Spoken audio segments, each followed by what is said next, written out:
Hello, and welcome to Realm Narrative Gaming. My name's Tyler, and I play Dane the Druid in The Dark Vale, a real-play Dungeons & Dragons podcast about a group of heroic adventurers played by lovable idiots. We're so glad to have you with us, so without further ado, let's get started. When we last left off, a very dire situation developed. As the party spread themselves throughout the town of Berkshire to find answers, clues, and to devise plots. Dane sat in his cell, speaking to Charlotte, trying to mind link with who apparently was Faustus's father in the cell next to hers.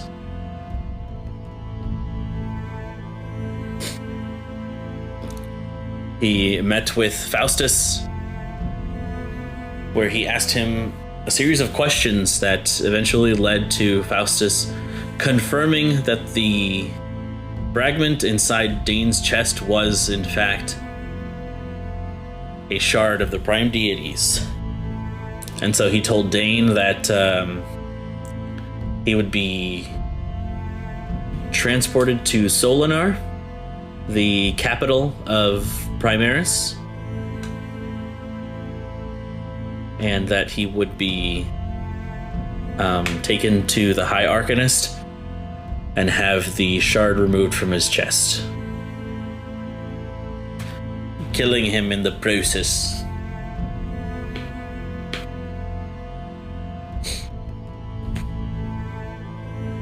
Pip, you had an encounter with a familiar figure who you now know as Tomask. He led you down into this place beneath the Flaming Boot, a strange kind of darkened alleyway with shady dealers and illegal merchandise. You talked to some old woman that gave you information on the leader of what was called the Slasher Gang. His name was Kritkak, a blue-scaled kobold with golden teeth. Rondon and Niffy investigated the Woodworkers Guild and enjoyed some donuts in the process. And Kwansing and Eric, investigating the town, kind of observing the guard situation in Berkshire. They met with Priscilla, one of the shopkeepers, who had mentioned to them that all of her inventory was commandeered by Lord Faustus, and she would be reimbursed, which she never was.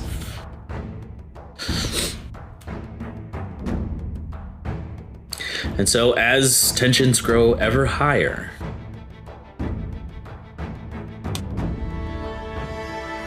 we come back to Pip in the shady alley on this episode of The Dark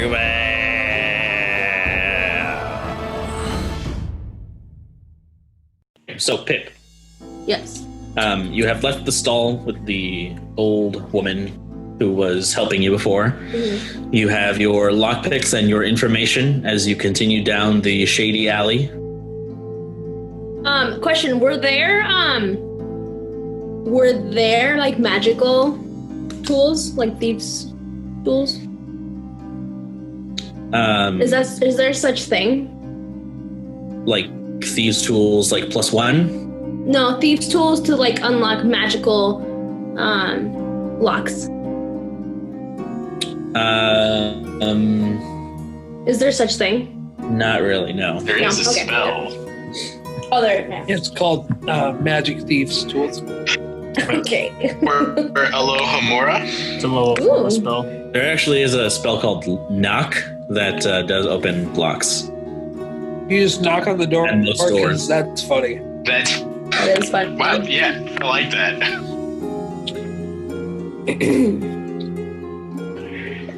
Okay, so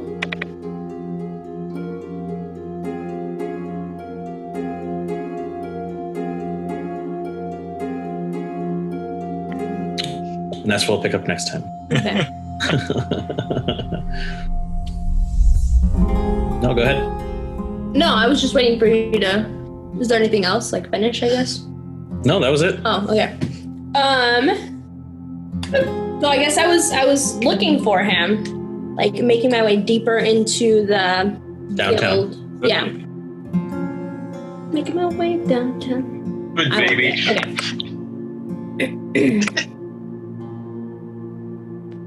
Okay. So as you continue down the alley,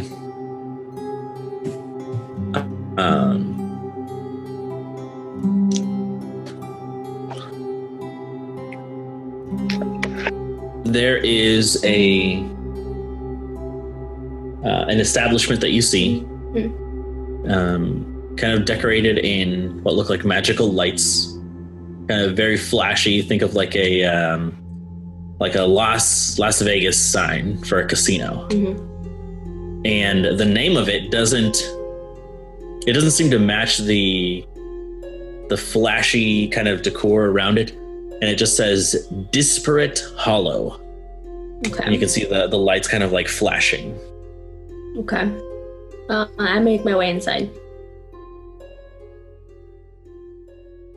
You step inside, and there are a number of shady people here. A lot of people with black, brown, and green cloaks. Some people who are wearing like dyed black and red studded leather. People with very interesting, kind of intimidating makeup and tattoos on their face.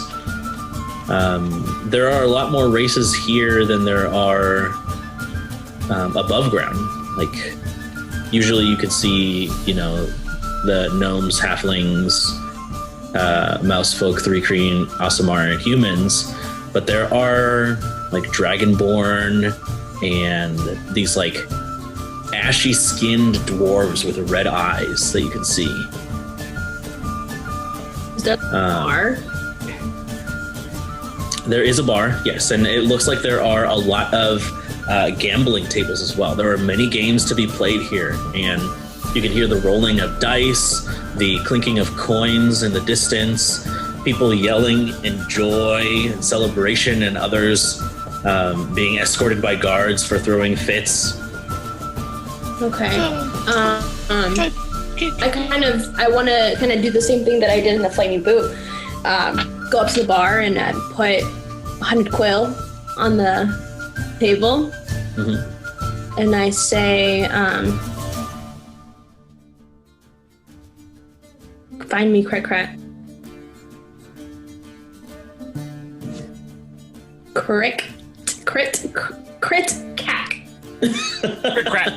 I can't say that name. Find me some Kit Kats. Yeah. Hurry up. Break me off a piece of that crit cat. So use either Wish. or persuasion. Oh, okay. You said what? Intimidation? Or persuasion. Where's intimidation? I do persuasion probably. Both are bad. Oh, okay, 14. That was persuasion. I got a -1, so I rolled a 15.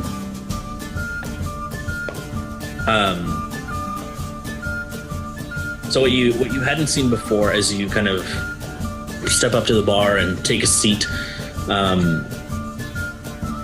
there are like goblins, gnolls, different mouse folk seated on like the bar stools next to you. You can see that there is one certain mouse folk that is,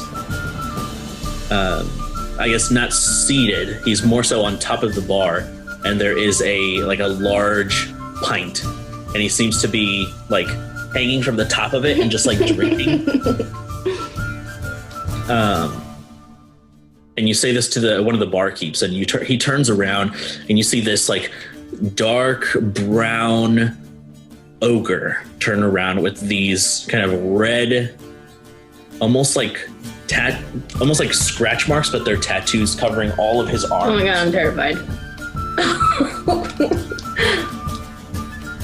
You can see that he has several scars and like burn marks, like fresh wounds that are still healing and are scabbing over. And he turns around, puts down a glass, inspects the sack of coins that you put before him,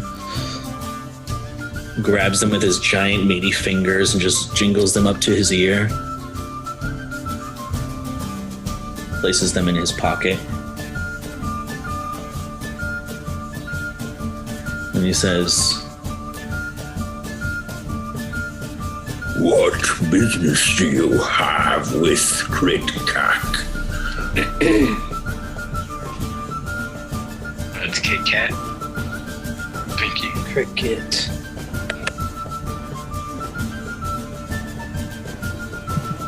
Work.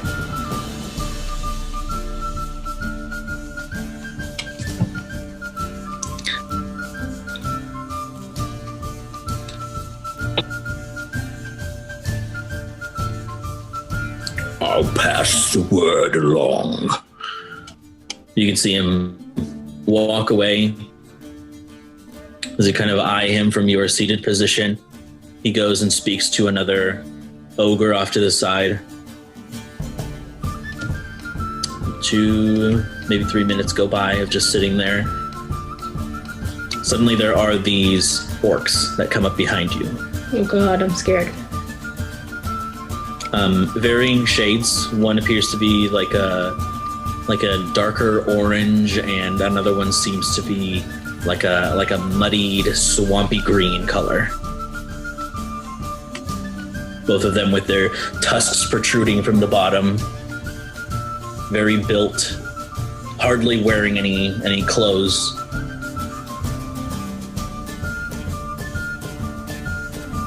And they look at you and they say, "Follow us."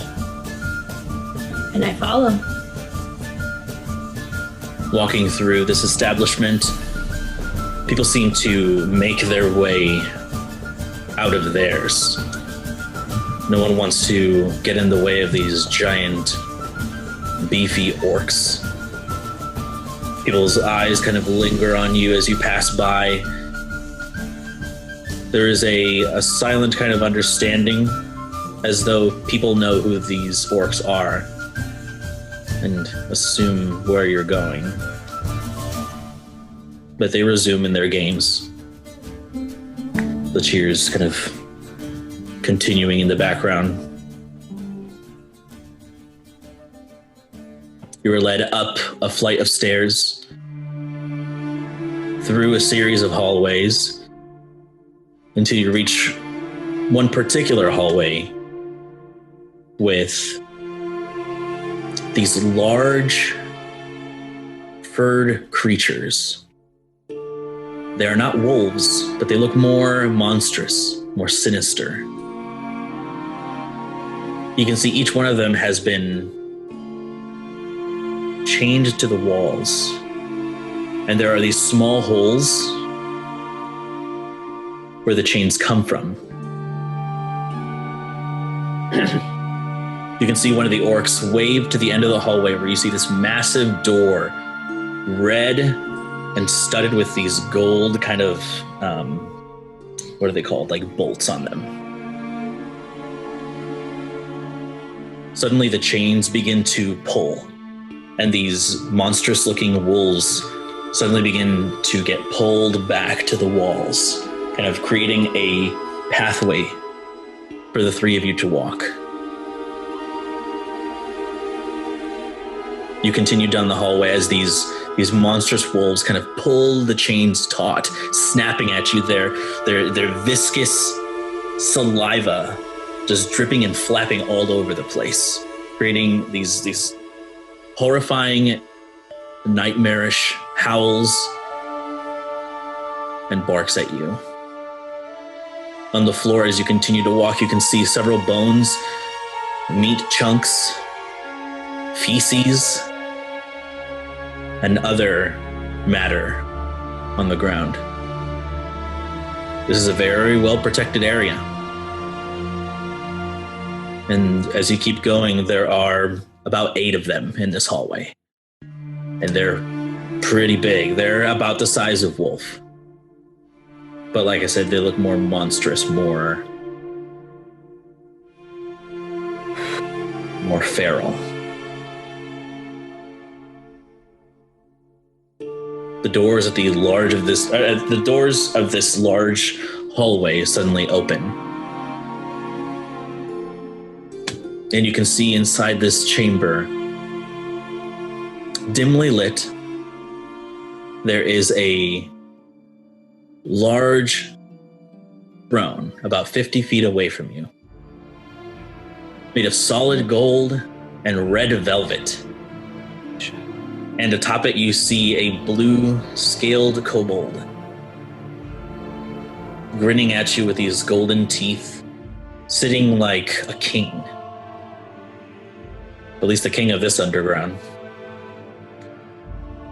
You see mountains of gold, chalices, jewels, pearl necklaces, ancient tomes, weapons, all kind of strewn about the place, priceless paintings, and several other guards and individuals who are either watching you or watching these other creatures appraise these items. You can see them putting tags on them, others being put into boxes and getting ready to be moved.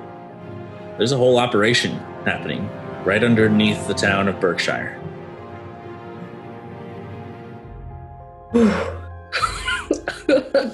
Oh, God. And as the doors close behind you, this is kind of like black and white checkered floor, kind of spotless, almost marble-like. As your boots kind of click, click, click. Guys, my heart is beating so fast. That's how he got his name. The sound of boots across the floor. Crack, crack, crack. And so, these orcs kind of move away from you, push you a little forward.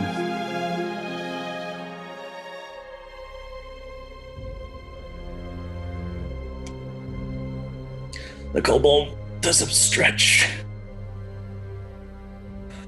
Gets off this giant throne. You can hear the slight tapping of his lizard-like nails across the marble floor. And he says,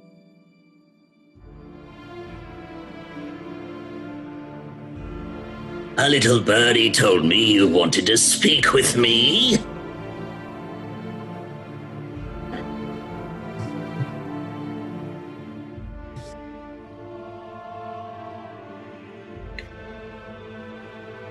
I heard we have a common enemy. I have many enemies, dear. You must be more specific. Faustus.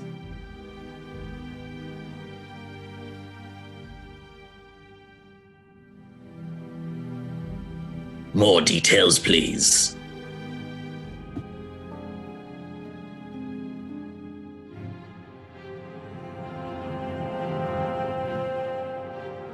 I want him gone.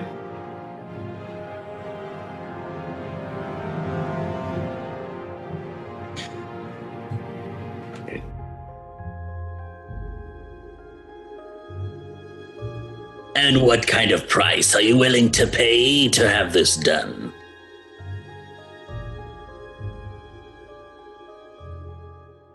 I wasn't asking you. I was offering.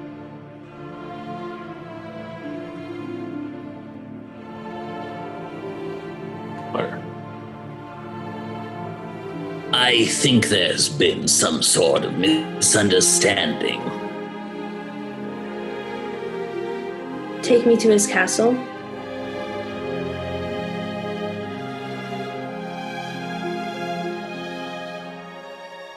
His castle? His whatever. Take me to his house. Take me to his leader. Take me to his building. Manor. Manor. Okay. Take me to his manor. And why would I do this for you? I scratch your back, you scratch mine. Take me to his manor, and I take Faustus off your hands.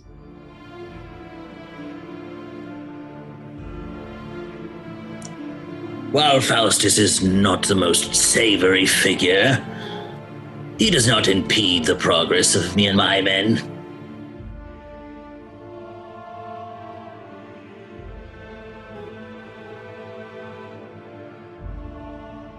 Then why is he an enemy?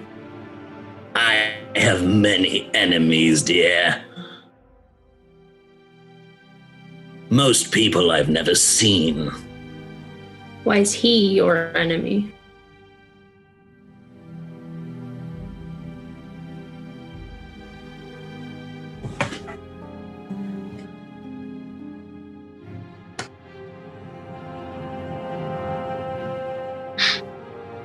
We do not have the best history, but he has done many things for me.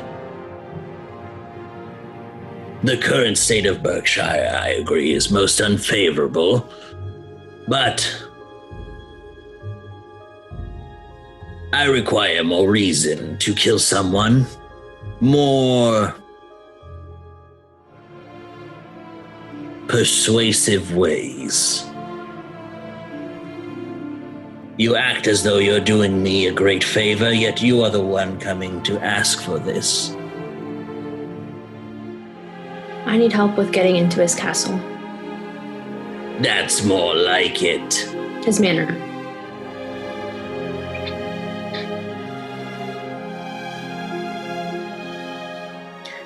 Please, lower your hood. You're in a safe space here.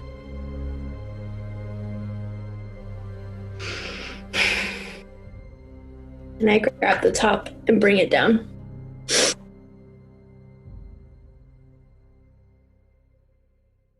That's better. Now, before we go any further, what is your name?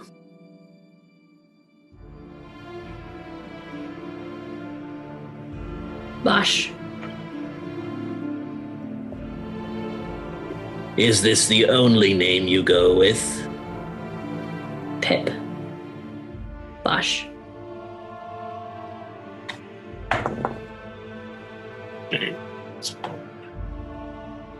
He looks over to one of his guards and he snaps his fingers.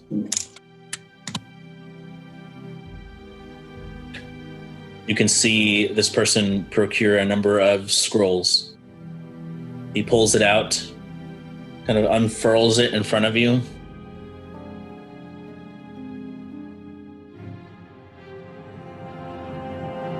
He turns it around, and it is the wanted poster of you. Mm-hmm. He says, "My, you've certainly drawn quite a bit of ire to your name. Though they didn't really capture your essence. But that's not what we're talking about.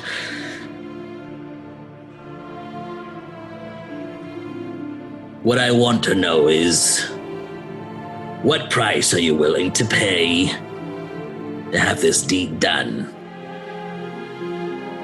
Because it will not be easy."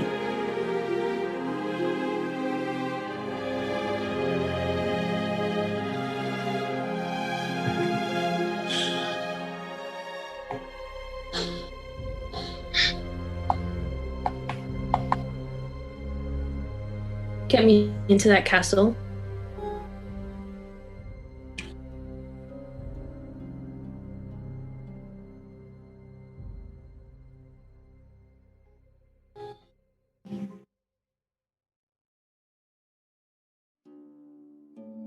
And I am forever in your debt.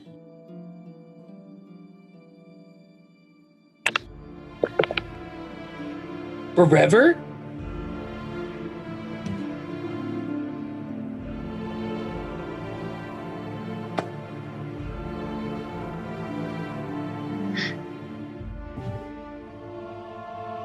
Very well. Oh, God.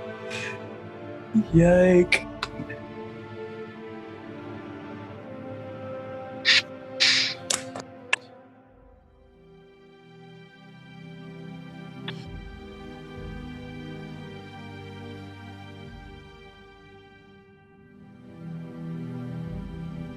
Two seconds.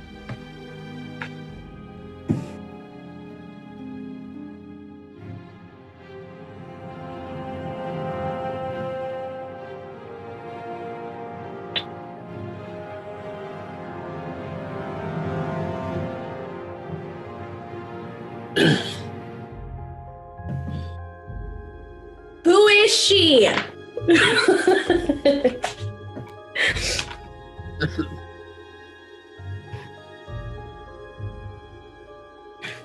Where is she? Where's the truth? Oh, Chris, you have to let me go. I have so much to tell you about Pip. Yeah, we're figuring that out.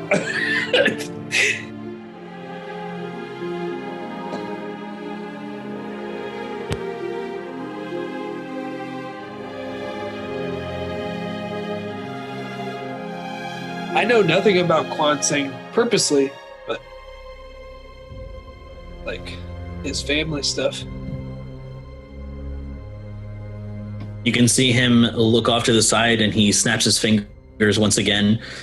There is this woman that approaches with these red robes.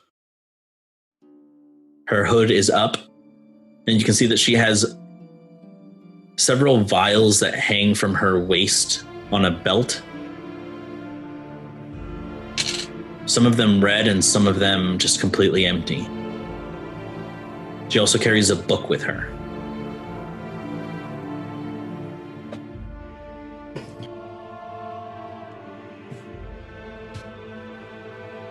What did I just do, guys? Fuck.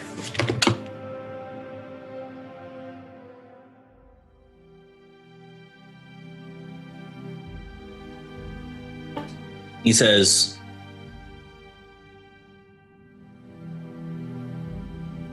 Please, place your hand out.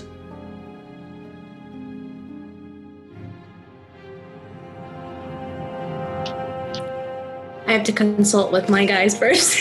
no one's there, Carla. No one's there. Okay. Don't message.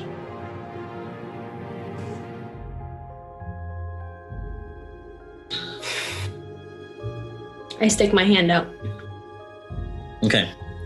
You stick your hand out. The woman, she grabs it with one. With her other hand, you can see her pull this kind of black and red dagger out, and she stabs your hand. Oh no! You take 1 point of damage. Oh my god! That's it? Very That dagger's gentle. weak.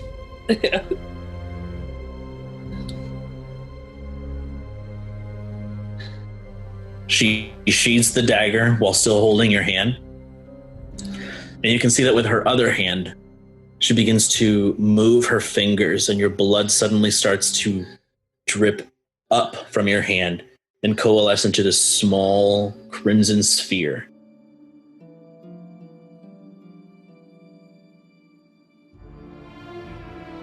She lets go of your hand with her other, pulls out a vial and uncorks it, and you can see her suddenly move the blood into the small vial as it swirls and comes to a stop. Corking it,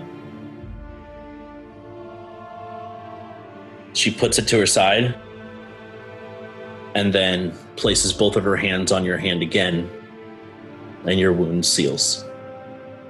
You heal back. Oh, nice. Jeez Louise.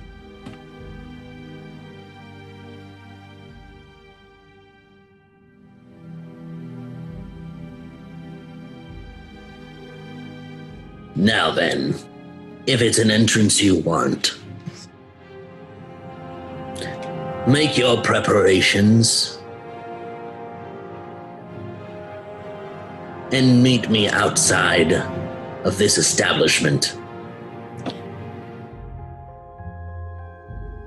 in 6 hours. Dade dies in 5.5.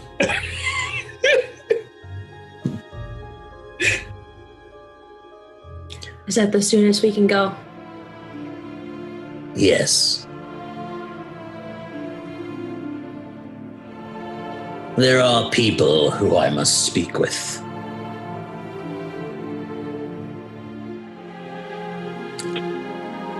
I have eyes and ears everywhere, including inside Faustus's mansion.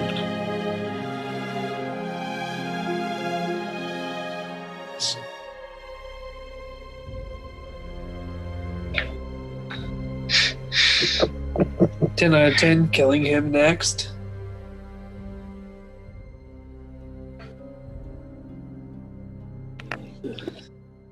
Is there anything else that I can do for you?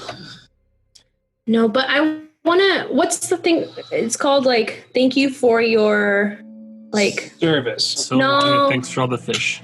No, Patronage? it's like. No, it's like thank you for your Candor. Discretion. presence. Like thank you for your Gift. Booty. Audience? Thank you for your audience. Christmas presents? Thank you for your audience. Yeah, thank you for my Christmas presents. I just love this sweater. I've got another nice scar. Can I get some chalky milk to go? Thanks. 6 hours. Be waiting outside.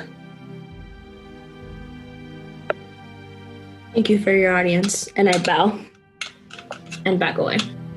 Okay. He circles his finger in the air, and the two orcish guards who escorted you in suddenly come to your side again as the doors open. You can see him take his seat back on the throne. The red cloaked individual who came to his side to extract your blood goes to his side and begins to speak inaudibly.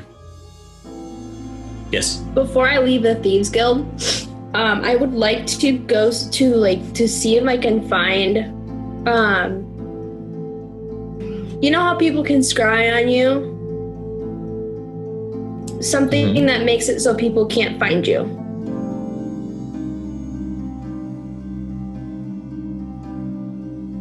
Okay. I don't know what it's called. Like an amulet of non-detection. Yes, I want to find one of those. Gotcha. I feel like we're learning more about Pip all the time. Because this is the black market, I know that I'm pretty sure that they're gonna have one here. So just make an investigation check for me. Okay. 21. 21. Okay. I have a +6 in investigation, so. So you do find the amulet. Okay. You come to one of the stalls, and he is selling this this like greenish goblin with like knife-like teeth, red eyes, and just like very just nasty demeanor. He's asking for 6,500 quill. Fuck. She used to have 6,500. Now she spent it all just to get to cricket. How much can I get for a short bow? I thought you were gonna sell your longbow. That would be so funny. Short bow, not very much. She's like- big and original. 30 quill. Do you have any business that needs to be done? Let me sell my soul again. Yeah. She's like, I'm forever indebted to you. Thank you. What kind of business? Everybody in town's got a vial of Pip's blood. Yeah. Right. Actually, I have 5 at this point. Any business worth this amulet. Red Cross, Red Shield.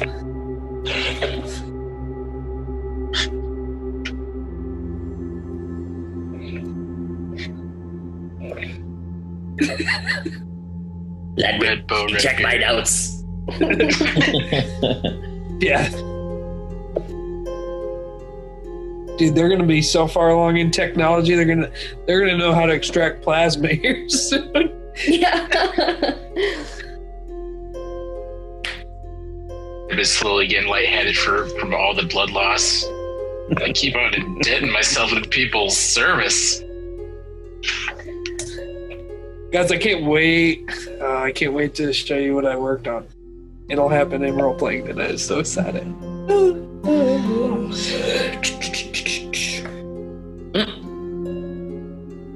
Arla, you're so funny.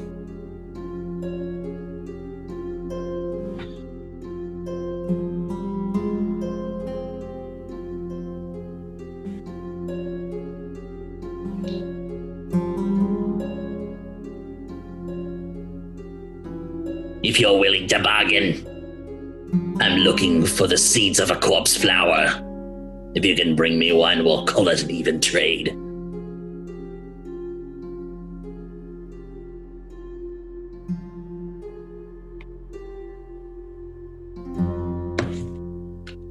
Deal. What is it? What does he need? The seeds of a corpse flower. She's like, deal. What is that? Right. What's that? And where can I find it? I called it. Where can I find it?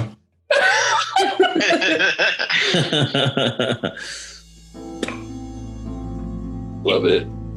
If I knew, I would have told you. Yeah. In fact, I wouldn't need it at all. You can find it at the base of the Peregrine Peaks near the city of Onar. Peregrine. There we go. Perfect.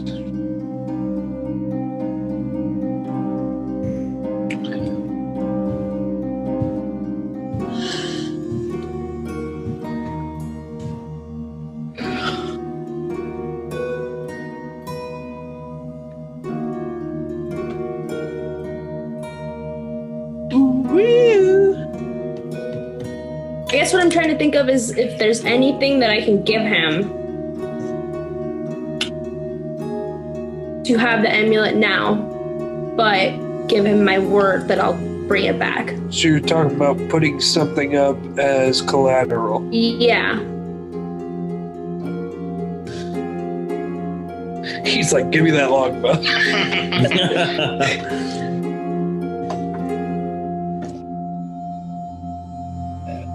Well, what do you have to trade, Carla?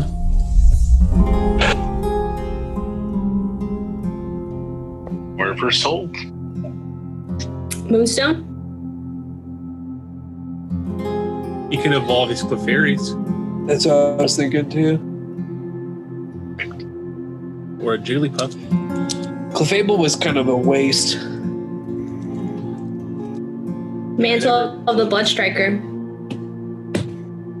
Hold them. That How about nah on that one? we're not We're there. not there. We're not there. You would give that up? No. I wouldn't give it up, but that's my word that I'm coming back.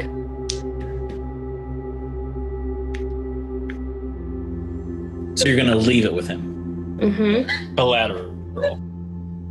And you're gonna trust someone in the Thieves Guild with something that is precious like Mantle the Blood Striker? We're not there. That's a bold move, Cotton. See how it plays out.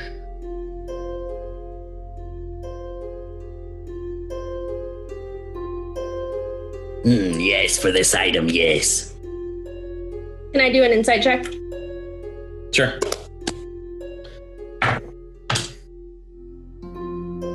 20. Not natural. Okay.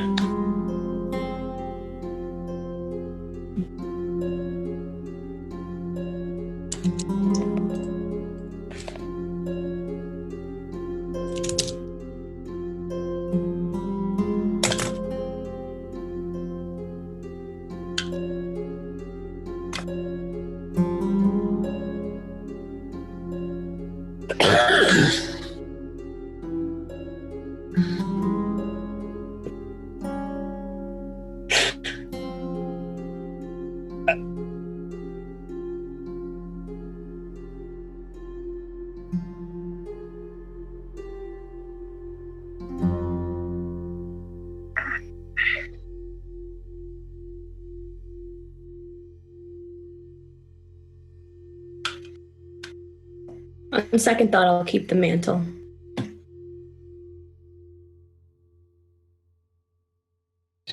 Do these blackened bowstrings interest you?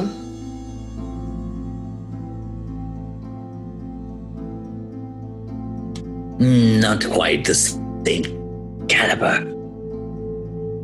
I'll be back then. Yes, very well. And I go. Okay. Oh, I say to the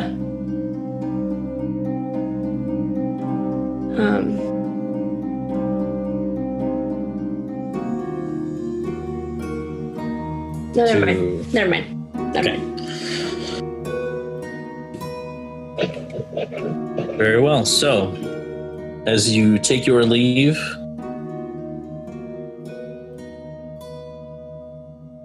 eventually you meet everyone back at Dane's house as the hour now has passed, and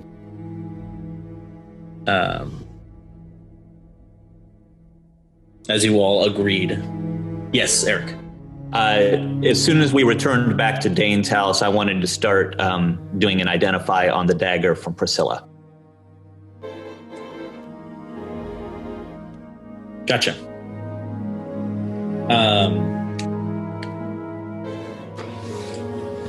So it is a flame tongue dagger. I don't actually know if flame tongue dagger is a thing. I think that Not in D&D Beyond. yeah, I think there's only flame tongue like swords and stuff, but I don't think dagger is one of them. You want to put it together quick? Sure. Yeah, it's just a standard flame tongue dagger. Yeah, I'll just kind of use that as a basic, switch it to a dagger weapon. Okay. I'll let you know, Mike. Okay.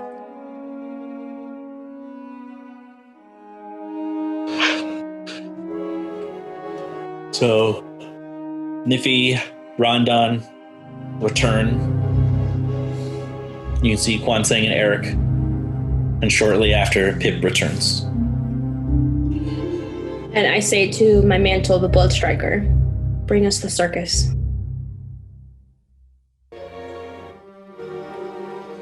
And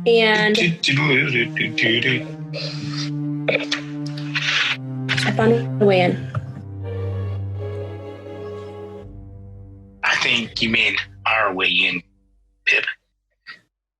I found a way in for us. Well, Let's go. We have to. well, hold on there, Eric. I mean, well, yeah, what Pip said, we gotta wait, because let me tell y'all what happened with the Woodworkers Guild. Let me fill you in on this, because this is not meta information now. I looked around and it looks like they were forced out. Like they had to put up a fight, which is you don't mess with the Woodworkers Guild. You don't mess with us. We are respected in this town, in all the towns. So, I think before we go in, we need to rally up these citizens, because oh boys, this pot's stirring and is it ready to boil over? We need to talk to these guys. Everyone, tell them what's happening. Tell them what Faustus did. When Eric and I observed the city, there did seem to be weak points, ways that we could potentially cause a distraction. Excellent. Well, if Pip's got a way in, the distraction's all we need. And I think it starts with the folks who are tired of Faustus. How long do we have, Pip? Tyler. We have 6 hours. 6 hours is all we need. I hope. It will. This reminds me of a story I was told of when I was a boy. There's a song that goes along with it, the ballad of Lightning Boy. It goes something like this. Deep in the dark, as the fires burn high, hidden in the shadows, like a thief in the night, moves a wizard with scales. Save us he might, for the boy made of lightning is our only hope this night. Lightning Boy. That was so good! He's gonna love that! And now I'm a bard. Everyone gets inspiration. Yeah. Well, Quan Sing, Lightning Boy sounds way wiser than I'll ever be, for sure. That's oh boy, that will be for sure. But He was a wizard who took out an entire army that explains everything.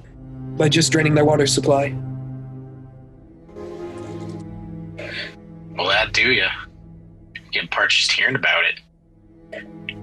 But right now, sorry, my throat's dry. Right now, action. We need to get out there on the streets, start causing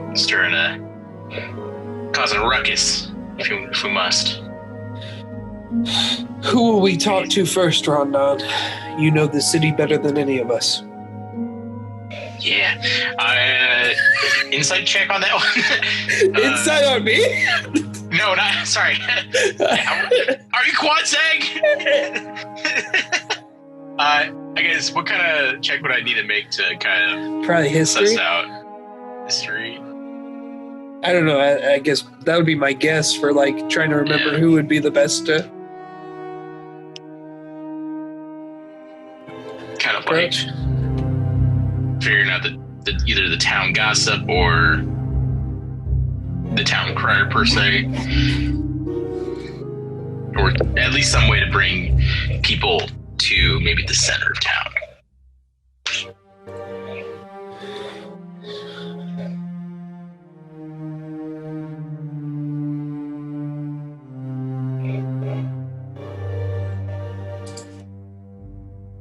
I would like to join you, but I'm not good with people.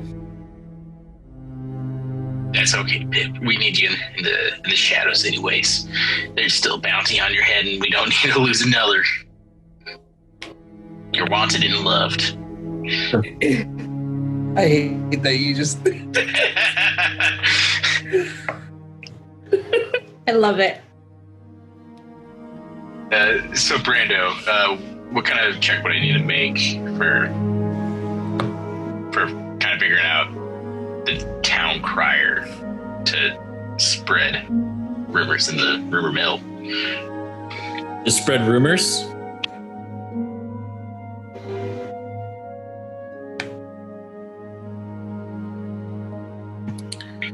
I'll say.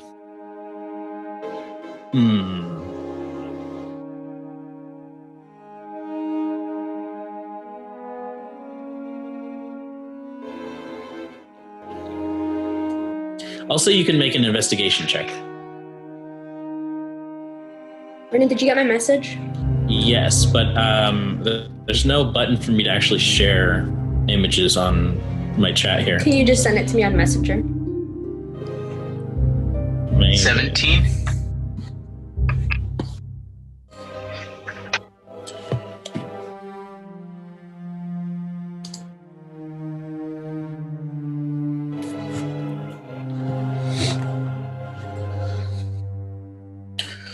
All right.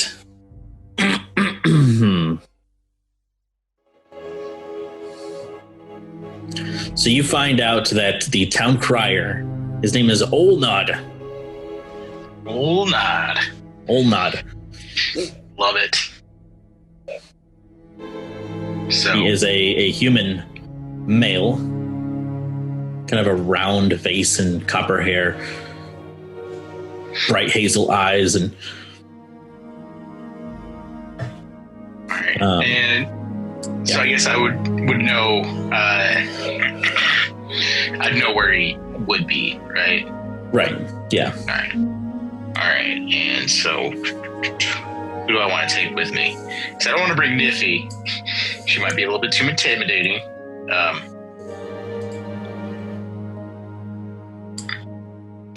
I got good persuasion. I could go with you. I would take Kwansang, yeah.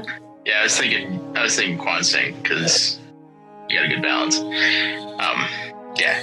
Hey, Kwansang, I could use your help with this one.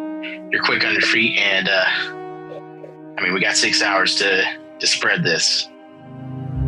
Okay. We gotta go find the crier, town crier, old Dodd. He'll help us create a distraction. Sounds good to me, Rondon. Thanks, Kwansang. Let's get to it. And we're gonna go find old Dodd. Perfect. So, as you leave the house, you head to what is essentially like the town square. Curfew is still off, so there are people walking around. Although the town crier is not there. There doesn't seem to be much noise happening around the area in general, and you think that that might be the reason why he's not out doing his normal things. No, it's still like you're kind of a busy square, right? Yeah. Okay. Well, dang it, Kwansang, I thought for sure old Knob would be here. Well, I guess it's time to do it our own way. What do you mean, Rondon? Well, we gotta get these guys' attention somehow. You're not going to start yelling, are you? Not unless you can do something louder. I could. If you could. I could. Please. What do you want me to do? You want me just to set off a freaking attack in the middle of the street? I want you to at least maybe some sort of clap, the ear-splitting ring is what I can do. Can we do a non-lethal way of doing that? Yeah, I mean, I just target it in an area where there aren't people. Aim it upwards so that it's just gets their attention without causing damage. Okay, first of all, perception check. Are there any guards around? You don't need a perception check. There are. Okay. So if I do that, the guards will also notice. Yeah.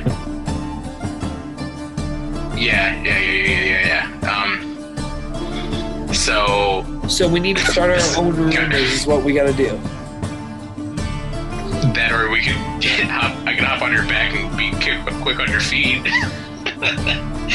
You want me to clap and then book it. What is our plan after that? Once we get back to Dane's house, what are we gonna do, man? We just ran home. I know. 6 hours is also a lot of time, and little time at the same time. Yeah. Oh boy. So here's my plan. I feel like we should starting whispers to people. This is in character. I feel like we should start whispering to people that there's been a rebellion planned, that we heard of it, and it'll be happening at the North Gate. That's where they will be meeting in 6 hours. That way, we can get a little bit of extra guards over there. Mm-hmm. And then we go from there. Before you guys go. Oh, we're already in this city. Oh, you are? Yeah. Oh. Yeah. Is Carla like here with us? Like, Not really. Not my turn. I'm not paying attention. I have a hard time focusing sometimes. I'm sorry, I'm not going to download the game. I have a PS4. what was that? Fuck you guys. Well, okay. I like that idea. What if we cause a distraction for the guards and light something on fire? We're pretty good at this so far. Things burn in the city, we know for sure. I mean, I'm just throwing out options here. You want to start innocent people's houses on fire to cause a distraction. It's the price we have to pay. You know what? You're right. Rondon is on this kill 1, save 1,000 things. You know what, Kwanzaa? You're right. You're right. You know, I wasn't thinking straight. I'm anxious to get Dane out. I like your way. And I walk up to the nearest person. As he begins to start walking, I say to myself, I don't even like my way, it's just the only way. Like, well, here we are, Kwanzaa. So, like, hey, you. I'm sorry, I wish I knew your name. Rondon Timbers. Nice to meet you. Hey, Pull this person listen, aside. real quick. It's a mouse folk. It's like smaller, like brown furred individual. They're just like, you come up to them. You're like twice their height, so. jeez. Perfect. But the mouse folk are like 2 feet tall. Right? Yeah, about. Like maybe they can be a little smaller too. Sure. So I'm gonna pull him over and say, hey, listen. We all know Faustus. Yeah. We all know the deeds he's done. That was so clutch. I was not expecting. You don't gotta tell me twice, the bastard. I'm honestly surprised right now of how deep your voice is. That's a little intimidating. racist. But we all know that. He said, and I'm a little intimidated. He's looking down at this 2-foot mouse. He has a giant axe on his back, bigger than it. Also a mall that's a fucking eyeball. Well, Anyway. Your voice intimidates me. Yeah. Jump up on a chair, like. Jesus, Kwanzaa, did you see that? Anyways, so we all know Faustus's ways. I'm trying to be quick about this, but Faustus, he attacked the Woodworkers Guild, and they're nowhere to be found. And honestly, it's time. The city's tired of him. Oh, God. And I step in and I say, we started to hear whisperings of a group that is putting together somebody to overthrow Faustus. We heard that they're going to be meeting at the North Gate tonight. Tell all the people. Make sure. Hey, you can count me in. Make Insight check on that one, real quick. sure. Also, I say, make sure none of the guards hear you. Tell everybody you know. 7. 7? You're just won over by that buttery voice. It's intimidating, yet soothing. Yes. He says, Hey, wait a second. Aren't you Rondon Timbers? I told you my name at the top of this. I mean, you should have paid attention. Hey, man, you're a hero down there in the Timberlake. Shucks, man. I'm just trying to do what I do. Aww. But I appreciate your kind words. And I'd appreciate more if you spread this word out too. You'd be more of a hero than I am. and if you like and subscribe and maybe post a comment down below. Slam that like button. Ring that bell.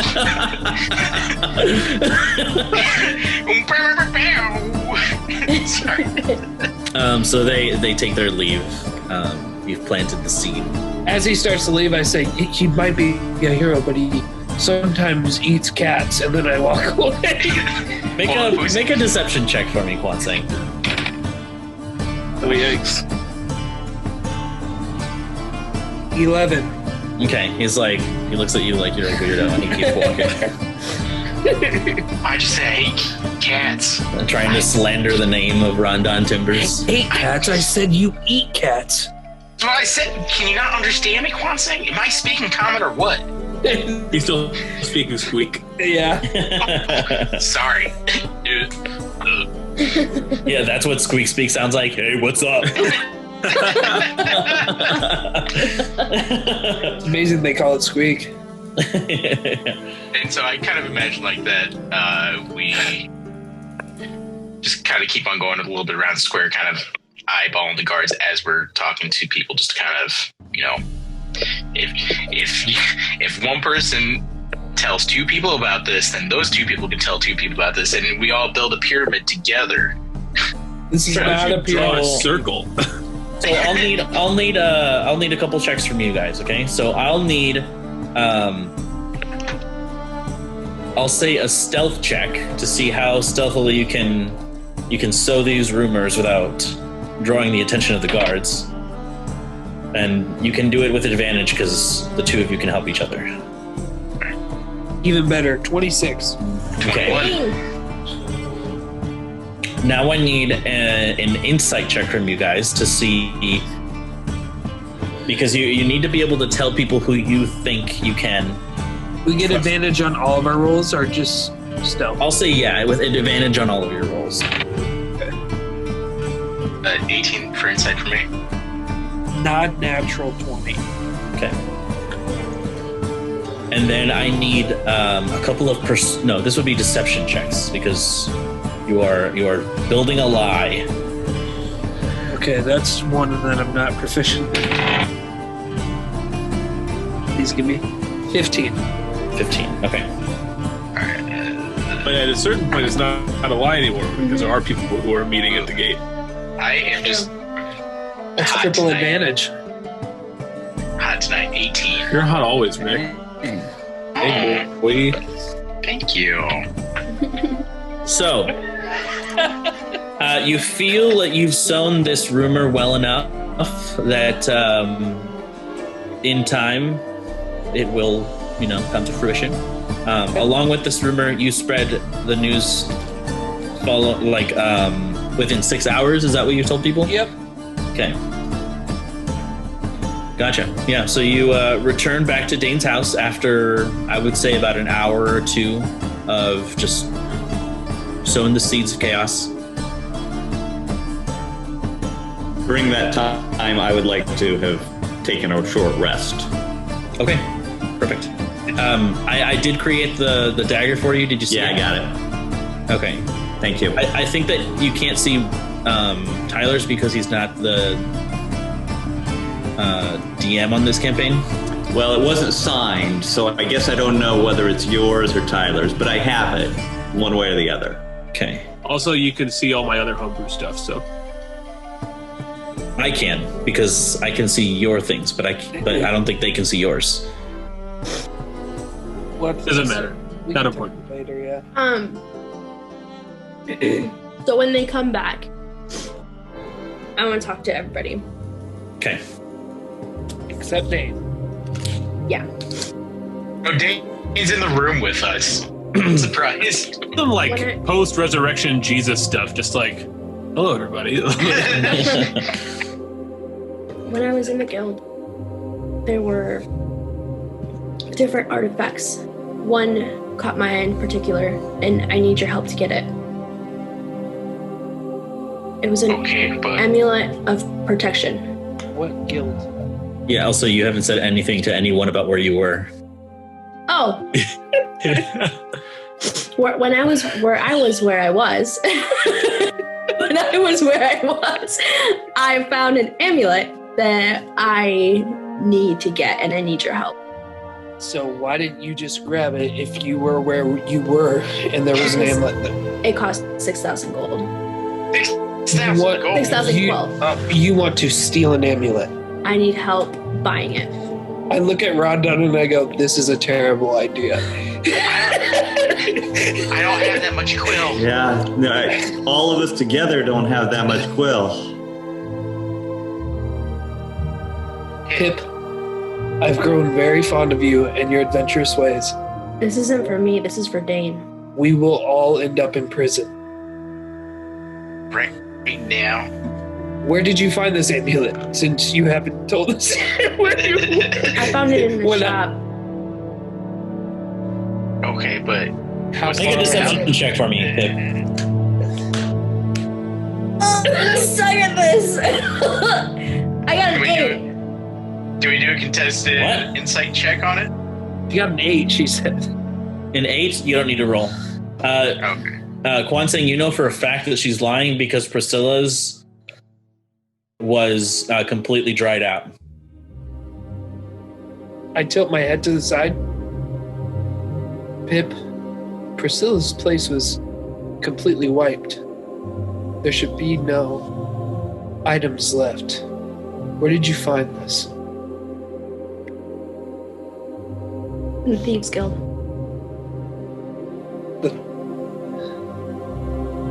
I look to everybody in the room and I go, does anybody know what the Thieves Guild is? Well, I can. If it's anything like the Woodworkers Guild, it's a guild, and we support local guilds and what they do for big corporations Gosh. and protecting the workers. I mean, I'm sorry, I'm being dumb. Yep. And I only heard rumors of a thieves guild, but you know, it's a thieves guild. You only suspect rumors of like, why would there be? Anyways, what were you doing in the thieves guild? I was looking for this amulet. How did you find the Thieves Guild? What? How did you find the Thieves Guild? Worst liar in the world. Yeah. I love that you picked a character that is so it like contradicts everything that you are as a person. I love that you did that. Yeah. Do you remember when she was a freaking hag? Yes. The hag, you mean the doppelganger? Yeah. The doppelganger, yeah. Oh yeah. And she's like, "Oh wait, me?" I suck at lying. Okay. No, that's a good thing. That's a good character to have. That means you don't like to, Okay. but it's so fun to watch you try. I went to the Thieves Guild to look for the amulet. Me too. I can't believe we didn't see you there. Is that the one? Is that the one by Old Dominic's? Yeah. Yeah. Anyways, Pip, I appreciate you so much for thinking about Dane like this, and I appreciate what you did to help get him out. Right now, we can think about this once Dane is on the other side of these walls. We're gonna be looking for him right now. This is meta, but we have to go through there anyways, right? Like, to get into Dane's house, didn't we have to meet down in the Thieves Guild area? Well, I guess here's bringing it back out of meta. Are you asking us to help you steal it, or are you? I'm asking you guys to help me pay for it. Okay. Well, let's put a pin in that. Let's get Dane out first, and then worry about what's next. Because I don't know if he's even alive right now. Faustus, that piece of shit. He's been after Dane for so long. Yeah. So let's get him out first, Okay. and then this next. Well, we still got a deadline to reach. We just need to get Dane out of there right now.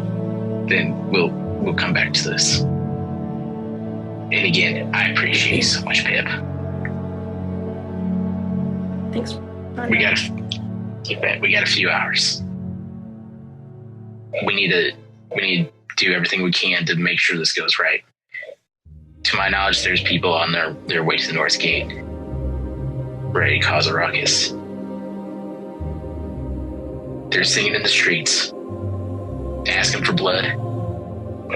I hear the people singing the Song of Angry Men.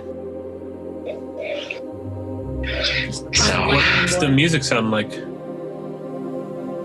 well, for starters, you hear drum beats. Brown Gun's just now talking to Dane.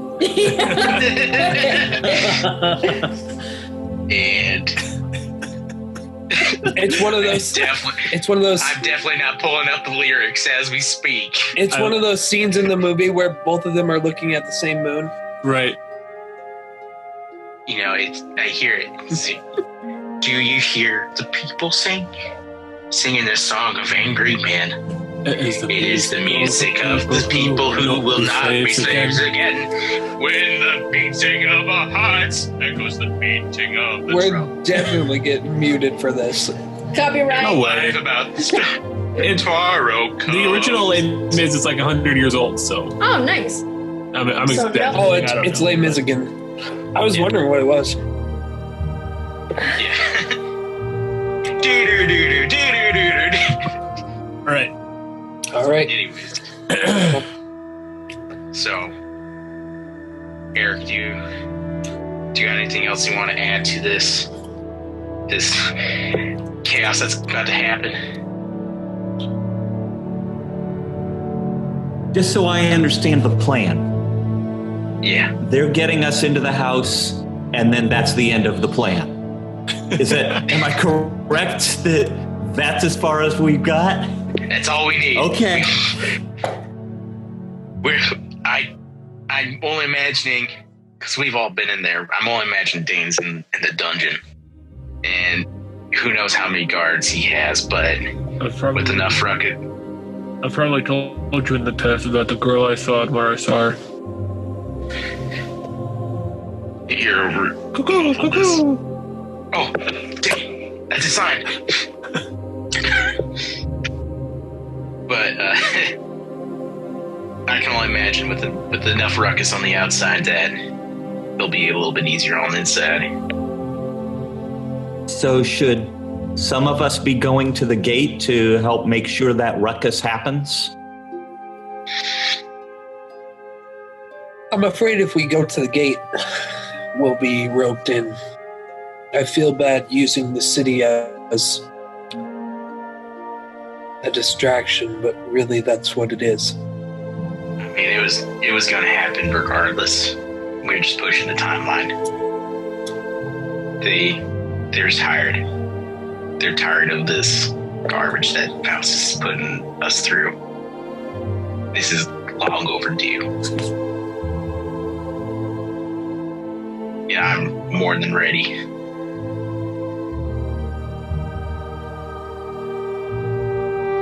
So, let's see if we can't get in, guns a-blazing, and kick some Faustus ass.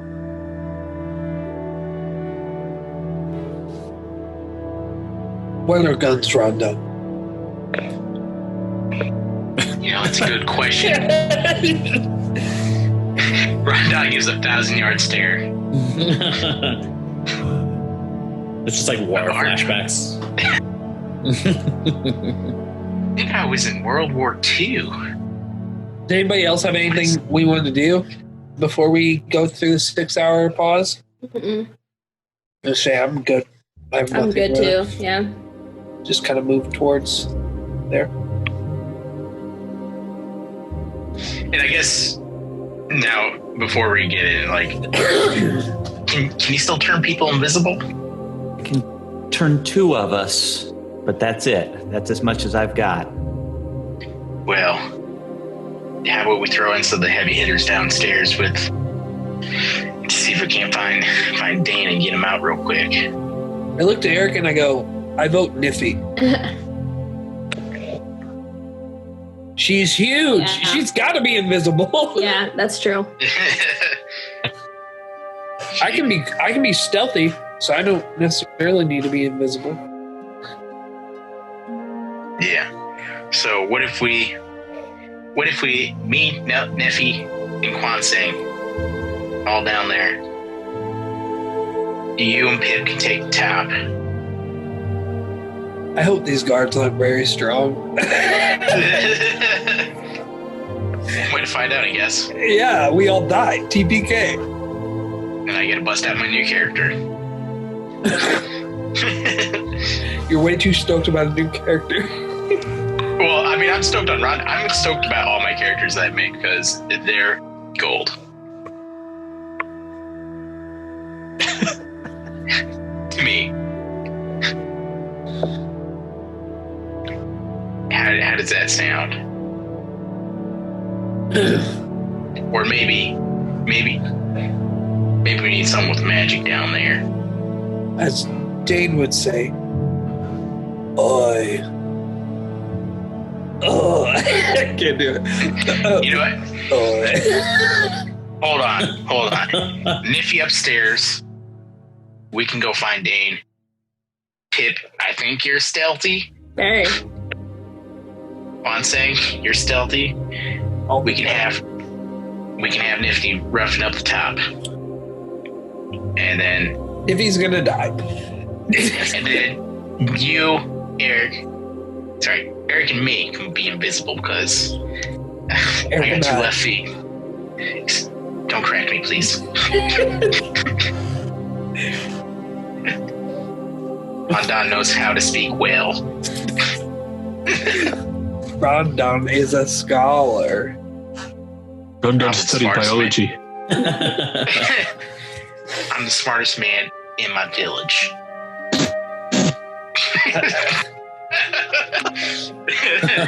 Oh, What was that? I'm gonna roll a deception check just for that. What was that? Rondon's the smartest man in his village. So What'd you roll? an 18. I'm oddly not surprised. And I just keep walking. Eric, how do you feel about that plan? That can work. I mean, as well as anything else is going to work, that can work. You should know I can turn you invisible, but the first time you swing that axe at something, it's over. So just restraint is going to be important if you want to stay stealthy. Yeah. And I look to Rondon and I say, "We're really good aim." Well, for once in my life, I'll show some self-preservation. Can they coup de grace? Come on. So stealth? Like invisible. Like if they were swinging invisible, and they hit him right in the neck, would that just kill him? Or do we still play off hit points at that point? No, you still play off hit points. Yeah. Okay. I just wasn't sure with invisibility if it was like a. Nope. It gives you advantage on the roll. Yeah, that's all invisibility does. Okay. all right. So all right, I think here's the plan, guys. Niffy, I want you upstairs. I want you fighting with all your might to help stave off these guards. Kwansang and Pip, Kwansang, Pip, and Eric. Me and Eric will be invisible. You two are our stealthiest. We're all gonna go down and try to find Dane. See if we can bust him out. Sounds like a great plan, Rondon. Wait, where am I going? Well, we're going. Oh, sorry. I should have informed you on everything. There's a coup happening. Just give her the whole rundown. We're going to the Faust Manor. We're gonna bust in and we're gonna rescue Dane. I need you to hold the top down. Not The top. Not literally the top. I have 3 more donuts for you if you can just pay attention for like 3 minutes. Where am I going? On the top of what? We're the top floor. Well, the main floor of Faustus's manor. Just follow us, and then just follow us for a little bit, and then stop following us once we're inside Faustus's manor. If that makes And sense. then just start, and then just start fighting people, Niffy. You know. So she has to hold the door. Whole door. Oh! Rip. I'm sorry. Rip in peace that entire show. Yeah. But once we get to fastest manner, Niffy, you will be our key player. You're gonna help us so much with rescuing Dane. If you can fight off his guards that will come while we go get Dane out. And as promised, here's this box of donuts. Sweet. Yeah, thank you. Little kiss. She starts eating them in front of you. She's like, all right, so when do we go? Well, we got a few hours to kill, and then we start killing.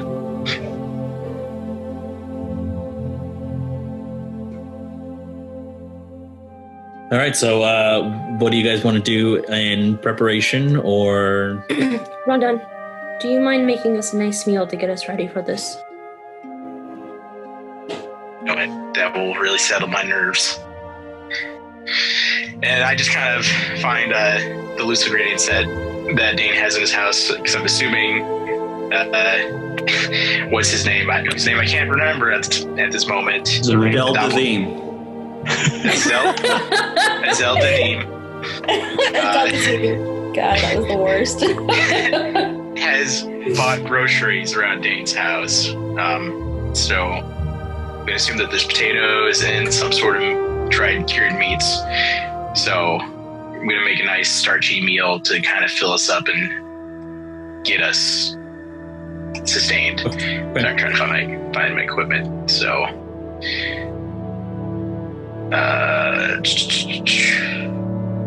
let's just go to my feeds. Corbet, where are you at?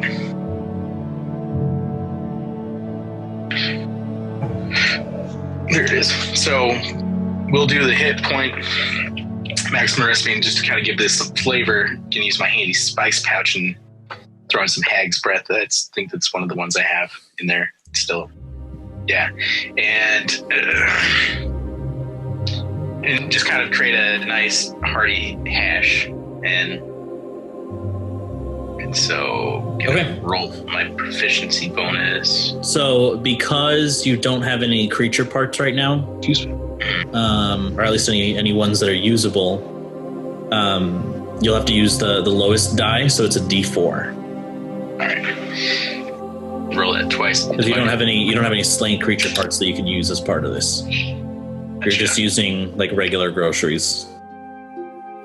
So we all get 1 hit point. His magic touch isn't enough. Wait, 1 hit point. 1 whole hit point. It might be life and death. Who knows? It should be 2d4. Yeah. No. I rolled 2 ones and then divided it by 2. No. No. Oh, the 2 hit points. Yeah. Oh, and then round up. Got it. So it's your proficiency bonus. Half your proficiency bonus rounded up. So your proficiency bonus is what? 3. So half of that is 1.5. Rounded up is 2. So 2d4. So you rolled 2d4, and you got 2 ones, right? Yep. All right. So everyone gets 2 extra to your maximum hit points. Cool. Thanks, Rondon. This was delicious. Yeah, no problem. And mark off 1 steep leaf. So go to your steep leaf and just hit -1. Okay.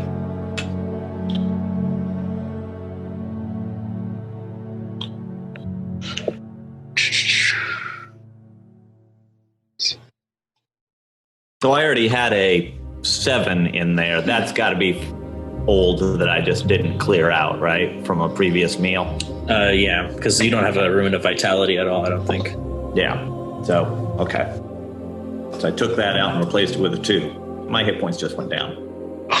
No. Hey, Rondon, Kwanseng, Eric, Niffy, here, take this in case you need it. And I give each of you a healing potion.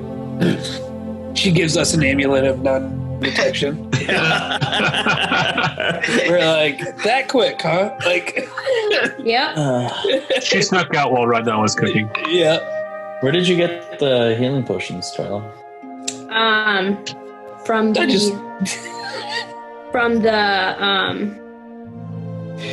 what's it called? That water that we were in, the healing spring. I think one of them is. Grove? I think one of them is a canteen. So it has. No, I used the vials that I had from the cockatrice poison, Okay. and I put the water in there. Oh, gotcha. Okay. So I used those vials for it. And I'm just gonna say to Pip, like, hold on to hold on to this one for Dane, because I already got 2 healing potions. Oh, on okay. me. Then I give 2 to Neffy. 2 healing potions. Iffy. Okay.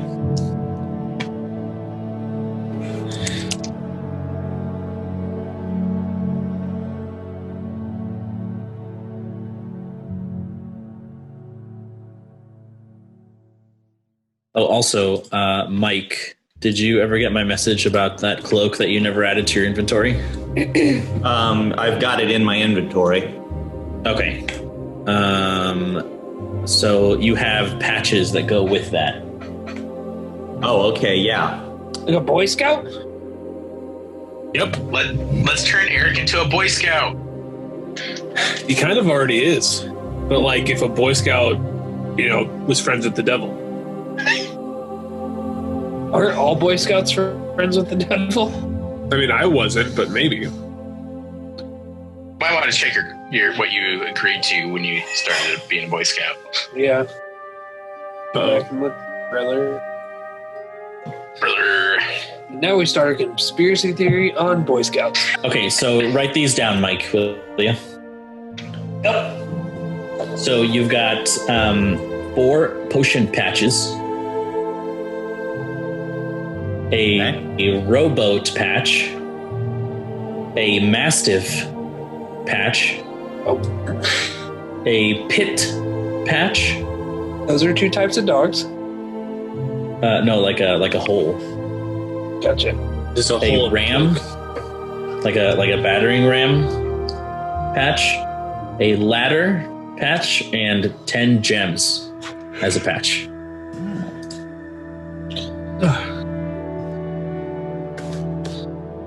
It's the new style bag of holding.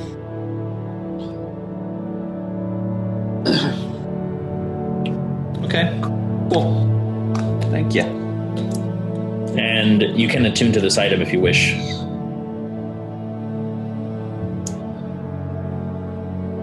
Yeah, I mean, I've got attunement slots available. Or does it need to be attuned or no? Hang on, let me pull it back up. Because I have to attune to the flame tongue dagger I see, so I don't have... No, it does not need to be attuned. Okay. Yeah. So you can just wear it. So I'm already wearing that cloak from the hag. If I put this on, I'm going to lose a armor class because I can't wear both, correct? No. No, a robe and a cloak are different kinds of things. Okay. So I'm going to be like Cloak. Ralphie in, not Ralphie, the little brother in A Christmas Story, just wearing all the clothes at once. Okay.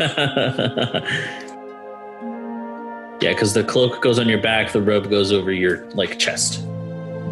Okay, cool. So a robe has sleeves. And a cloak does not. Mm-hmm. So during the time that we've been waiting, can I have attuned to the dagger? Yes. Okay.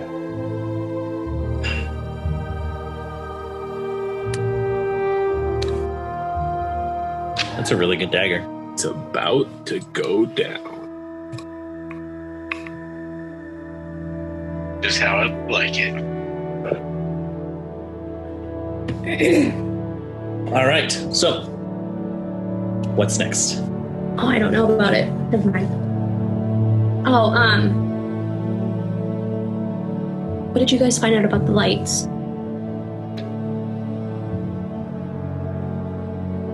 We went and looked at the crystal. Kwanseng, show her the picture. Honestly, don't know much about it. It's floating in the air and it's tethered down. So my original thought was that freeing that or trying to put it out could be a distraction that could help draw guards away. But I don't know that we need to go there. Okay. Sounds like we've got a good distraction planned as it is.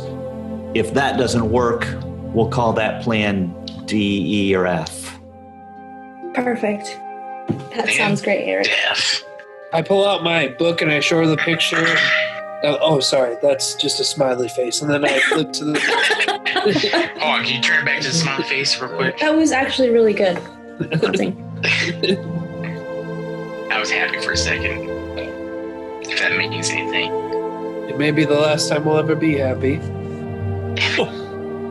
I'm glad it's with you, Kwanseng. The Dark Veil is basically like 2020 Yeah. for the group. Yeah. And then I lean in for the kiss. Oh, just kidding. I think the moon would also have to go out and just the entire world to start on fire to really match up. Well, California started early, and We did start with Australia. Yeah. That was at the beginning of the year, and everyone just kind of forgot about it. Yeah. Yeah, that's Because so right. much shit has happened in between. World's on fire. How about yours? All right, y'all. I think we're good. Had a good hearty meal. all right, we're ready. 6 hour fast forward. We take a nap. Yeah. Yeah, we're nervously playing cards and Yeah. drinking coffee. I'm sharpening my kukri blades. Before we leave, I do want to. With all those sharpening stones you have lying around Dane's house? Yeah, I'm just using. Probably, I mean, I have axes that I have to sharpen. Yeah, true. Sure. So she's just rummaging through all your things. Yeah, I tell her he hides the good stuff, bottom shelf. Okay. Because he knows I can't reach that high. All right. So at what point do you head to the underground? I That's guess good. maybe like half an hour before. Okay. So you all begin to walk to the Flaming Boot. You step inside, meeting with Tomask. Dale. And I thought he was saying he was asking me if we were coming to Dale. I'm telling Kwanseng this, but he was really asking me if he wanted me to deal. Anyway, that's how I met him. I chime in like, did you not want to go to Dale then? I just didn't understand. Man, people with accents, am I right? Yeah. Kwanseng is analyzing this situation like they're not serious. Never. But they are. They're serious. They're serious. They're serious.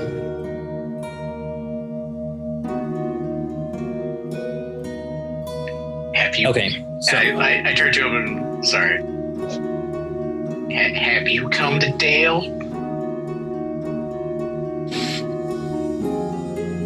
I'm sorry. anyways, I'm gonna get anywhere.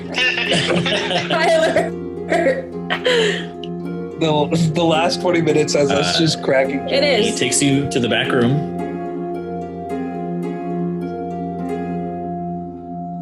As he takes you to to the back room, opens the trapdoor, and you are led down these stone steps.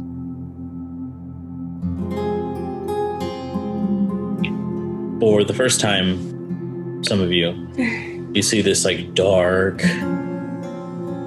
like shady, damp alley that is just littered with like garbage and shady fellows and just dark dealings everywhere.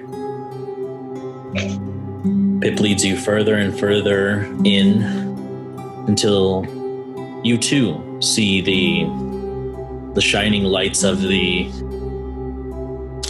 disparate hollow.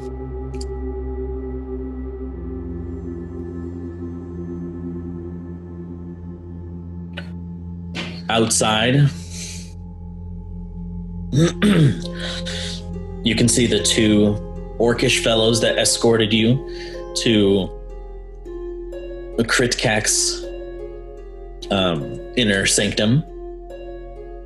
And recognizing you, one of them says, "This way."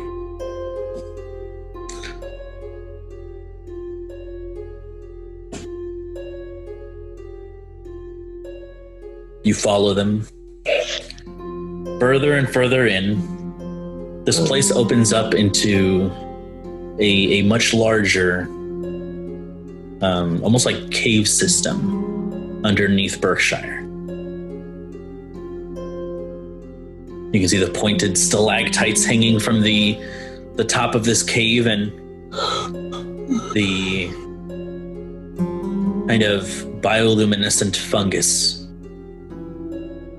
and creatures that skitter about the walls. Eventually you come to what looks like a rounded sort of entrance, sculpted by stone. And you begin to hear the sounds of like flowing water.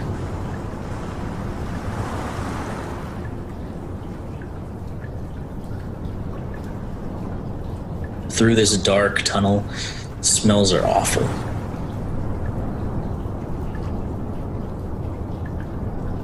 The sound of dripping and this almost like a faint squeaking sound. There's a few rats scurry past your legs.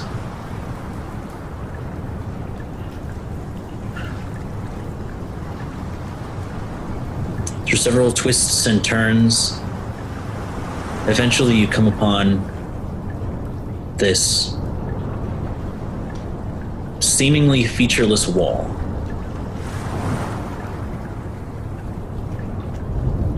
Kind of cobblestone.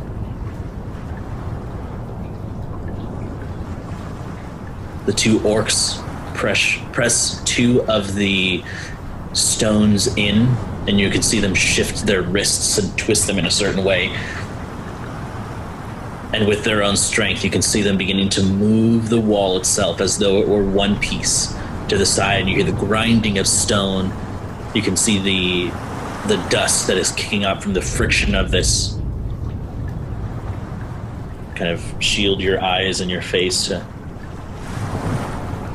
not get any in your mouths. And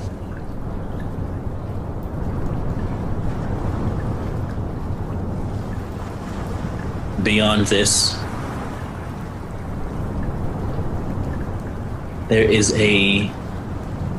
what looks like almost like an underground, like a farm of some kind.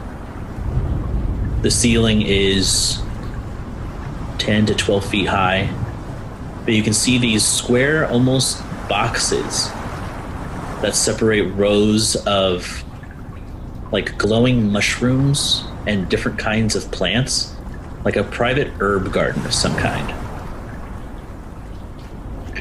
Quickly, I just kind of ask them, hey, where are we right now?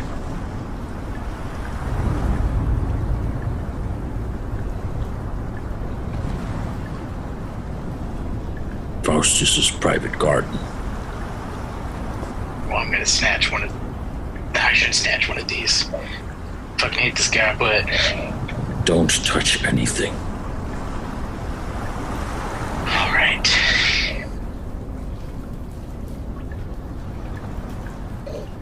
And as you are kind of led in, you can see at the far end of this, like almost like rectangular room, a set of stairs.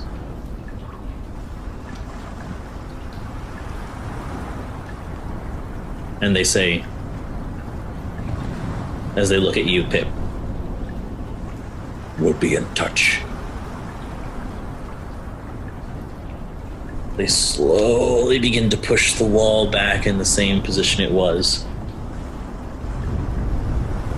Are we not going to be able to come back out this way? Well, Eric, I didn't think that was gonna be an option, anyways. The deal was to get you in. That is all.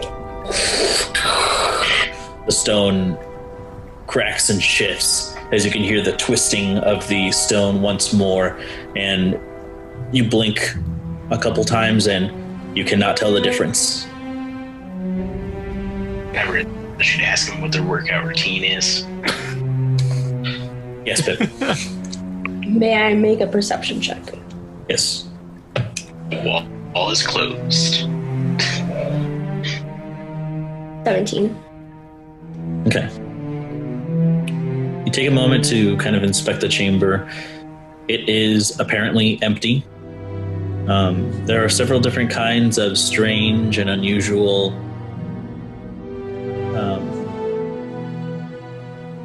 like plants or fungus, some strange things. But nothing out of the ordinary. It seems like a garden or like a miniature farm of some kind. Can I hear anything? From here, no, not really. No? Okay. All right, guys. I think it's time. Eric, how long does your spell last? We get 1 hour. All right. I think that's all we need. So, if we don't make it out of the front door with Dan in our arms, I'm glad I died with you guys. But I don't anticipate saying that again, because we're gonna walk out that fucking door with Dan in our arms. You're such a small man, you have a lot of courage, Rhonda. I admire it. And then I just pull my staff out and I set it on the ground ready to fight. Yes, Pip. So is the layout of the room, can you describe that? It's like a rectangular room. Okay, and there's just a door that leads out of the room. She really doesn't let us in.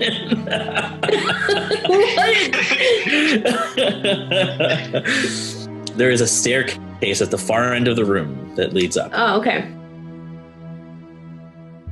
So are there stairs? Sorry! She has an Xbox, Drew. PlayStation 4? Yeah, she has a PlayStation. Okay, tonight's Rose Carlin, I get it. Okay, so... Is there light coming down those stairs at all? No, it appears as though any kind of entrance is not visible from this point of view. You were at the longer end of the rectangle, and the stairs are at the opposite side. Yeah, gotcha. So, I think, Eric, it's time for us to get invisible. All right.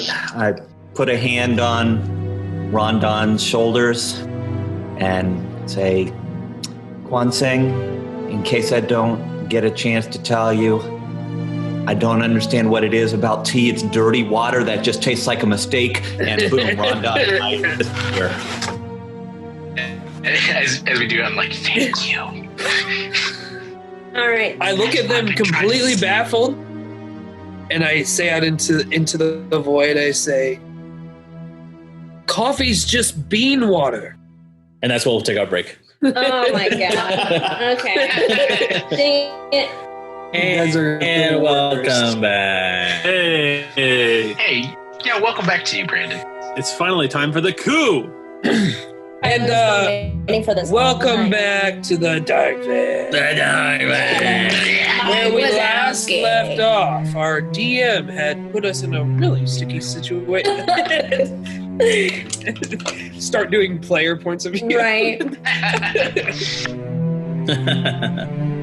Yeah, the DM did it to us. Yeah, that. Who else are we gonna blame ourselves? Dane. Nah, Yes. never. Isn't your last name Morgan, DM? Anyways, so we come to Dane.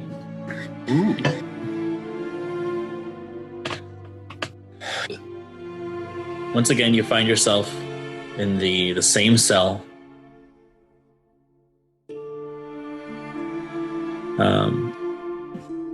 Your back has started to heal a little bit, what it can. You're not you're not as sore as you were before, but you can feel your back kind of like the skin kind of tightening a little.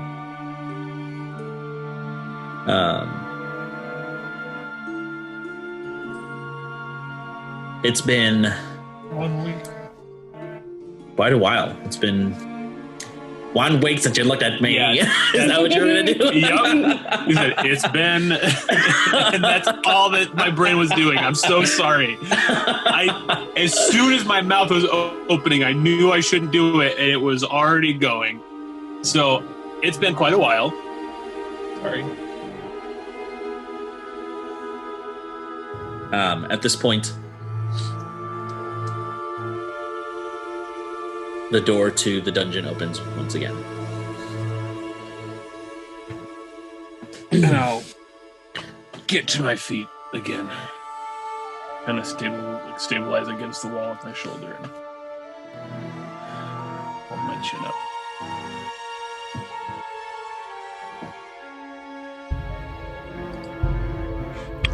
Descending the stairs, you can see, once again, Lord Mayor Faustus as he approaches the bars of the cell. He says,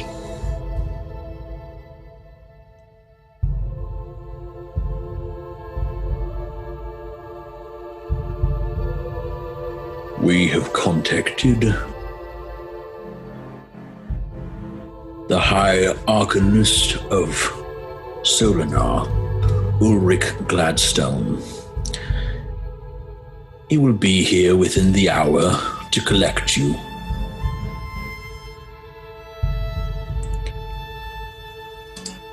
And I will get a hefty sum and possibly a promotion.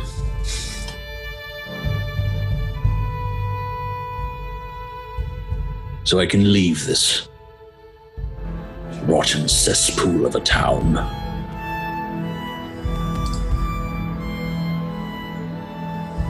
I suppose the congratulations are in order.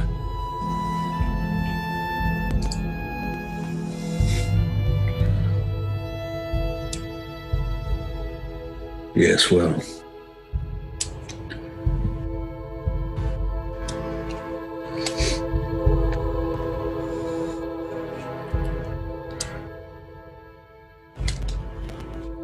Since it very well may be your last day here, I've brought you a little something.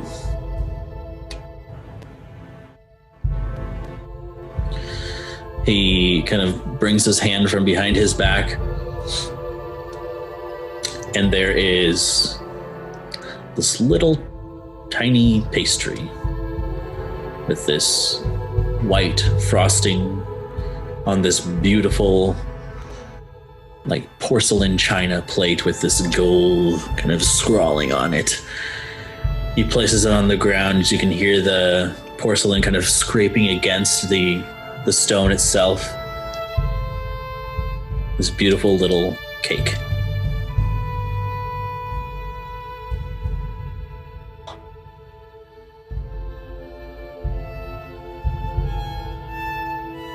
I don't make any movement toward it. Okay.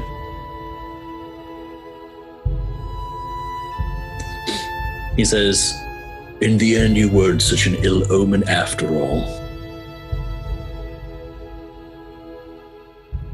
You know, I don't know how long I've been down here. I've lost track. But I've had lots of time to think. And there's one thing I left out that I should have told you before.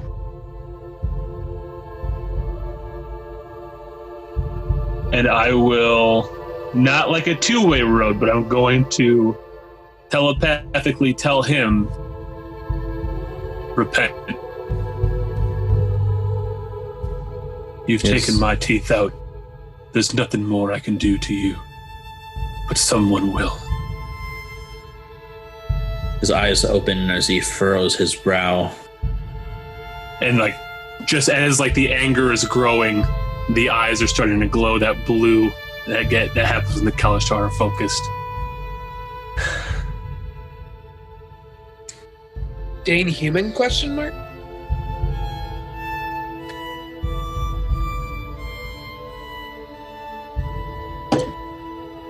We'll all be rid of you soon enough, freak. And he turns around and leaves. You'll regret that.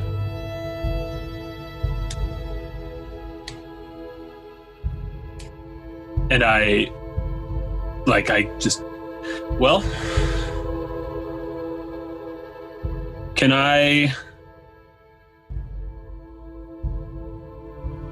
how can I want to try to determine if there's anything, funky about the pastry that he left. This would be using your senses, so make a perception check. Perception check. And as always, he does this little guidance hand thing just out of habit. He being I. Perception 22. It doesn't seem like there's anything wrong with it, no.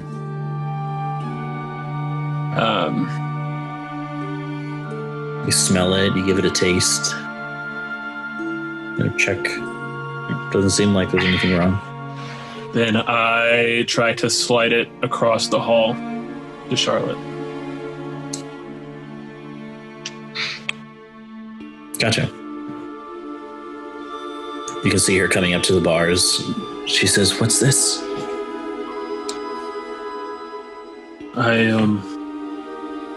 I examined it as I kind of give into the pain again and let myself back down. I examined it, and it doesn't seem to be poisoned or anything, but you've been down here much longer than I have. I consider it an apology for all the time I wasted not getting you out.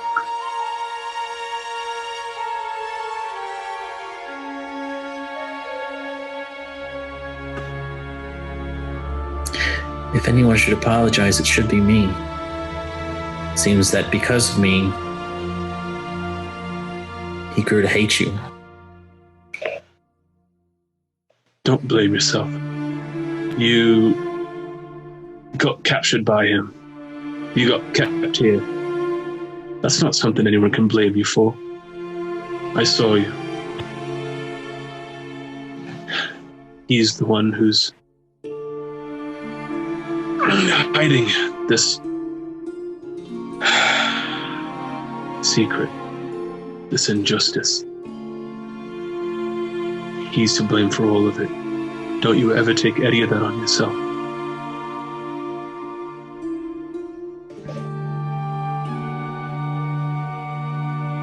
She takes the cake and she starts eating it. And you can see that she enjoys it. And she takes her time with it so as to not, so as to savor every moment.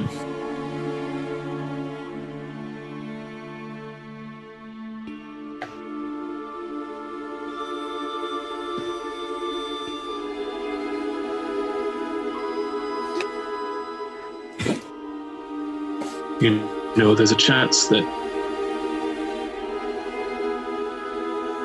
even though I told them not to, my friends may be coming for me, but they may miss me. If they come, tell them to take you to Rosa's cave. They'll know it's from me.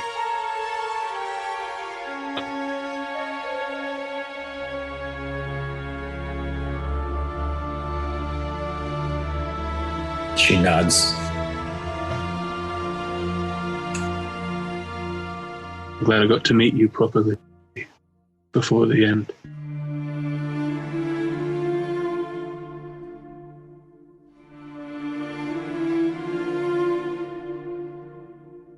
Wasn't the most ideal. No, it wasn't, but I'll take what I can get.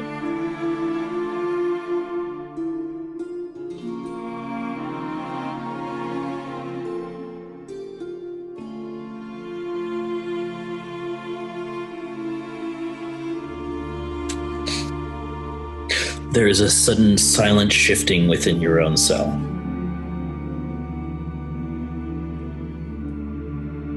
From the darkest corner.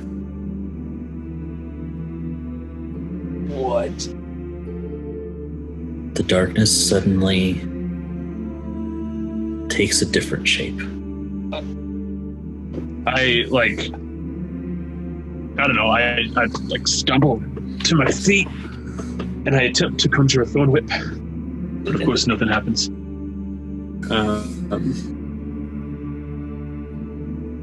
What's going on? This dark purple skin, this long, frizzy black hair, and these two horns that curl from the side, from her temples, back and then forward. You see the wretched form of the Dreamcatcher. Catcher, what are you doing here? I knew it! I knew it.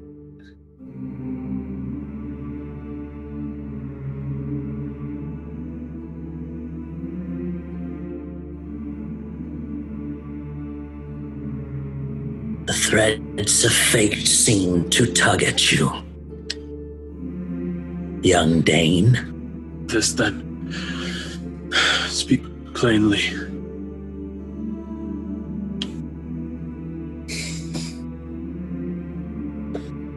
What a fine mess you've gotten yourself into.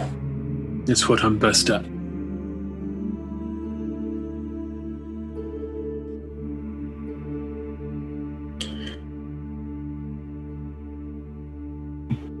The Archmage he mentioned, Ulrich Gladstone.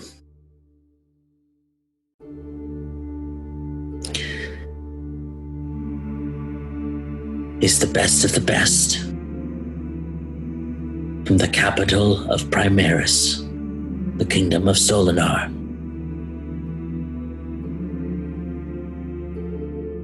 Am I to take comfort in that? That it'll be quick? No. In fact, this reminds me of another story. One that's very closely related to yours.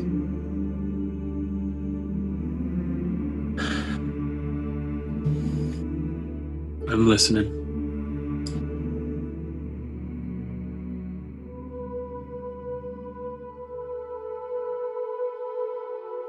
It's the story of an orphaned Aasimar who grew on the streets of Solinar, the shining citadel.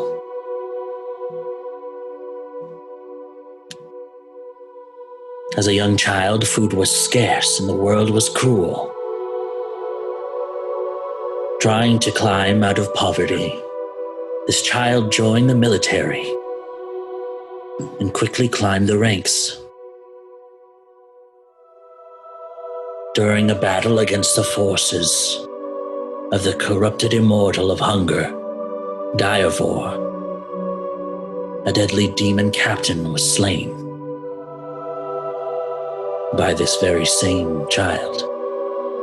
From its dying body, a shard of power fell.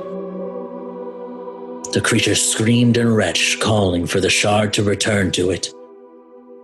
The shard glistened, its tantalizing pull corrupting the mind of the child. Gazing into the shard, he saw power, the ability to change the world, and it festered within him.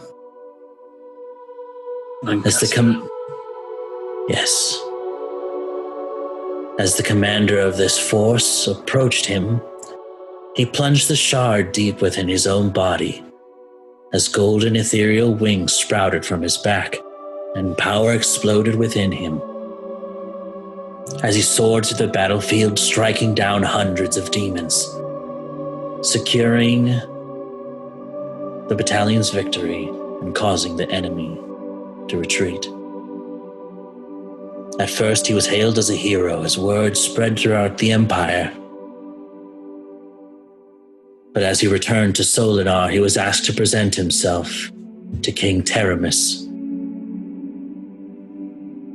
While praise was given to Alistair, Teramis demanded Alistair return the shard to the kingdom, explaining that the shards should not belong to one single person, but rather the kingdom, to ensure the safety of its people. He reluctantly agreed, but faith in his king was unwavering. He was asked to stay within the castle while this arcanist consulted how best to remove the shard from his chest. But during that night, Alistair became restless and used his power to secretly fly outside the castle, as he wouldn't have the power much longer.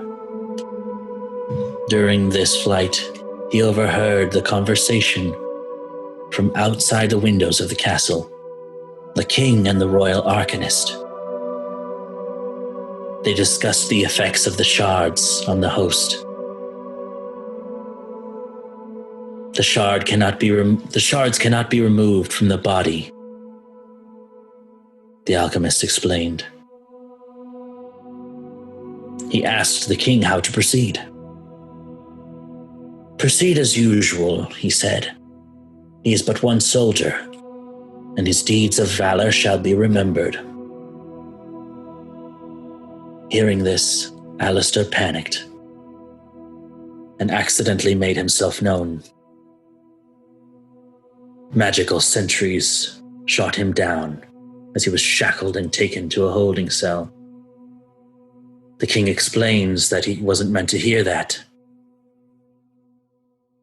But he explains to Alistair that he is too dangerous to keep around in his current state, and if he could remove the shard, he simply would.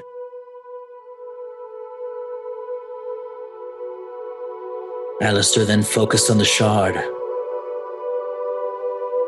as he began to scream and pull against the shackles. Suddenly, there was a bell ringing in the courtyard. The ringing and the glow of this shard of power drew strange creatures and demons to the city as they began assaulting the castle. Every guard was alerted as the king was escorted out of the room and taken to safety.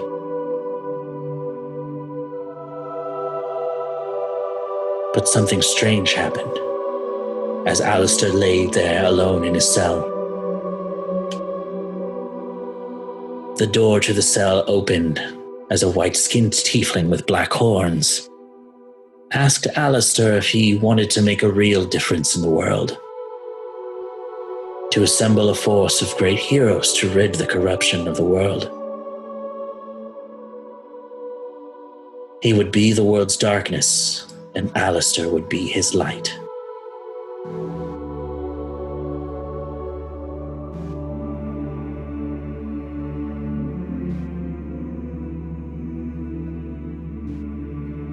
A touching story.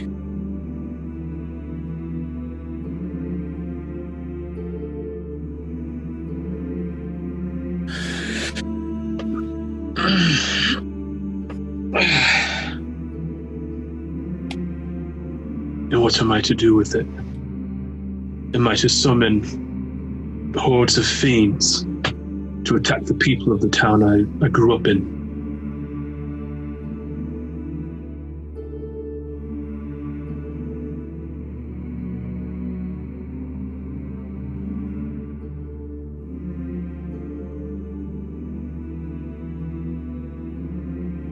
It was a story, nothing more.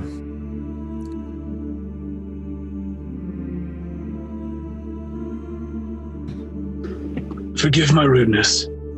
Thank you for telling me.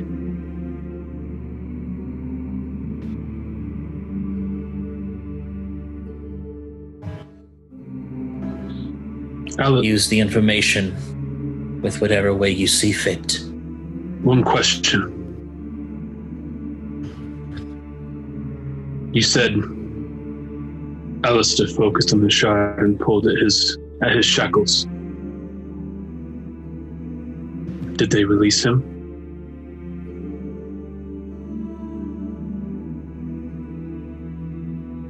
No. Just you, the fiends, then? Yes.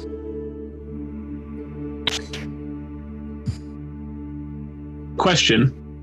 Mm-hmm. Dungeon Master. It's true. Would the magical suppression crystal shackle things, that doesn't stop the glow from the shard? Correct. Okay, so the magic of the shard surpasses, presumably, the magic of the shackles.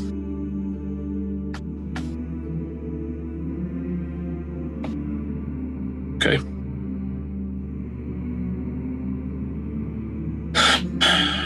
Thank you, Dreamcatcher. You have helped us much these last few weeks.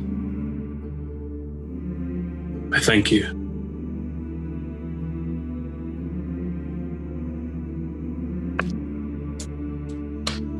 Should I perish before we meet again?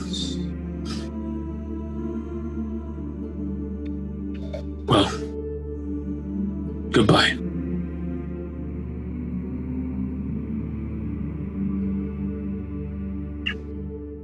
The story will continue without you.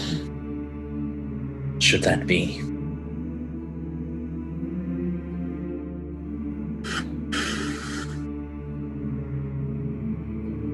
There'll be good folks writing it.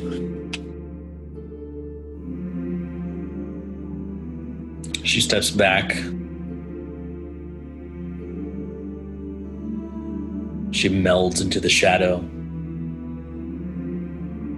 And she disappears from your sight. And I'm going to immediately kind of turn my attention inward and try to focus as much of the shard's energy as I can right at the crystal around my wrist. Okay. Swear to God, if we just devised this whole plan for you to break out yourself. Right?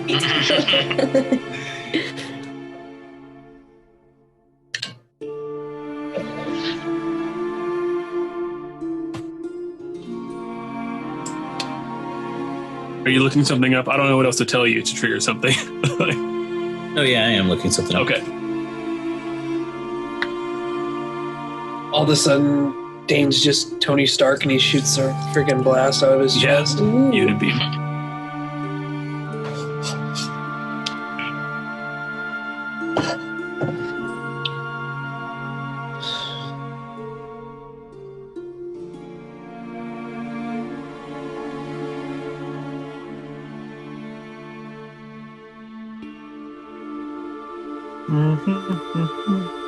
Excuse me.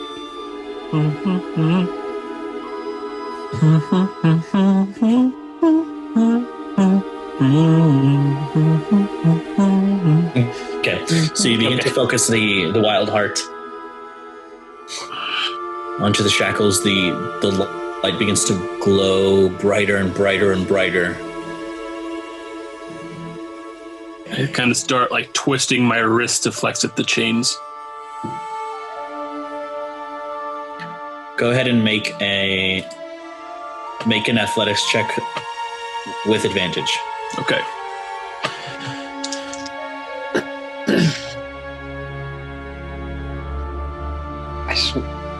All right. Well, I'm kind of butt at athletics, but I rolled a 14, so 16.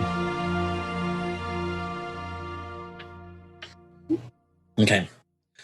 You pull and pull and pull against these diamond shackles.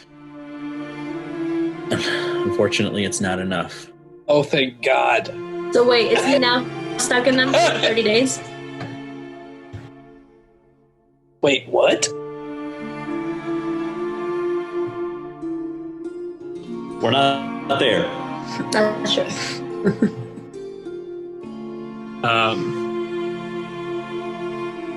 Is it too late to use a luck point? Or is that the little free good luck thing that I have? Or can you tell me if that wouldn't make any difference? It would not make a difference, no. Okay. What if he sold his soul for a natural 20? Oh, I don't have any bad luck right now. You guys and your bad luck. I'll trade you for 2 bad luck. Yikes.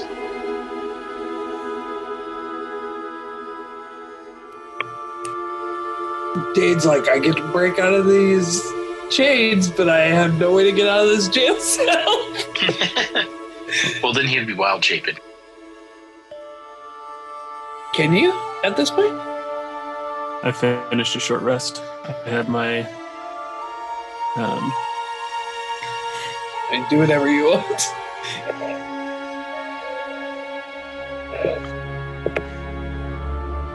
No.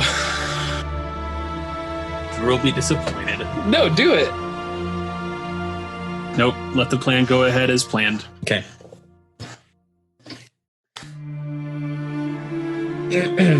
That would have been so cool if you did it, though. Yeah, do it. Don't make this that would about be me. so Then everybody cool. listening is going to be like, wow, Drew's a real dick. Wow, I wouldn't even let him break out of his shackles. If you want to, Tyler, you should. Yeah. Yeah, but that double bad luck, that could be rough.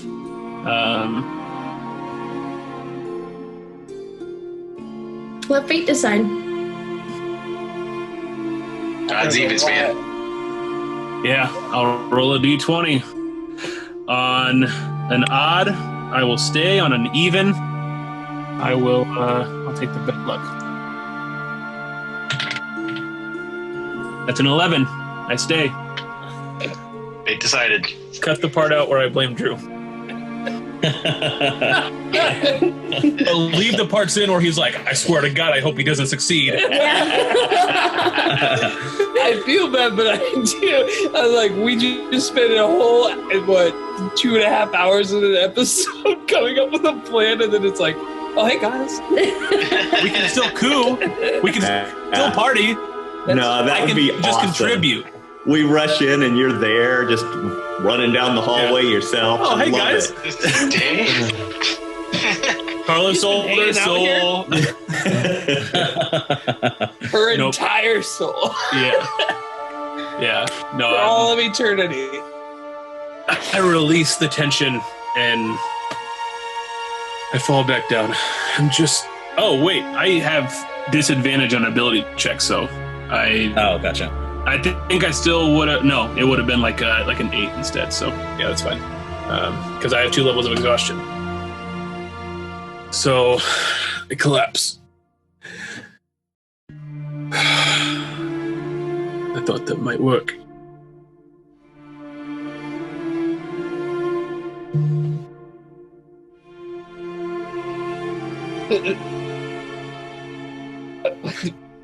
anybody?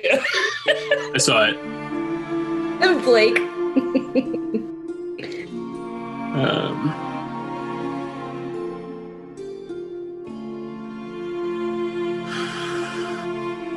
I suppose this is it then.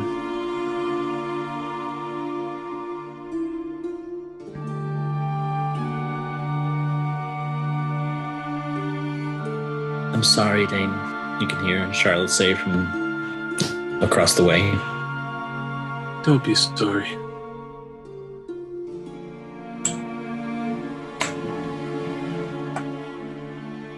Like I said, I'll see you in the arena soon.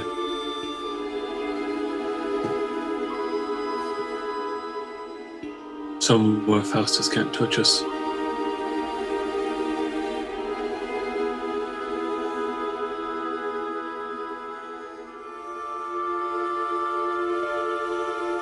And I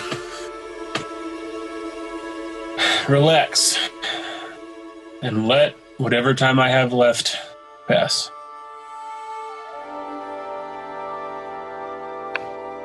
Okay.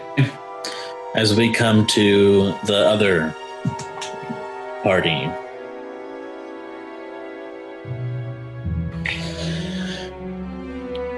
So, like before, you were within this rectangular underground chamber that is filled with these kind of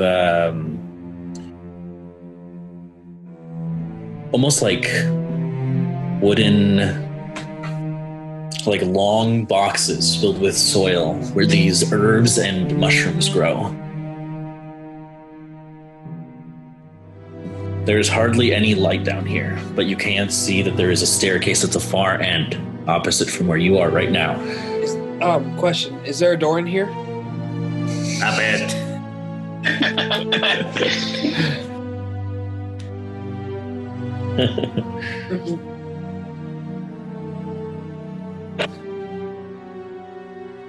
Okay, clock's ticking on this invisibility. We need to move. Let's head up these stairs, Eric. We gotta find Dane. I'm gonna roll a stealth check.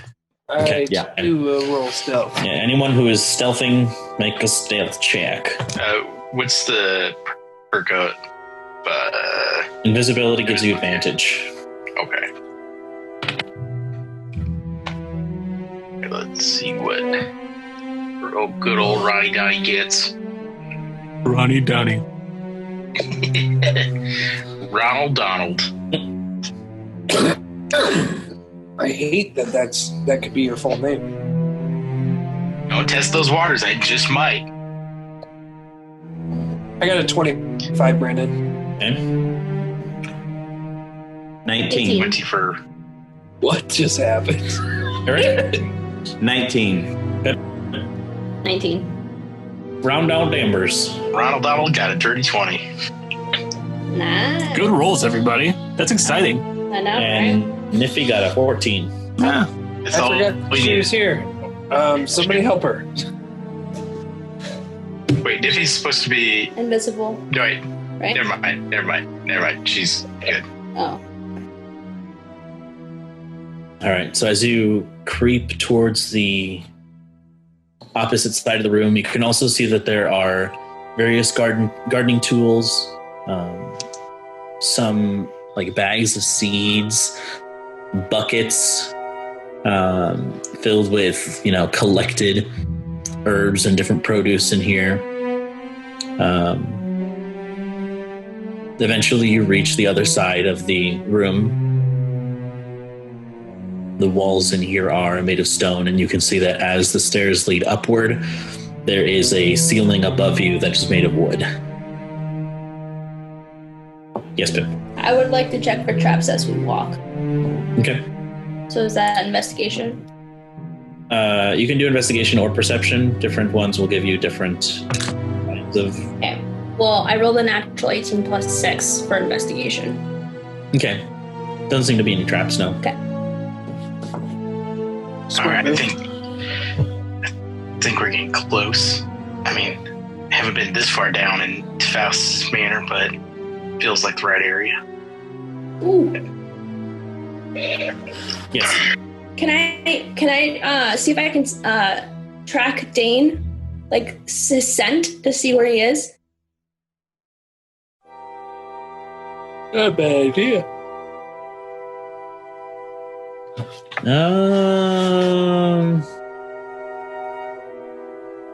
If he's walked the same halls, I mean, maybe.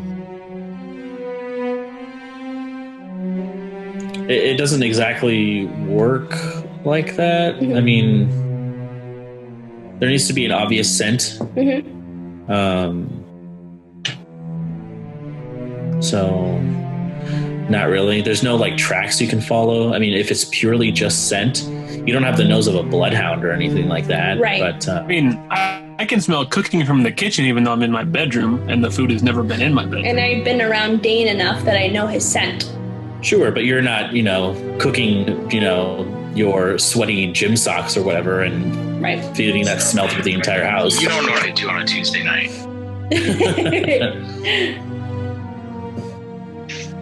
All right, so What I'm saying is that Pip's smelling is good, but it's not on the same level as like an animal that can see the world through smells. Sure. let's climb these stairs. Okay, so you climb the stairs, and everyone dies. No, Oh shit. Figured that would happen. Eventually, you reach the top of the stairs where there is a wooden door.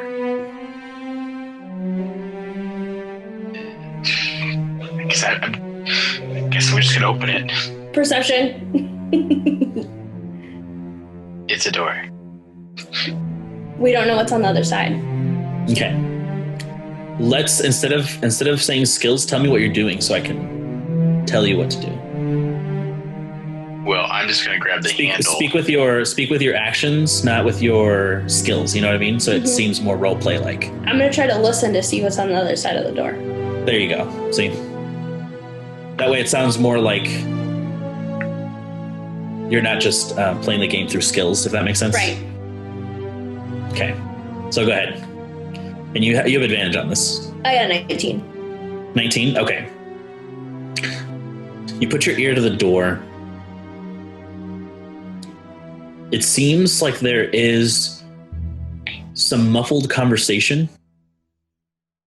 Not directly on the outside of the door, but there are definitely people in the area.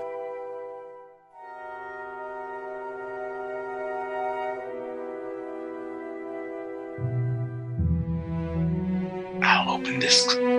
Sorry, let me get closer to the mic for this one. I'll open this softly. Yeah. Okay. It sounds like there might be people on the other side, but not too close, so we might be good for now. Alright. So I use my dirty 20 stealth. I open the door as quiet as I can, hoping that they put some fucking WD-40 on those hinges. Gotcha. So you grab the doorknob and twist it, and it doesn't seem to budge. Gets locked. Ooh.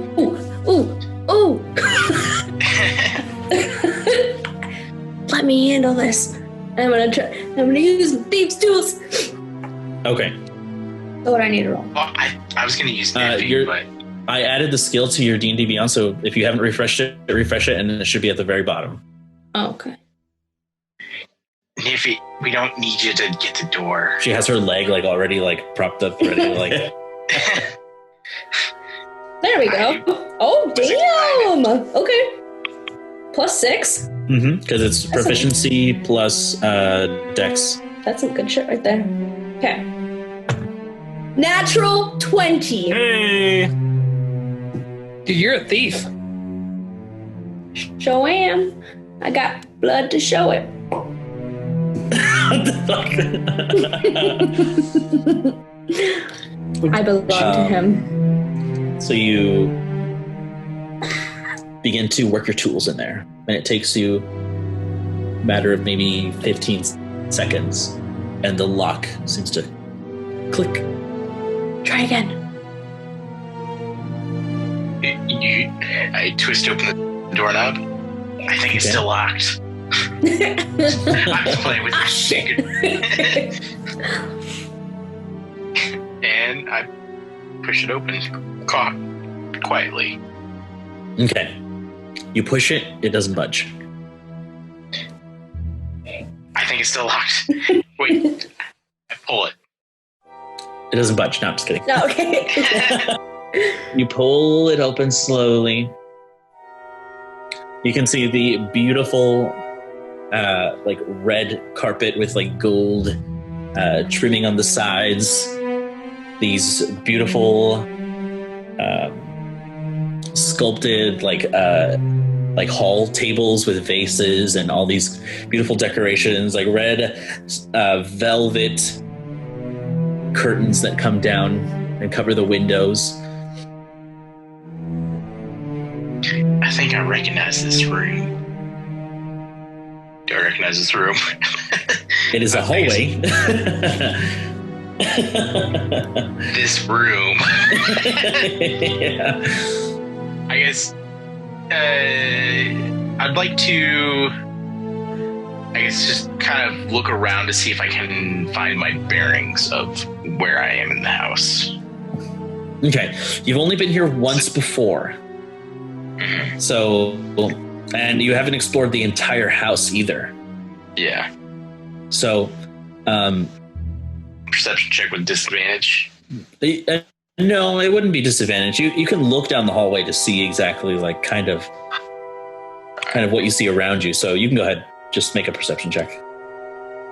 An 8, but okay. So what's immediately obvious to you as you look to your left and to your right, as you look to your right, you can see down the hall there are 2 guards that are talking to each other, kind of loudly, and they begin to speak about some kind of ruckus happening at the gate of Berkshire, and to fortify security towards the entrances of this building. What was that? As I say in my head. What was that then? It sounds like Rondon. You know what you will. All right. So, in which end of the hallway were the guards at? To your right. So you look to your right, you see them. Okay. And to my left were just some curtains and... The hallway continues. Okay.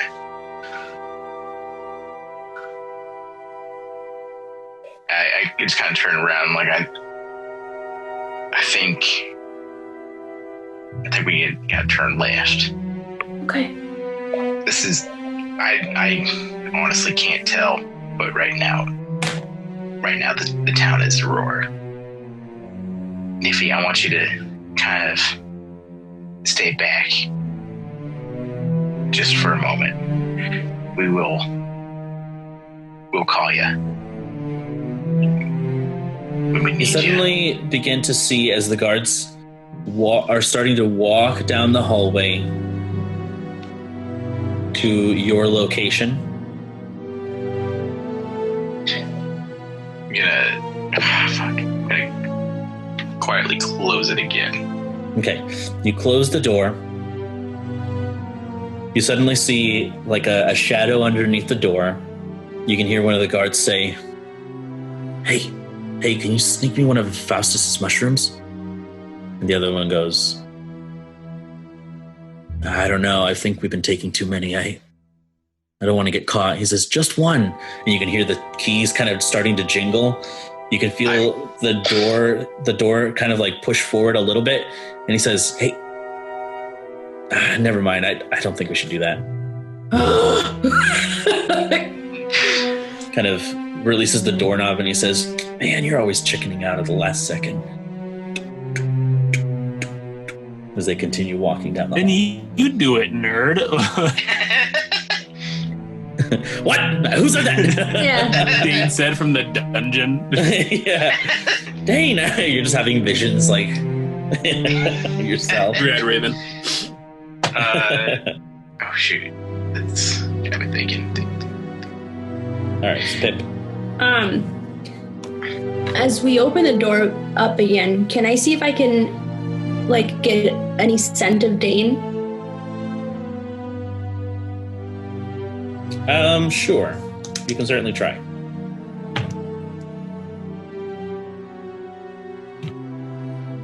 $18. You begin to smell. There doesn't seem to be any scent of Dane in this hallway. Okay. I guess I turn back around like, all right, y'all. I guess our two options are we head towards the guards or we head away from the guards, and I can't make heads or tails where we're at. The guards, you notice, they kept going towards the left, and they rounded a corner. The hallway is now empty. Okay.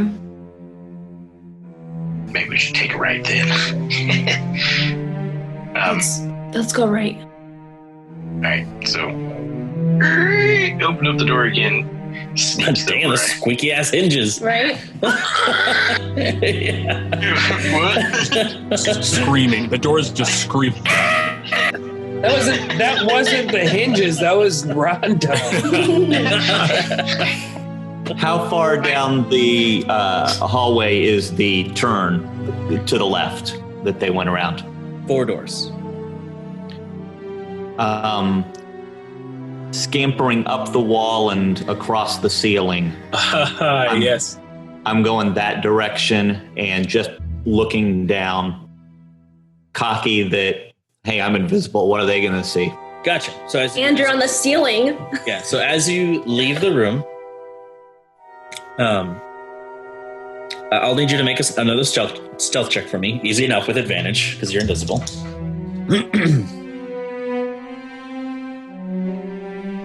With advantage, that's a 12. Okay. Easy enough. You begin to scale the wall. Are you... Well, actually, no, you wouldn't. Okay. So, with that roll, I mean, as you continue to walk, not really paying attention to where you're walking, you round the corner up on the ceiling.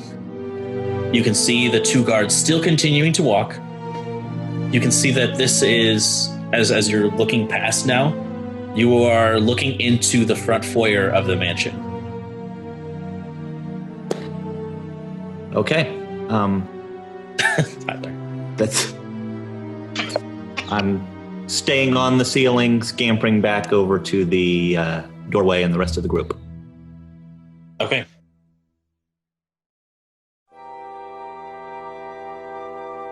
All right, and I guess I don't recall if we had an idea of where Faust's dungeon was. Mm-mm. We're just going to the right. I don't know where the dungeon is, but I don't think it's to the left. That way, looks like it's the way out of here. Glad to know that we found our way out. So do we need to roll another stealth check, Brandon? If you're moving into the hallway and to another location, yeah.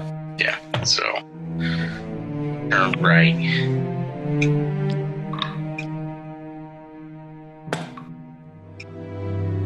Uh-oh. 14 for round down. Uh-oh. I got a 27, so I'm fine. And Pip? Natural 1. Natural 1? Okay. All right, so... With advantage? You rolled with advantage, right? Why would she have advantage?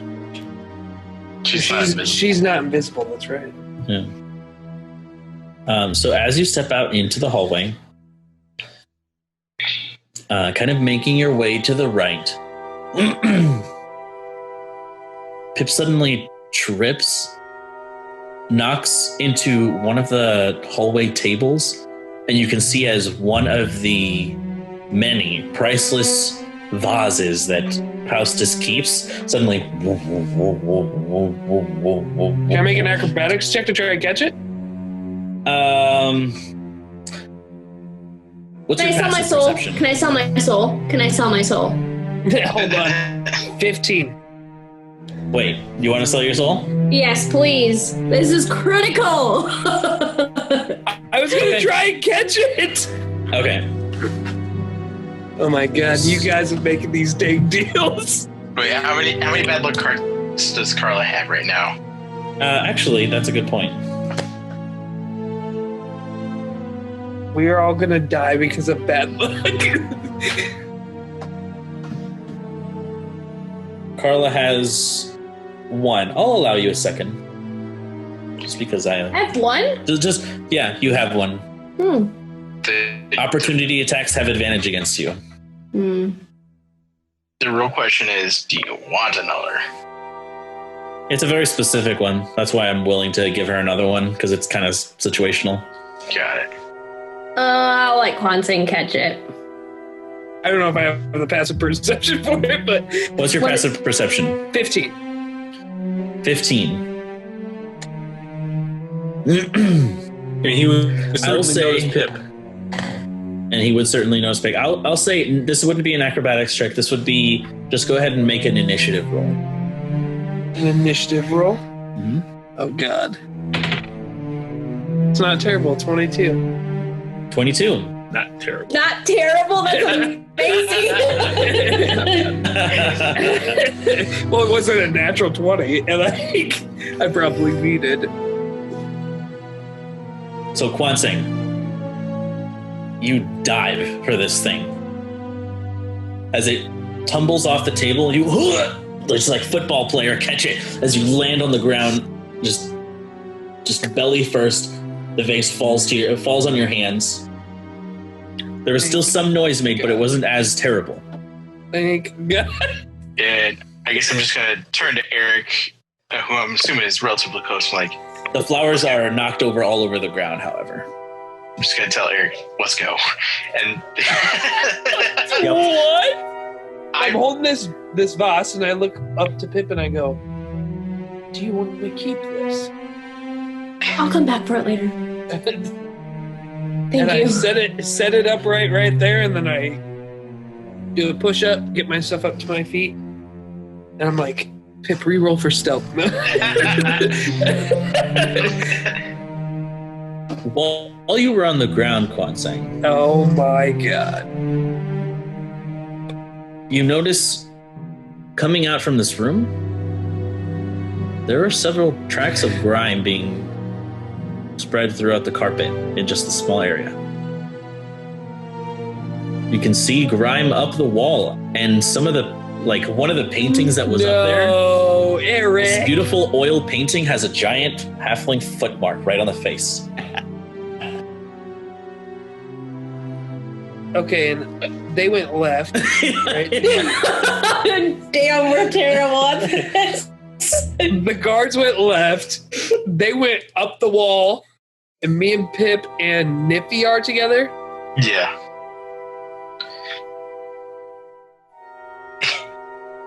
So I grab the vase and I pick it up and I'm bringing it with me. Okay. Do you take the flowers with you as well? No, I leave the picked them up. flowers. I picked them up. Okay. Okay.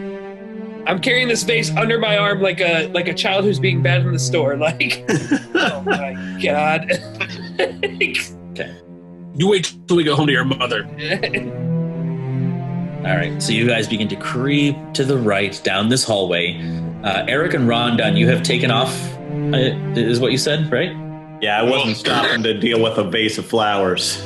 yeah, I was like, they got Niffy. If they're gonna get fucked over by the guards, like me and Eric are still invisible. They can handle the guards. Okay. Rondon's like, they can die. That's not my hope is with you and Niffy. You're good, dude. You're not gonna die. I believe in you. As you continue down this hallway, eventually you are led to another hallway where there are two very large doors that are currently open. And inside you can see this beautiful ballroom. There's a giant piano. All of these like musical instruments currently unattended, and this beautiful marble dance floor with this enormous crystal and gold chandelier that hangs from the top. These beautiful stained glass windows depicting what you can only assume is the great lineage of the Redbrooks. You know, you'd be surprised, Eric. I actually know how to dance really well. That doesn't surprise me at all, Rondon. I don't think this is the dungeon, though. No, it's way too fancy. Yeah. There should be anything like chain to the wall at the far end. Hello? They're making me dance. So that's the only room that we saw the end then, or No, this hallway doesn't come to an end. It just This is the most this is the feature of this area, I guess. The most noticeable room is in this hallway. The hall does continue, however. Okay. I just make note of it, just like maybe one after the coup. Yeah, that chandelier looks a little too fancy to be leaving it untouched. But right now, we gotta keep on moving. Like your prankster attitude. You're right.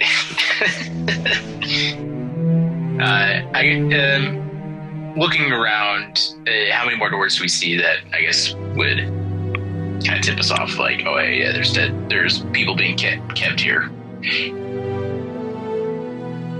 You see a couple more doors. It's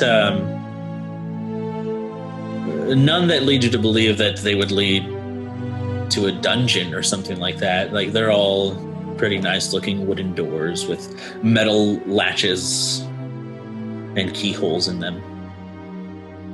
All right.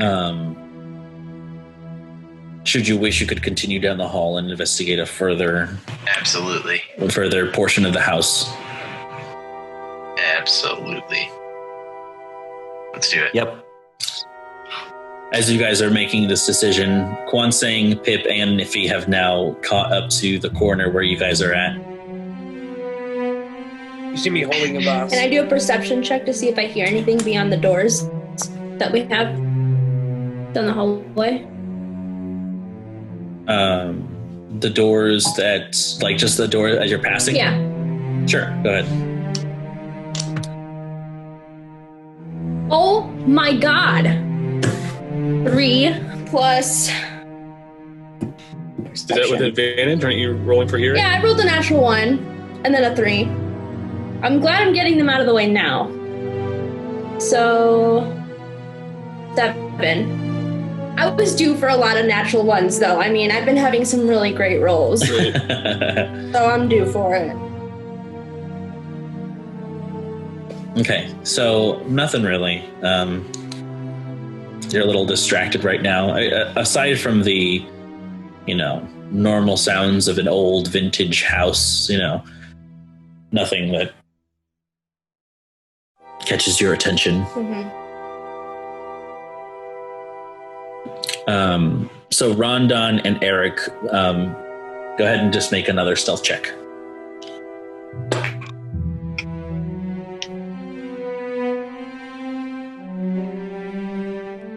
Nat 20, so that's a 22.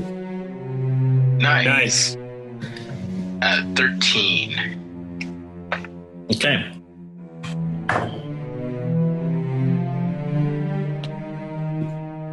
So as you guys continue, several hallways, several twists and turns that you guys decide to take.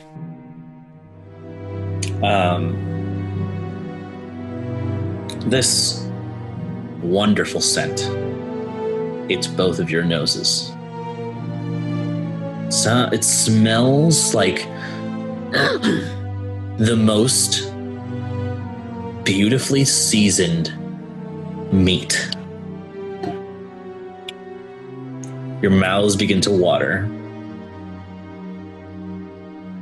As you guys are walking, you begin to see several people dressed as chefs, like culinary artists, making tonight's supper. I really hope that's not Dane. Moving to and fro. There are these doors that are open, and you guys kind of sneak a peek into this kitchen.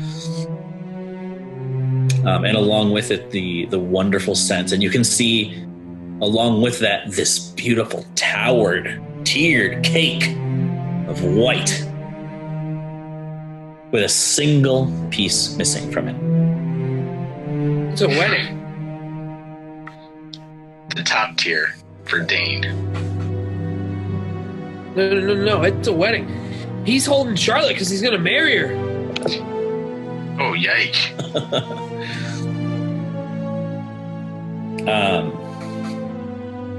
The way he laughed, I'm assuming I was wrong. I hope she's 15. Dude, he's a weird. Aged. Disgusting. That's why we're going to kill Faustus. I mean, if you want power, the best way to do it is to marry into like a rich family, right? They're like a famous family, aren't they? The Lionhearts. They are a rich family. Welcome power. And as you guys are walking, Rondon, the curiosity of this gets to you, and you kind of stand at the door. Oh God. And Eric, you are standing a little bit further away, kind of keeping your distance so you don't want anyone to notice you. But Rondon's just looking into the kitchen like this is the kitchen of his dreams. And suddenly someone walks and bumps right into Rondon.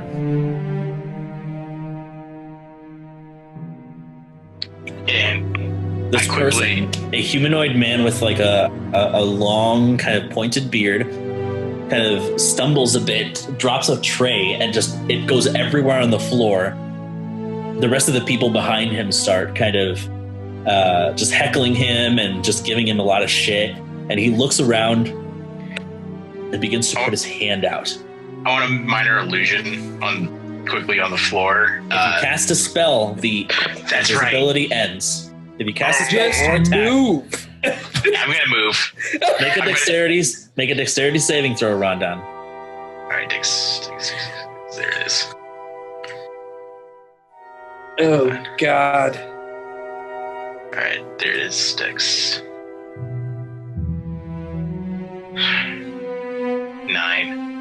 9? Okay. Oh my God. This hand suddenly reaches out and grabs your shirt. His eyes suddenly open.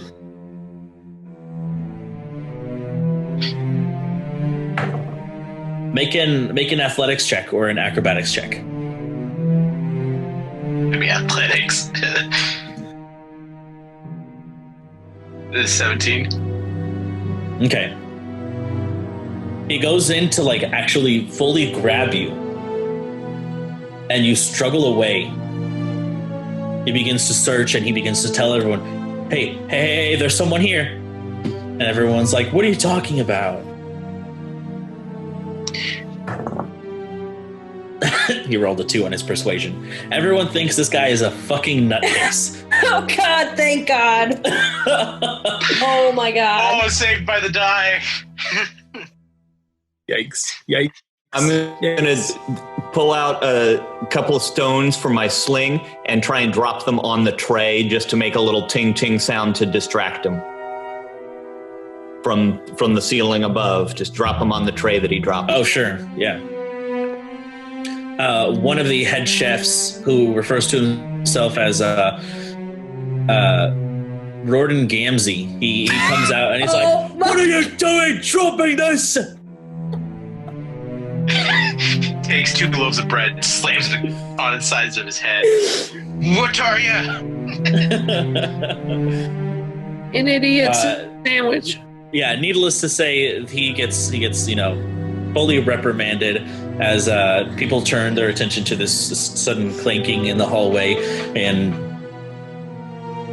they begin to notice the little pellets from the slingshot. Wow, natural 1. Raise the And dice. looking around, they really think nothing of it. They pick up the tray, start to gather the food, and send for someone to come clean this up. And just like, well, I won't say anything. I'm just kind of just. That was a close one.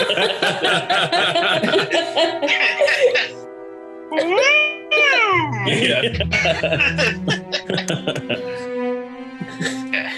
And therefore, I just keep on going. Yeah, I couldn't see Rondon. I just saw the guy grabbing something, dropped the stuff, and then moved on because I'm hoping that Rondon got out. Gotcha. Eventually, the rest of you catch up. So Pip, Wanseng, and Niffy make stealth checks for me. Fuck. 22. I have a plus 8. 19. So pretty stealthily for the majority, or for the most part. Niffy's a big girl. She Whoa, don't talk about her like that. She's a Goliath. yeah, that's literally that literally means big drill. That's mean. Wow. Can you hear from your forehead or what? What? You guys hear this kerfuffle happening. Just the dropping of a tray and the yelling. That is what you hear. As you continue down this hallway, you reach the hallway that they were just at. And now you can see that there are several people cleaning the hallway now. I look for Eric's footprints. Go ahead and make a perception check. How many people are there in the hallway? With the chefs in the kitchen, sparingly making their way in and out of the kitchen, and the people who are cleaning, I would say that there are 2 people in the hallway cleaning, but every once in a while there's like 1 or 2 chefs that come out. So we probably wouldn't be able to make our way deeper into this hallway. The same way that they went, not really. No. 21. Okay. Looking up at the ceiling, the footprints of grime, yeah, you can follow them. Which way did he go from where the kerfuffle happened? Further in. Further in. So he went into the hall where the cake is. Down the hallway, not going into the kitchen, but down that same hallway. Okay. Is there another hallway, or is it just keep going? Nope, there's another way. Yeah. Wait, we need to go. Yeah, there are enough hallways here where we don't need to say I want to go this way and backtrack or whatever. We're just looking at key rooms and different ways to get there. Okay. So we go down the other hallway. That way it doesn't turn into, okay, now you turn left or right. Now you turn left or right or middle. You know what I mean? Right. Yeah, no, let's go down the other way then. Okay. So you take the opposite hallway then.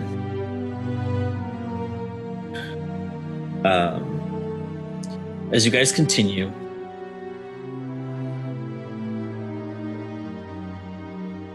you are suddenly met with what seems like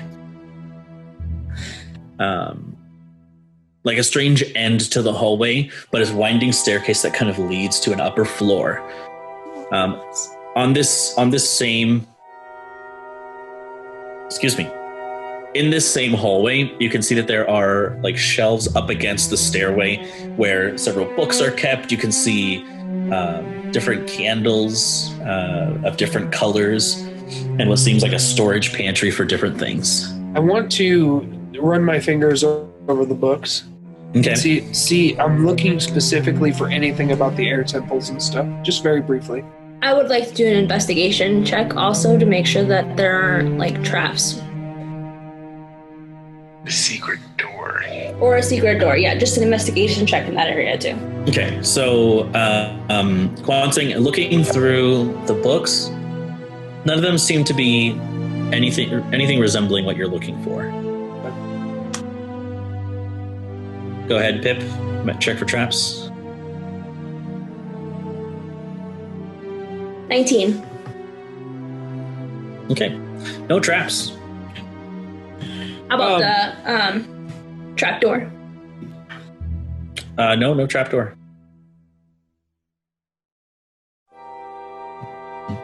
Yes, one second. I'm also, while I'm looking, can I look for maps of anything? I mean, Berkshire, whatever I find. If there are maps up there, I'd like to grab them. No maps here. Just books. Yeah, just books. You would know that maps are a kind of thing that you would find in a study. Sure. Not necessarily just in like a hallway closet or anything like that. Maps are very valuable. Right. Because they're very hard to make. Sure. What's in the you said there were like boxes or it's like a pantry, like what's in it? What's in the box? You open the pantry to find several cleaning supplies, like rags and just like soaps, different things. Like this appears to be like a station for the help, like so that they have access to cleaning materials in this area. Gotcha. And you said there's a staircase going down. Staircase going up. Yeah, I want to go up that staircase creepily. Okay. And then the hallway keeps going. No, this seems to be like a dead end of some kind, but it leads upward. Gotcha. I'm assuming it could be like resting quarters, but we'll find out. Yeah. Okay. So you guys begin to head up. Rondon and Eric. As you guys begin to creep closer, eventually there appears to be a door that leads to an outside, almost like a courtyard of some kind.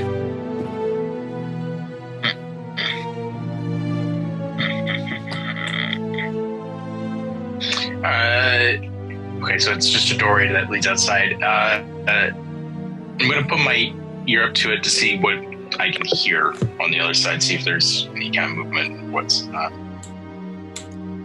Well, there is actually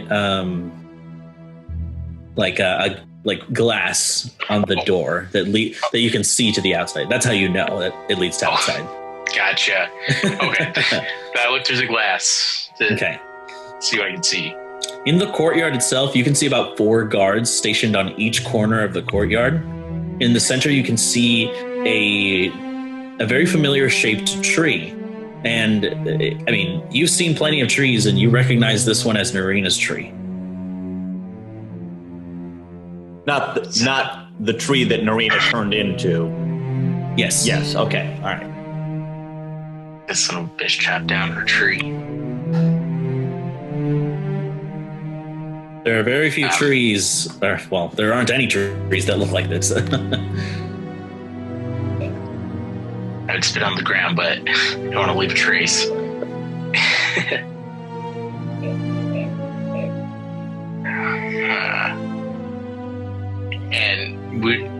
Okay, so yeah, there's no one else in this hallway, so just kind of turn to Eric and like, I don't know, man, I just feel like I'm getting lost, going crazy.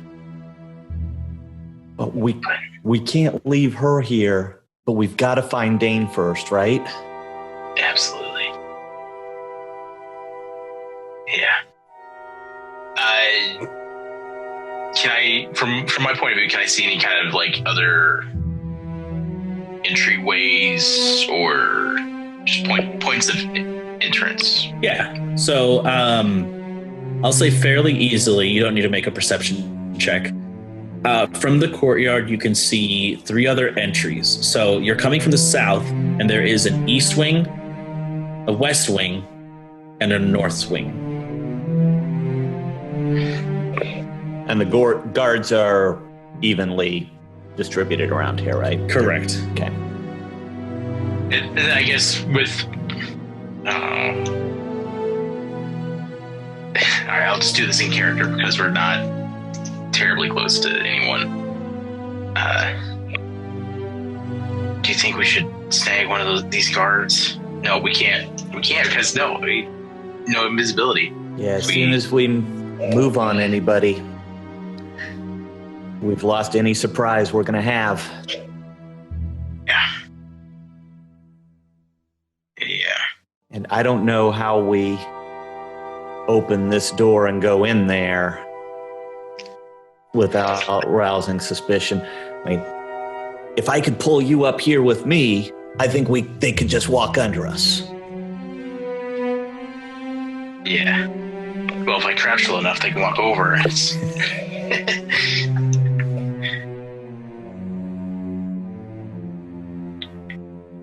Well, if they can't really see us, we might as well trek on through and see about heading to the north. Okay, yeah. I mean, it's as good as any. Let's do it. Yeah. And so I'm gonna softly open up the door to, rouse no alarm. Okay. Jumping down to the floor here, or coming down along the floor to the wall, to the floor. Gotcha. Okay, so Rondon, you carefully open the door. Both of you make stealth checks as you leave this area. 17. Okay. And Natural 20. Natural 20! Okay, so very carefully, you both take care to open the door only slightly because there's a guard right next to it. So you open the door, slide through, and shut the door. You guys creep across the courtyard ever so slowly. The pale light from the crystal in the center of the city doing its job, keeping you out from the darkness. Eventually you reach the northern wing's door. Open it slightly, slide into the door, and close it. And you guys are small folk, so you guys, this is much, much easier for you as well. Part of me was tempted to just be like, dumbass, can't even see it. Said that! Was it you, Jim? And they all start fighting in the courtyard. Oh, that's the dream. Yeah. You South Wingers are always talking shit.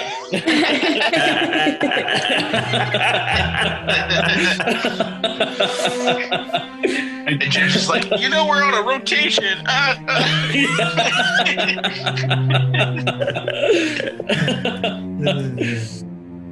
So we come back to Kwansing and Pip.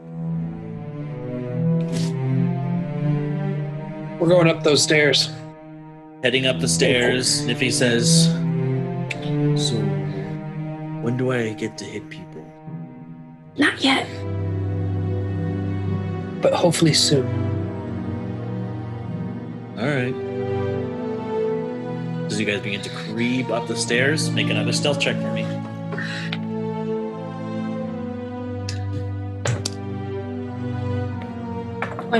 Not natural.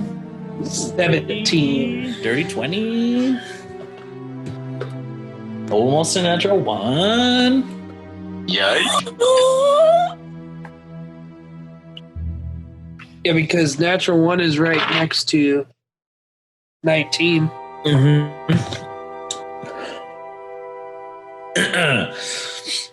So as you all creep up the stairs, There's too many stealth rules this darn house. it's a stealth mission. I don't know what to tell you.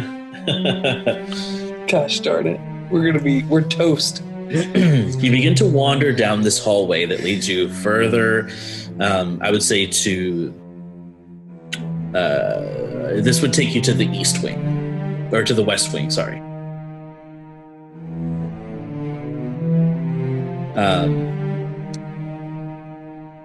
You suddenly begin to hear this very deep voice. Oh, I'm gonna kill him. Oh no.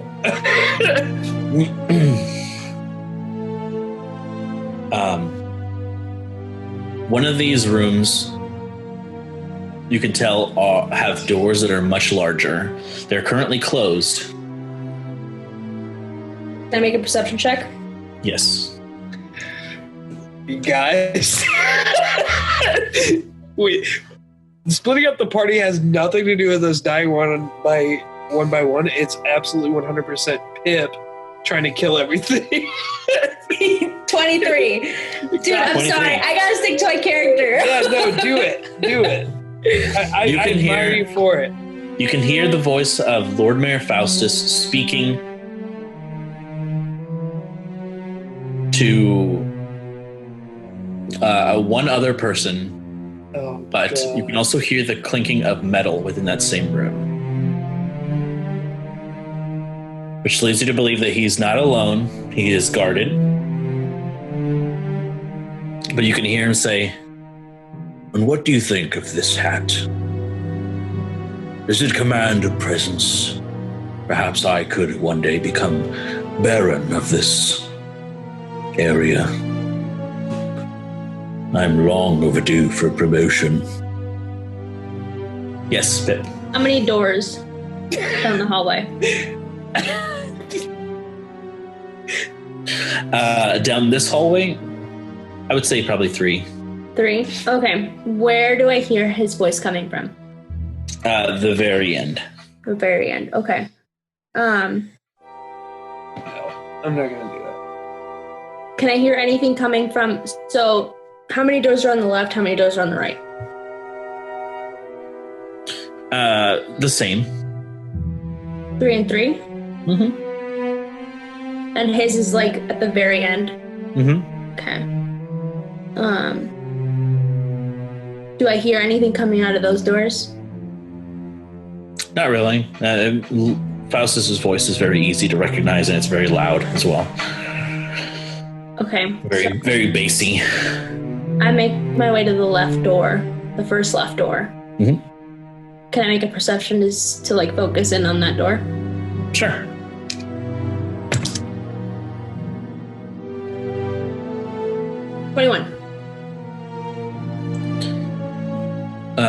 There doesn't seem to be anything that you can hear from this door. I open it. Okay. You open it, you step inside. It appears to be like an unoccupied guest room.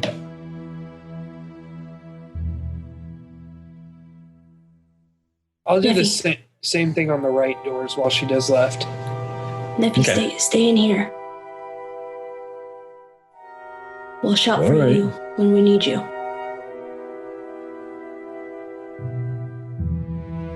And we make our way. Like, I want to check the doors on the left. She takes her sword out and starts kind of like cutting grooves in the wood. Be quiet. Just like twisting, like not Okay. making much noise. Just like she's bored. I got a 22 for my roll. And you were investigating the opposite door? Yep.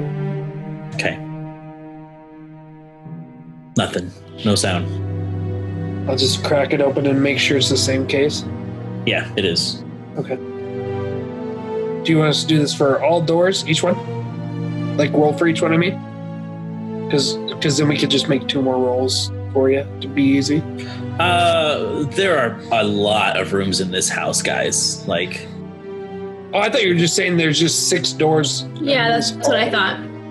right, but if we do this with every single door, we'll be here all night, is what I'm trying to say. Mhm. Right. Like, don't think of it too much as like a house that needs to be, searched thoroughly. Like, we're just doing like like main like rooms that you can see. So the main the room that you need to worry about in this is just the room that you could hear Faustus from. Gotcha. Just so that we're not like spending a lot of time on it. Yeah, spending our whole night like casing the place, basically. Right. Kwanzaa.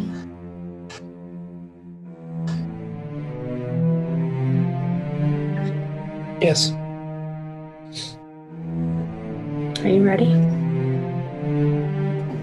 For what? You're Pip? We need to get Dane first. Oh, God. Pip, you have that look in your eyes. There's no fire around. You can't start. No.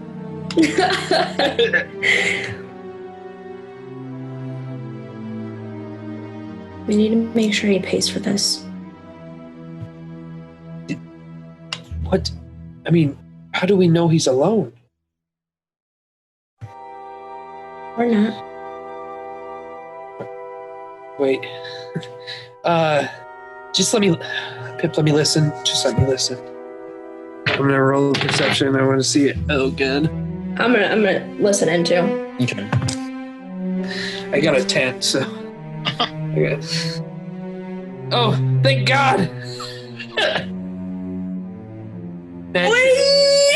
All those ones paid off. I know. There are at least 5 people in there with him. Fuck. Action economy says that we're screwed if we do this. But...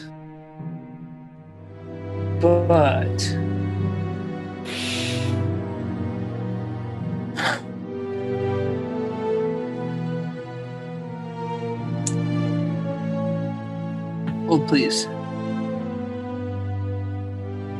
Brandon, in this hallway, what all is in the hallway, I guess?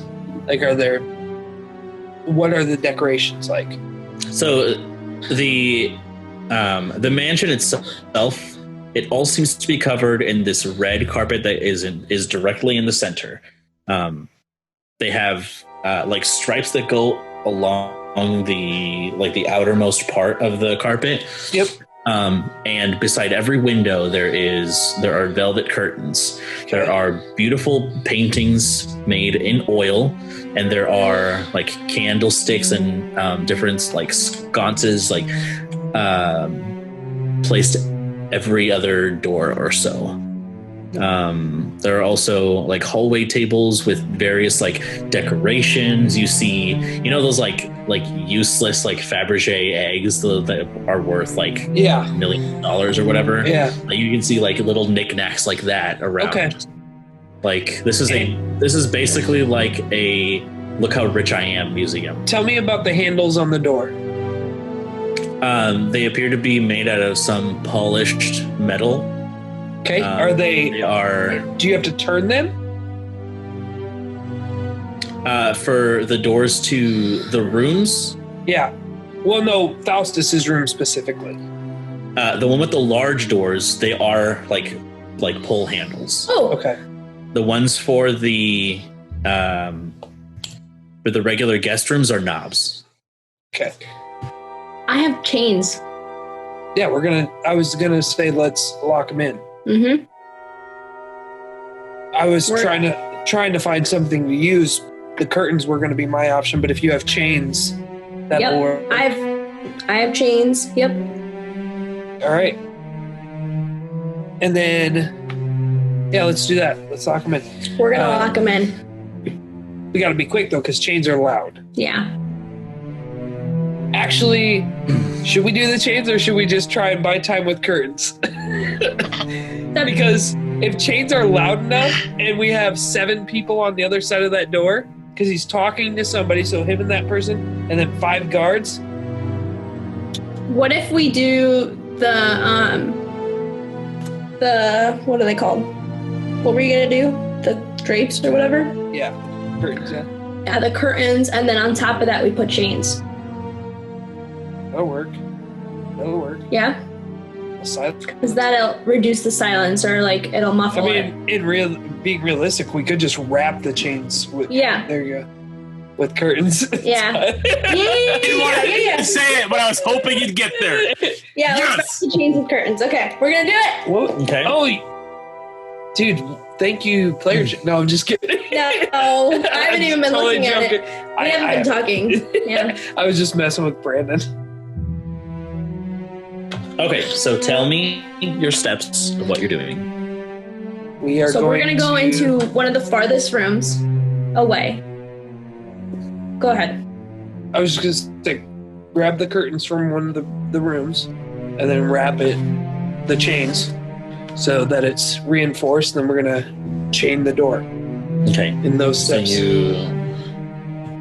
you gather the curtains from one of the rooms. Yep. And then we wrap the chains with the curtains so that they're silent. Okay. And then we are gonna wrap them around the door handles. Okay. So I need you to make. This will be.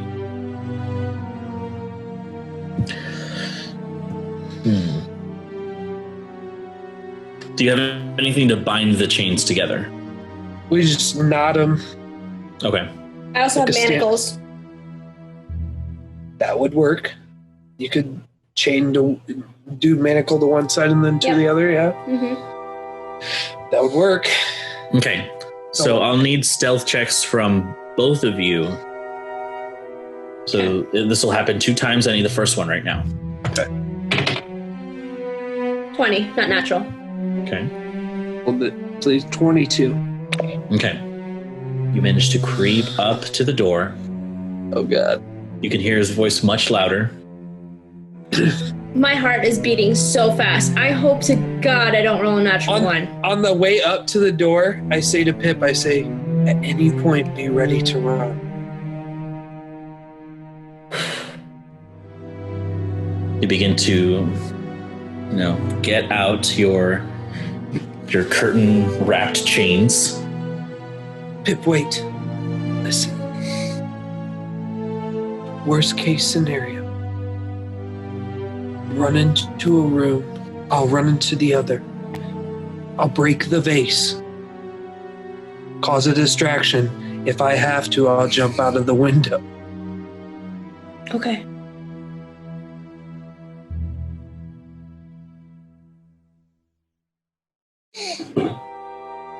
Okay.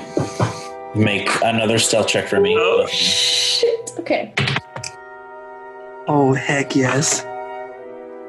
18. 24. Okay. Come on. Come on. This will be the one time Faustus is perceptive. And rolls a natural 20. Yeah. The man's never paid attention to anything in his life and he's going to catch us. You begin to slowly wrap the chains over and under, over and under, over and under, tying them together. Using your manacles, you manage to clamp them in the center. No one is the wiser. Bitch yes. Out the other door. Okay, now I'm gonna light my arrow on fire. No. Start the Totally room on fire? That Totally would be kidding. awesome. Totally That kidding. would be good. That would be way too much. I mean, Okay. Kwansing would be like, Pip, what are you doing? But Drew's like, hell yeah, light that room on fire. Faustus teleports behind you. He's Nothing personal, kid. And then, like, the sword, like... Kwansing just sliding down. no, dude, it's the brain scene from Kill Bill where the brain is showing. You guys ever seen that? Yick. Yeah, I do. Yeah. Alright. When she kills Lucy Liu. Yeah. And her brain's just hanging out and it's twitching. Oh, it's so gross. Okay, anyways. This will buy us some time. Let's go. Hopefully all the time we need. He'll get what he deserves, Pip. And then, yeah, we get out of there. Okay, you guys creep along We take Niffy with us. deeper into the hallway. Okay, going back for Niffy. Rondon and Eric. As you reach the north wing,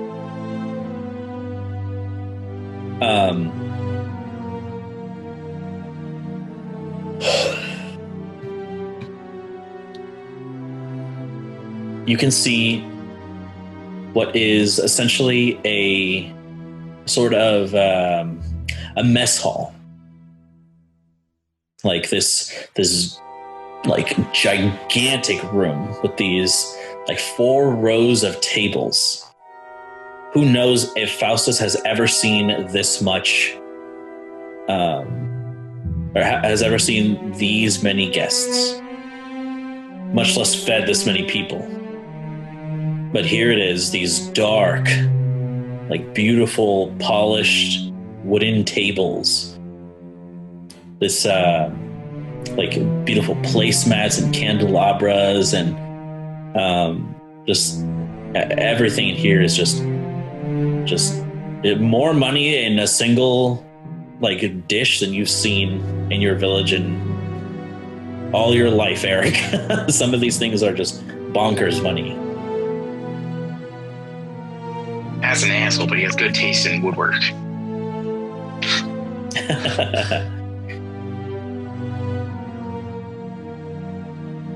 Rondon, this place feels... I mean, I could see that it was big from the outside, but it feels enormous in here. How are we going to find where we're going? I don't know. But we gotta be getting close.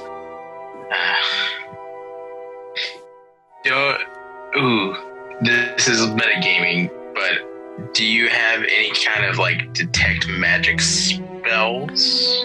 I do, but once I cast them, we're not invisible anymore. So much frustration. Because that's what, like 100-foot range? 30. Yeah. Oh, so it's not even worth it.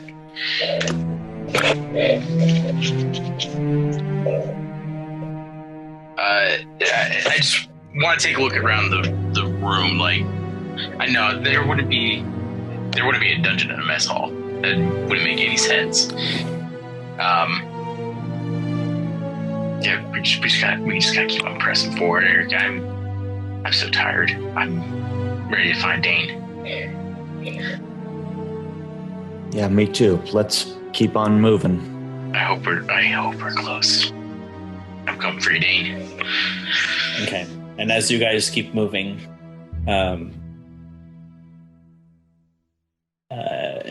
eventually you come to an area where you see a guard standing in a room, the door open. You can hear what sounds like the sharpening of metal. Walking past it,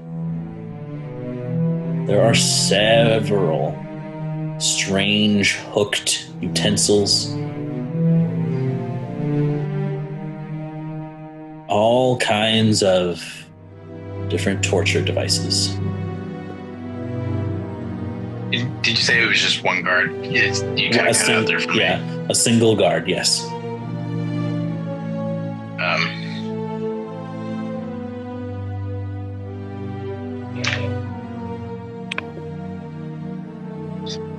So we must be getting close.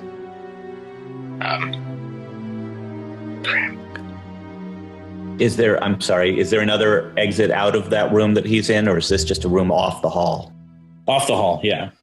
Okay. Just kind of like tug at Eric and just like, let's keep on moving forward. Like, because Mac wants to press this guy. Yeah. But I don't want you to waste more spell slots. So are you continuing then? Yes. Yeah. Keep an eye out for a door that may look like a dungeon. Okay. Like we're close. As you guys continue, you get the sense that you are now entering what is the East Wing. And you see 2 guards standing next to a door.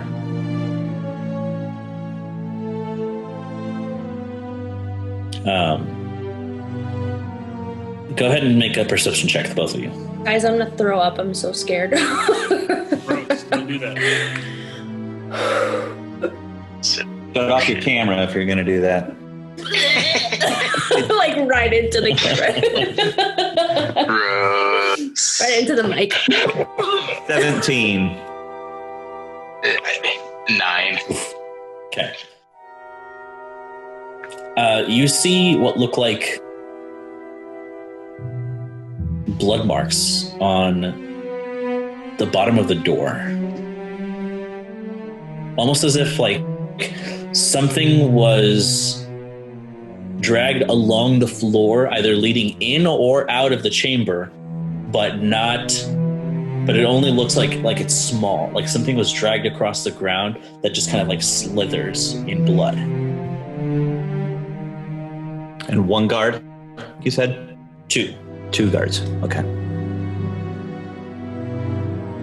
Just kind of lean into, because I'm just assuming Eric is kind of relaying this information to me quietly. Mm-hmm. Yeah. Just like, Eric, do you think this could be it? I think it's got to be. I'm going to try something risky. I'm going to try to get their attention away from the door. I'll follow your lead. All right. I'm going to scamper back up to the ceiling. Okay. Yeah. So I'm going to do minor Before illusion. that, Eric, make a stealth check. Oh, fuck. You got this, Mike. You got this. Oh, yeah, I do. Every Feel that roll dirt is over so your shoulder. important right now. I know. Yes. Okay, Rondon, what are your actions? So I'm going to do a minor illusion, kind of on the opposite end of the hallway from us. And I'm going to minor illusion a voice, specifically Faustus's voice. Okay, so casting a spell will immediately lift your invisibility. So are you Where? taking any kind of cover? I'm just kind of like hiding around the corner. Okay, Away. so I'll need 2 checks from you. Okay. First, I need a stealth check, because as soon as you cast the spell, your invisibility, as soon as you begin casting the spell, invisibility ends. Or no, as soon as the spell is cast, invisibility ends. So then never mind, I only need one check from you, and that is a stealth check. 14. But this is gonna be without advantage, because as soon as you cast the spell, your advantage cancels out. Okay. I'll just re-roll it then. Okay. Not bad. Nonetheless, 13. Okay. So What then does I'm this gonna voice say? What are you 2 doing? You should be in the mess hall. Okay. This Is this you can make it sound like Faustus if you want to. No, that's what it's gonna be. It's gonna be Okay. Faust's voice, or maybe not in the mess hall.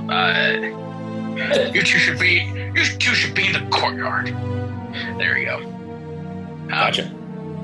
So come on, deception. Where's your deception at? Okay, so You stress me out. I'm stressing me out. 12. Okay. Oh God, please roll a natural one.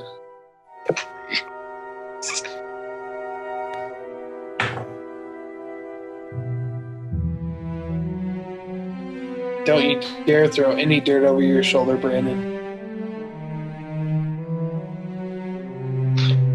Then 11? That's it. 11. Yep. And you. Oh, nice! And they don't have any modifiers. Thank God. Oh my gosh. Oh my gosh. Oh. Rondon Timbers, ladies and gentlemen. Get this man in Hollywood. As this happens, you point your finger over to the other end of the hall. Faustus says, What are you two doing? You should be in the mess hall. I'll have both your heads for this. immediately both of the guards say, right away, Lord Faustus, and they begin to rush off. And Lord Faustus, you can hear them just screaming, trying to catch up to try to explain themselves. You have a moment. What do you do with it? Fucking book it to that door. I'm coming down off that ceiling and opening that door. Take Eric down. They run right into the other guards. Okay. You reach the door.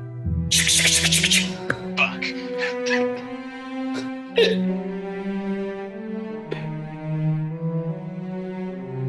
Can you break through it, and then I'll turn you invisible after it's open?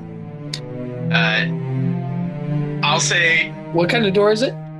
It is a wooden door. Oh, it's wooden. You're good. Yeah. You can chop that down in no time.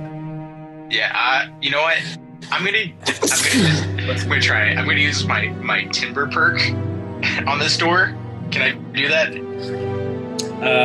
It's more reserved for creatures. Okay. That ability. All right.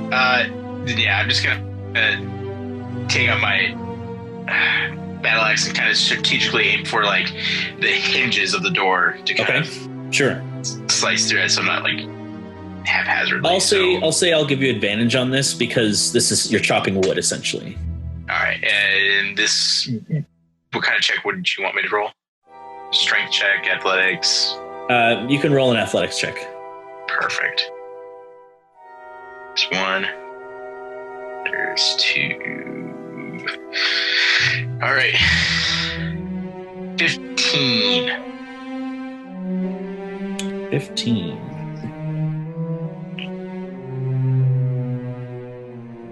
Let me check my resource because this is very important.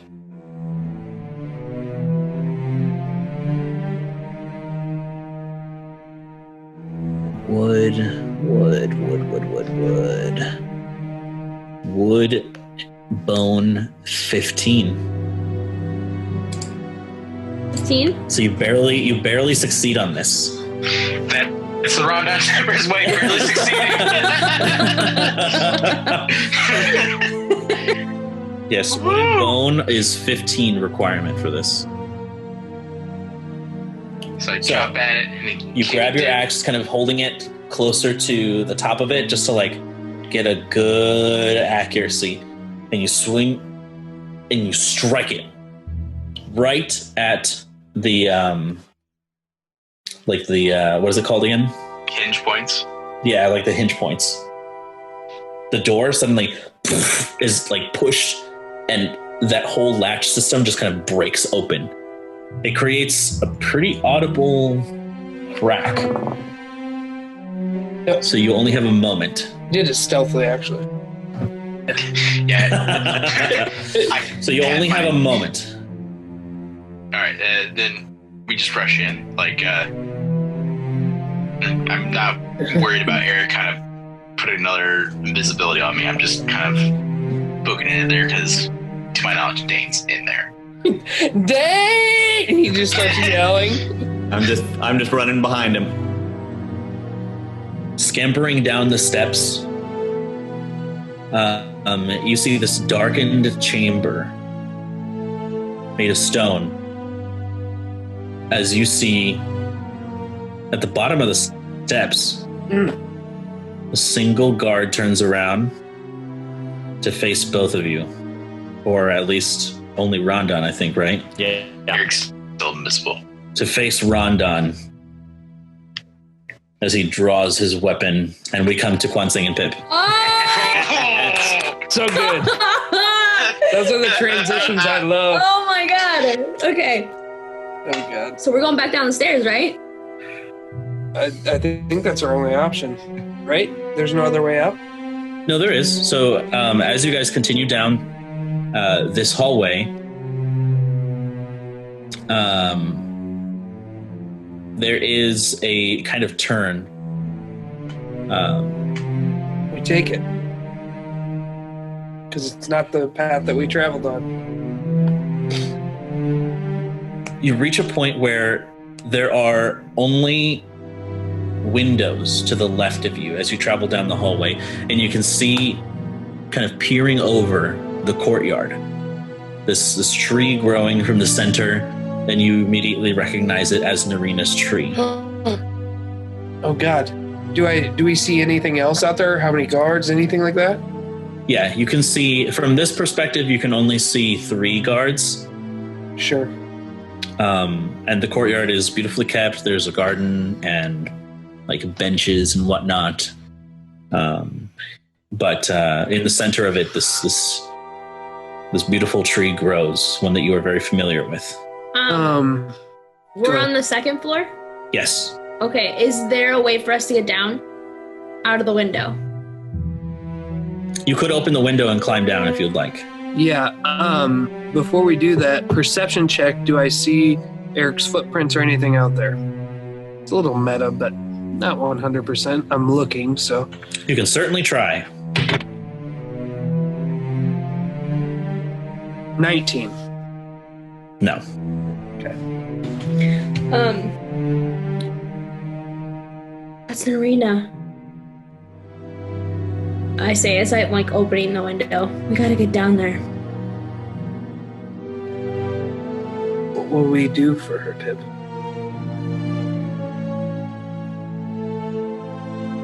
If we go down there and the guards see us, we will only be paying a visit to a friend. She's gotta be close to Dane. I think Faustus would put Dane as far away from her as possible. It's the one thing he knows he loves.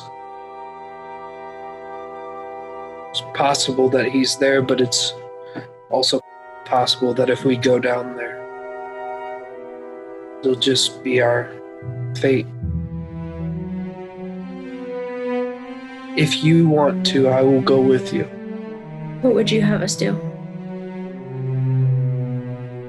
Try to find Eric's footprints. We have to know where they went so we can rejoin with them, so that we can get together and try and stop Faustus. Can I look to see if I can smell them? Smell them? Yeah, like their scent. In this area, you don't catch anything. Okay. How about Dane? No. No. Okay. Can I make a perception check to see if I see any sign of them? Sure. Yeah. What is it? 19. 19? Not really. No, not from here. Okay. I think we should keep moving. As of now, we have Faustus trapped. If we can make it safely down there and get to the first floor, the problem with going down the roof is that anybody looking at the roof will see us. Boy, I gotta set the roof on fire.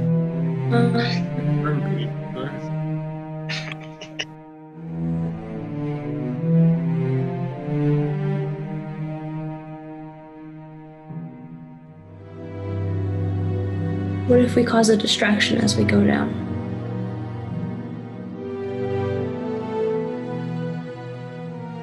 What would you propose? My lights. Your lights? How far can you send those? On my D&D Beyond. I think it's like 60 feet. Yeah, me too. It's not too bad.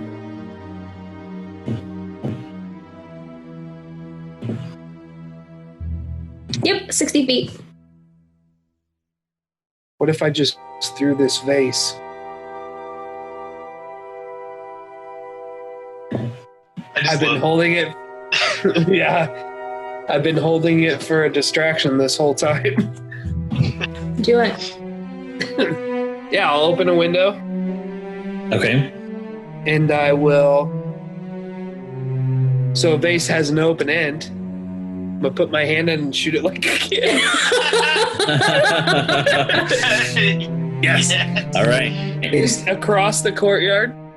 Okay, so you One kind of so you click the window, it opens out, and you, like a Mega Man, put the vase on your arm, Nice.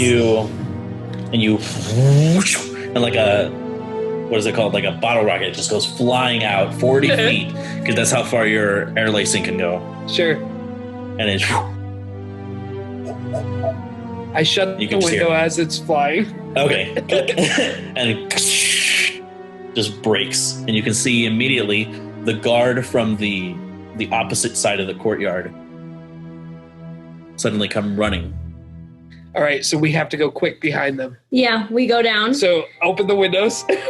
and we go down. Shoom, straight down, yep. Sliding down the roof. Okay, I need stealth checks from you. Oh, God.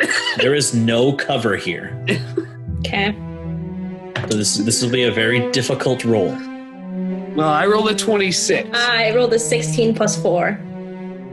Okay, 20. 18 plus 8. Come on, baby. Let it burn.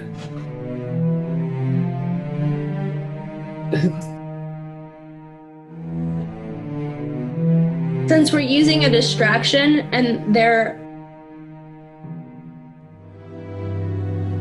attention is elsewhere, is the DC lower or higher, whatever?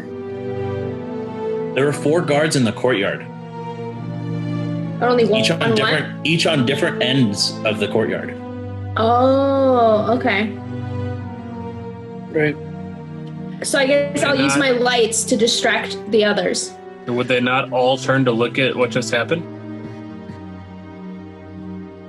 Yeah, but there's still one on the opposite end looking where they are right now. I'll use my lights to distract them. Okay. You cast your lights 60 feet away from you.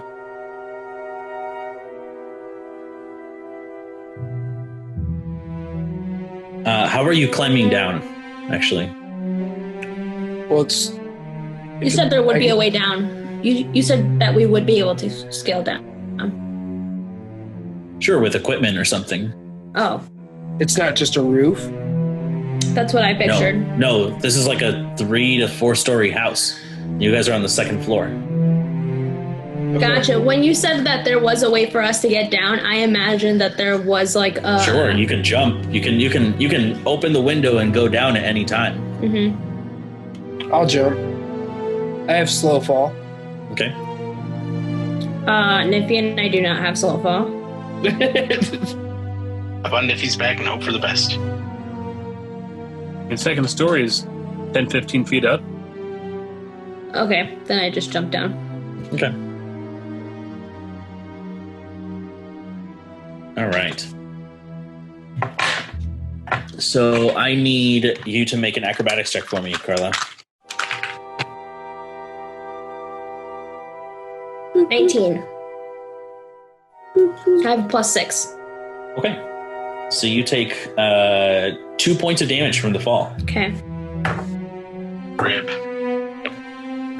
I'm down. You're dead. Yeah, I'm down. Niffy takes 5. Oh, fuck. She fell.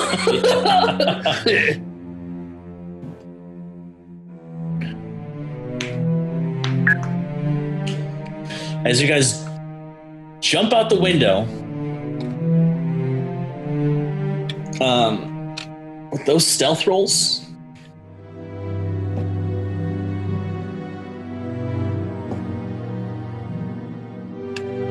no one seems to notice you as you're falling, but as you hit the ground,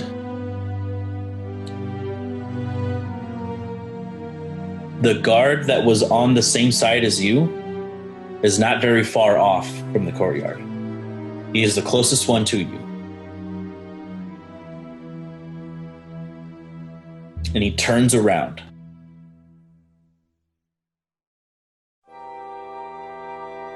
He sees the three of you.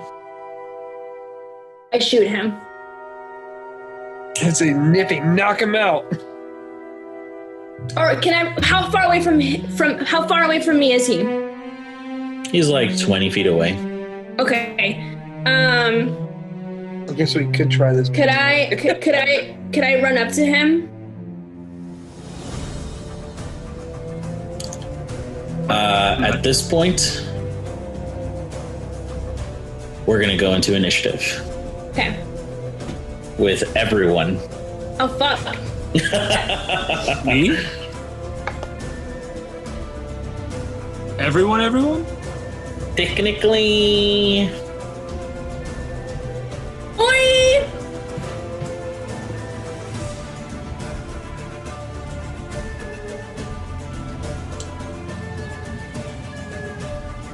Sorry, Tyler. That's okay.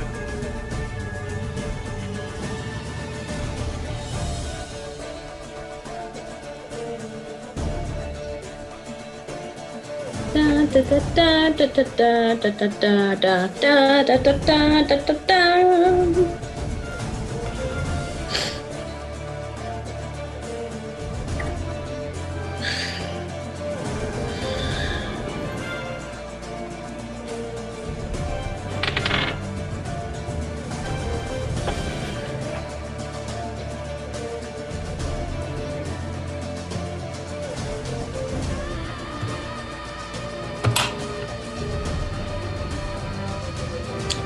Eric, what did you get?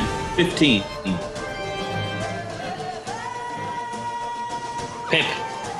Natural 18 plus 4, so 22. Dane, you're technically in this initiative. All right. 5. Radrick's not here. So one second. 12. Primary. Round down. Lowest initiative yet. I just got 19. Yawn done. Yon Yon Don Timbers. Donald Donald Timbers.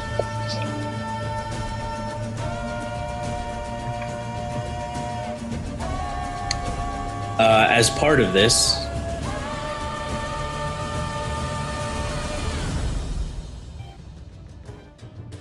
I will make an impromptu Chimpy. map here. Yeah.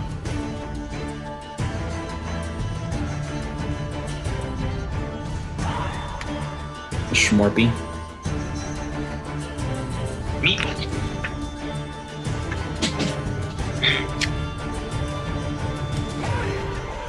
Ba, ba, ba, ba, ba. This map is only for Kwansang, Niffy, and Pip. Perfect. Because the rest of you are in a small, like, hallway. We'll play Theater of the Mind with that.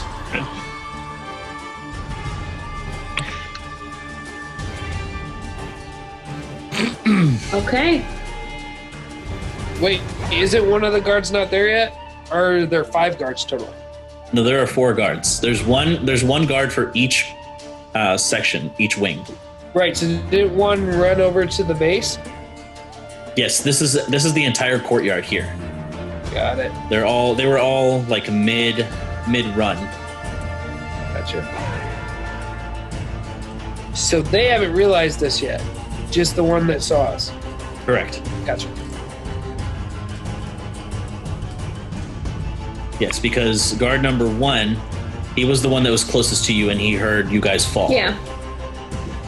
Okay. But also, guard number 4 is actually facing the direction you guys are. So, I guess he can see you. Guard number 1 heard you. Guards 2 and 3 do not. I thought you said that they were all mid-run. Was he running at guard 1? Were they about to tussle? Yeah, because you guys came from this way, right? Right. So you threw the vase this way. It landed somewhere here, right? Oh, Which means that this guard over here gotcha. was running down, facing you guys. This guard was going this way. This guard was going this way. Gotcha. See, This when guard was running away from the wall, but he heard you guys fall. Kwanseng threw the vase, I imagine he would have thrown it away so that they wouldn't see us coming down. If he threw it straight forward, that would have been pretty obvious of, hey, we're coming down. That would have been something that needed to have been specified. Okay.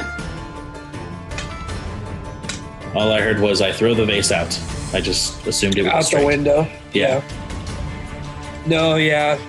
I imagined it the same way, but I didn't specify, so it's okay. All right, so Pip, you're actually first. Okay, well, I'm going to attack guard number 1. All right. That's a natural 20. Okay. And 20, not natural. So that would have been a 30. Okay. And then I'm going to say Utrepori. And I'm going to activate my Crimson Right. So that is 6. So that's 1. And then my my cloak, my mantle of the, whatever it's called, mantle of the Blood Striker reduces that by 1. So I take no damage. There you go. So that is nice. That's 11.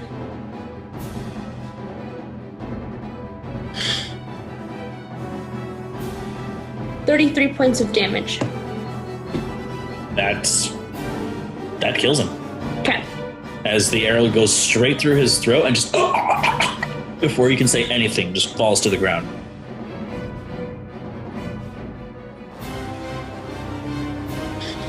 Is that your turn? And I keep, I'm like pointing at the camera, or at the, At the camera. at the camera.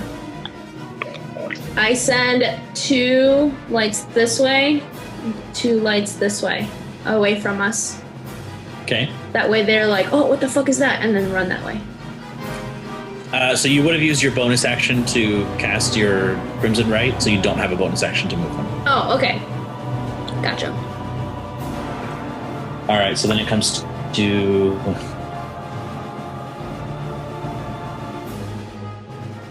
so number 2.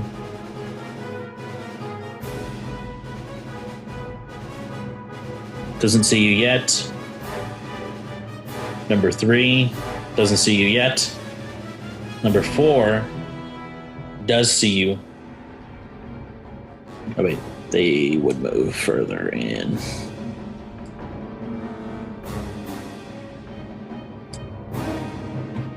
This guy screams, "Get those intruders!" As he... Actually, does he have any range attacks? Probably not. Because we don't want him to have range He has attacks. the crossbow.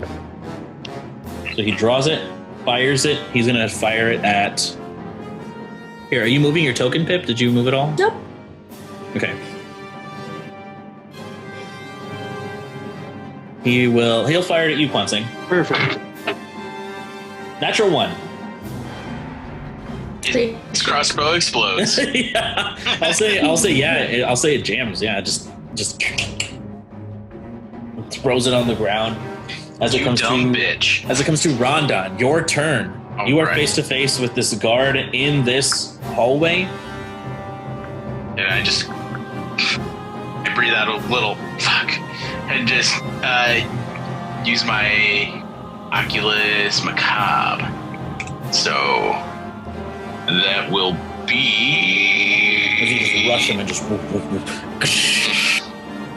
That will be 12 to hit. Does not hit, unfortunately. No. So as you go to swing, he actually ducks out of the way. All right, and then for my second attack, 21 to hit. 21 does hit. Yeah. So as he ducks out of the way, you Are you using the Oculus Macabre? Yep. Yeah, so you swing one way and then you swing with your back with a backhanded strike, and it digs its way straight into his chest as you can see like the blood pooling from the wound. Go ahead and roll damage. 13 damage. And as I hit him, I'm like, sorry, get used to this. And then I'll go ahead and do an unarmed strike on him to just kind of kick him further away from me. Gotcha. Another 12, so that'll miss. Yeah, unfortunately. And I guess, can I, with a free action, because, like, I'm a joker, but, like, I kind of just, like, go back at Eric, like, Eric, want a whips? Just, that's it. Okay. All right, so now it comes to number 2's turn. Number 2, my lord. Number 2. Does anybody get that? Shrek? Pick number 2, my lord. I don't think I've seen Shrek since it was. Oh, that's when. Yeah, when he's like Lord choosing Farquaad. the princesses, right? Yeah. Number 2, my lord. He's not 3. This guy actually turns, looks at you guys, and begins to run this way. He looks at you, Pip, and you can see him draw a wand Fuck. from his side and begins to whip it in the air, and you can see this purple beam shoot out at you.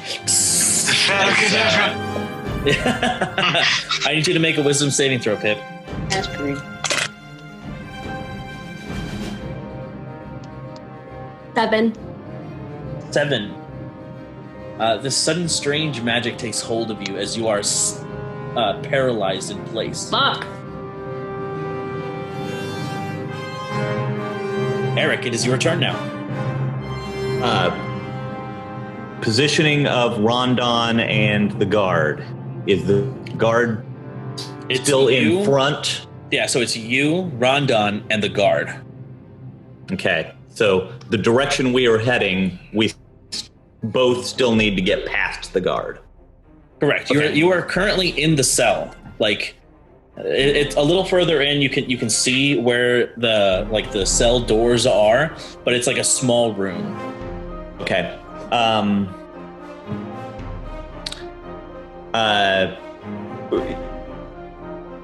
Running up and along the wall, Sure. past the guard, and hollering out, "Dane, are you down here?" And not waiting for a response on that, "Flame on!" And a flaming dagger appears, and so do I. And I'm gonna attack this guy, hopefully from behind, trying to run past him and get him. We're getting sued by Disney. Actually, it doesn't. Turning the dagger on doesn't reveal your invisibility. So from right now, you're still hidden. So you get advantage on the strike. Sweet. Yeah, triple 200. It's not an attack or a spell being cast. I am not kidding. Oh, I need a shot. So what are you casting a spell with this, I assume? Like Because a it's blade or anything? Because it's the first time I'm using the flame tongue, I'm just using the fire on the dagger. Gotcha. So, is that going to double the flame damage as well as the... Correct. Yep. Okay. So...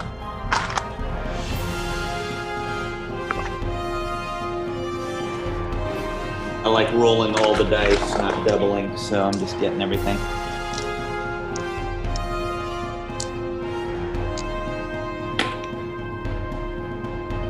So that is 7 points of piercing damage and 11 points of fire damage. Damn. All right, so 18 total. As you drive the dagger straight between the shoulder blades, you can hear this guy scream out in pain as the wound simultaneously cuts and cauterizes the wound. and you can hear the sizzle and the burning of flesh as he screams out and tenses his whole body. Anything else for you? No, other than trying to position myself so that Rondon and I are flanking. Sure. All right, Kwanseng, it's your turn. You suddenly see Peep sees. you see Pip sees. Peep. And you said guard number 2 is running at us? Yes, he appears to be holding some kind of a wand and like focusing on the magic as Pip is held in place. Get him. Okay, so I'm going to use my Zephyr Onslaught then as a boneless action. A boneless action? Boom, and now all of a sudden I'm really fast and he's going to die. And so... Oh, no. As he's running at me, I hit him with my air lacing attack with my quarterstaff. You need to move a little closer, Kwanseng. Oh my god.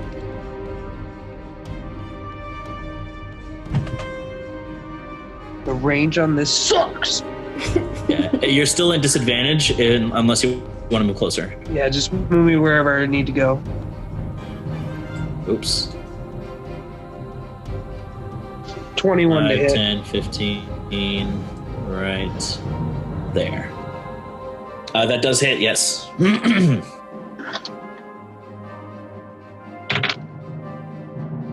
He takes 9 points of damage for the first attack. Okay. As you just... Yeah. I'll make a Constitution saving throw for him to maintain concentration on the spell. Perfect. He maintains concentration. Okay, and then I hit him with a 25 to hit. That does hit. That time he takes 15 points of damage. Oof. 15 points of damage. And with that buffeting, when he is knocked back, he just goes just directly like unconscious on the floor. Just Nice. Perfect. And then I look to his friend. What does he see? Guard 3, does he see that happen? Yes. And I say, I'm not done yet. And I keep moving towards him. Okay. And I'll get within here, and then I'll hit him with my unarmed strike. Okay. Okay. And that is a 19 to hit. Yep, that hits. Perfect. Where's my D6? D6, where you at? Based on the same, like, just observing the robes and whatnot, or the uniform, you can tell that this, too, is another one of the mage guards. Okay. And then that's 11 points of damage. And then since it's my Zephyr Onslaught, I had to D8. So there you go. So 15 points of damage total.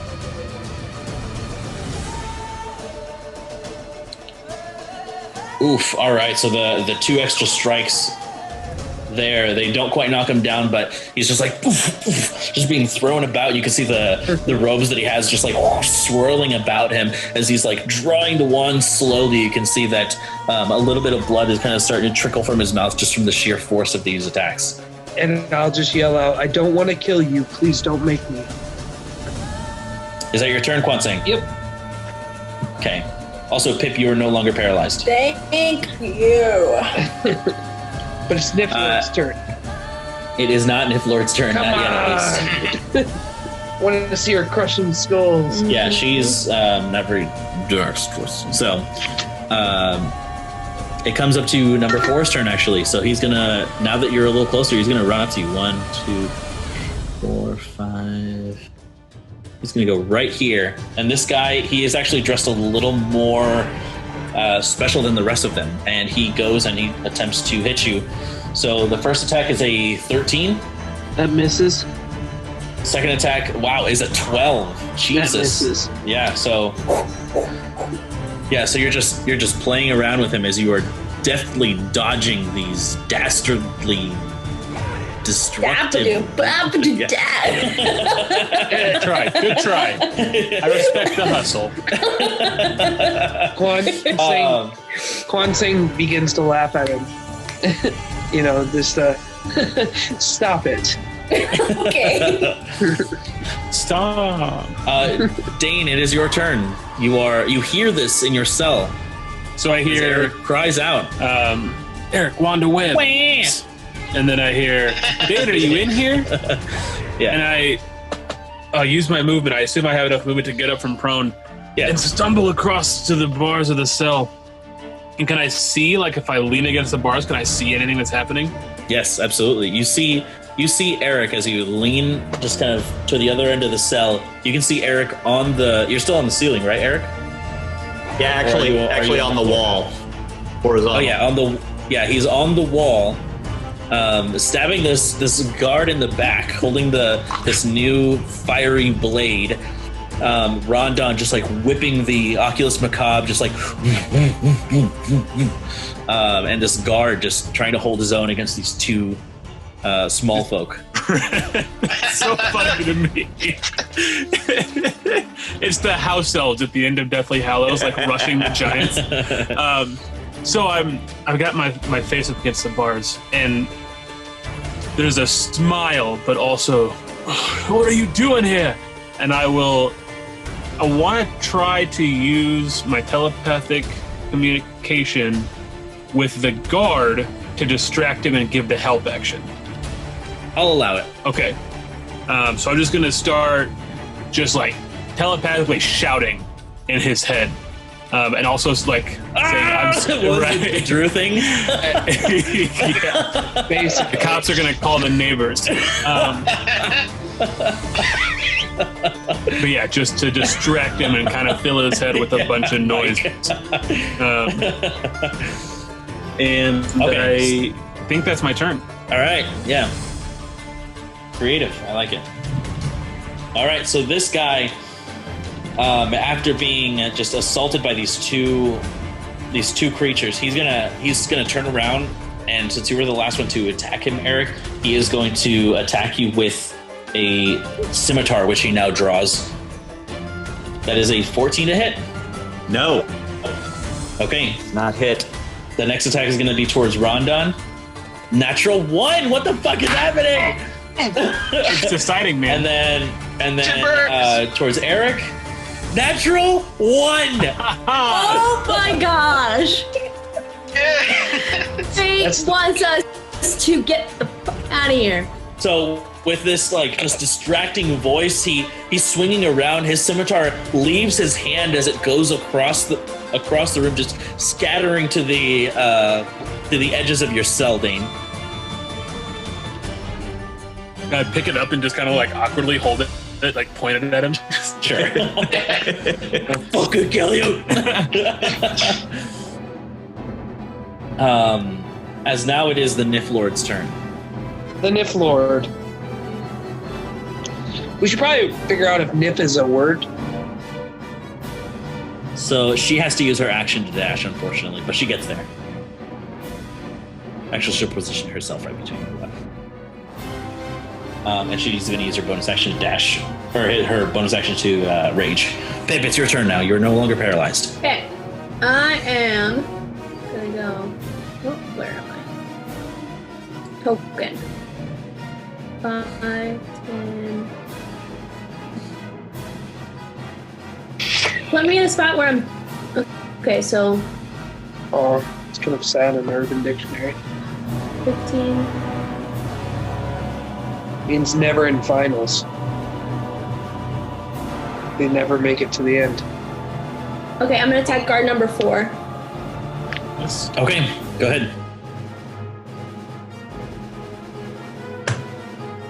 That's a 19 and 19 a 17. does hit. Yep, both hit. Okay.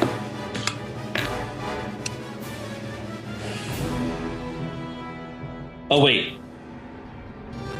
What was the second one? 17. 17 does not hit, actually. Sorry. Okay. Just one hits. So that's 14 points of damage. 14 points of damage to guard number 4. 3. Oh, number 4. Oh. Wait, guard number 4. Guard number 4 was the one that you missed on. then. Right. Oh wait, no, you attacked him. You attacked him twice. Is that what you're doing? Right. Okay, gotcha. Sorry. Yeah, and I missed once because Okay, I got so- 19 and 17. Gotcha. Okay, so how much was the damage then? 14. 14 points of damage. All right, as you loose the arrow, the ice begins to crystallize against the flesh, and you see him kind of just like jolt from the source of damage. Is that your turn? Yes. Okay. So, Rondon Timbers, it is your turn. All right. Currently, this guard has just thrown his weapon to Dane and is failing miserably. It's like trying to fight a swarm of wasps, just like flailing about. And my eyes just kind of like metaphorically glow, but I want to say physically glow. I'm like, Dane! And I'm gonna see if I can't finish this guy off. That's 14. 14 does not hit, unfortunately, but you are flanking, so you have advantage. Okay, perfect. So I'm helping. So Yeah, double 19. advantage. Oh, sure. What was that? Oh, so I get double advantage? No, That's No, that's another thing. Okay. 19 to hit. 19 does hit. 8 damage. 8 points of damage on the first strike. Yep. And then let's hit him again. So he gets advantage on every roll, right? Yeah. Since he's flanking. Correct. Just want to make So sure dirt. he knew that. Dirty 20. Yep. And hits. then another 11 points of damage. Oof. All right. And then one more unarmed strike. Ooh, this one might be a good one. Okay, perfect. So I rolled a 19, which is one of my crits. Oh, sure. Nice. So another 8 damage. 8 points of damage. All right, you are just destroying this guy. Is it me or is the music like really shitty right now? It's okay. I mean, it's not better than it has been before. All right. So you're just laying into this guy, just swing, punch right in the nuts as he just doubles over. Wrong place, motherfucker. It's funny to me because it's like he hits him with this mace, like it's like shoulder, and nutsack. Now it comes to guard number 3, and he is just going to hit Niffy with. You know what? He'll do another hold person. So Niffy has to roll. Oh no! She held. Niffy is not very wisdomous. That's not a word. Wise? Wisdomous. No, it's wisdomous. Oh, okay. He was a famous archmage from times past. Okay. Wisdomous, of course. Regardless, she is now paralyzed, unfortunately. But that is the end of that turn. Eric, your turn. Wanda webs aiming over the head of everybody back into the stairwell so nothing else can come down. So Okay. not trying to catch anybody, just blocking. Gotcha. Just. And then How many? Are you just doing one charge then? yeah, it's just hallway width, right? Correct. It's 20 feet. Right. So yeah, just one charge. Okay, so it just shoots out and just spreads out, just crawls out. That's your action. Would you like to do a bonus action? Pointing the other wand at the guard. The keys.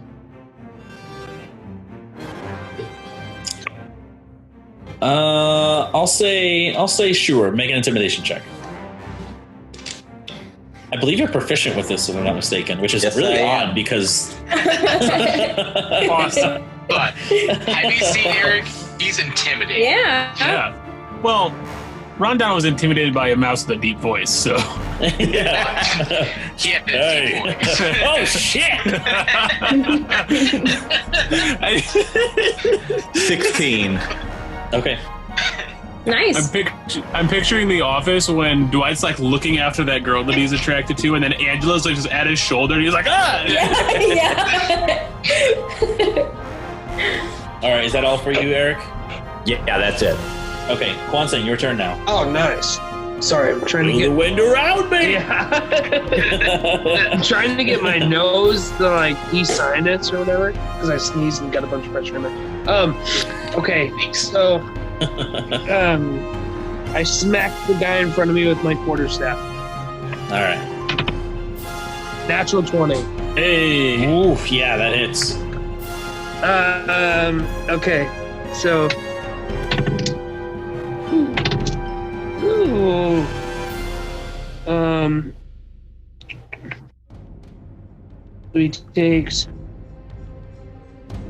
He takes 16 points of damage. Oof.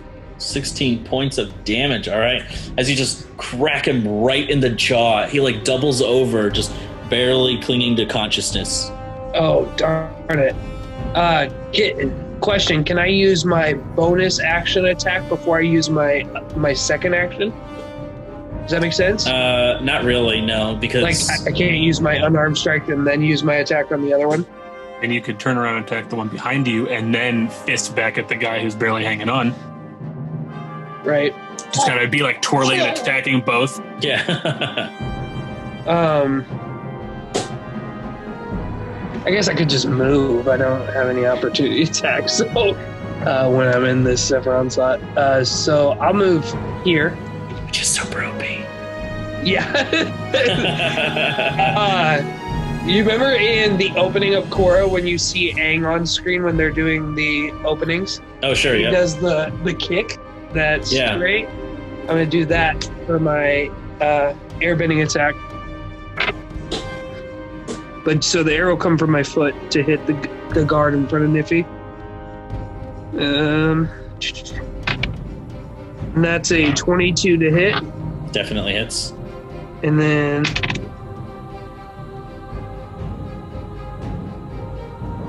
it's okay damage. 8 points of damage. 8 points of damage is actually enough to do it. So as Sick. yeah, so as you flip backwards, sending a gust of air towards this person, you just see them lift off the ground and just And as that happens, so I'm flat like a board, so you see the air come from my foot. Sure. Then I roll to my right and I kick this other leg around and I sweep the feet out from the other guy with my unarmed strike. All right, go for it. And that is a 24 to hit. Yes. And he takes 9 points of damage. And 9 points of damage does it. So he just, Heck yeah. it's like he like spins sideways in place. Just he just totally just twisted in midair, and it just like you can hear the crack from his spine as he hits the ground. Oh, yuck. Nice. I stand, after I do that, I stand up and I go, I rub my hands, I'm like, ugh. And I just start walking away from the scene. Gotcha. It is at this point that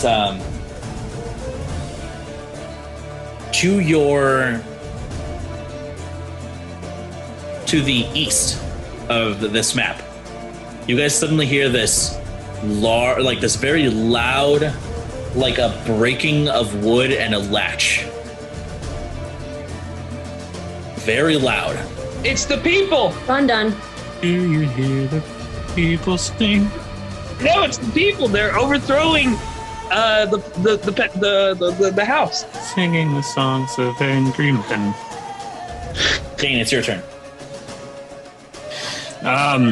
Did you just say Rondon? Yeah, because I thought it was the.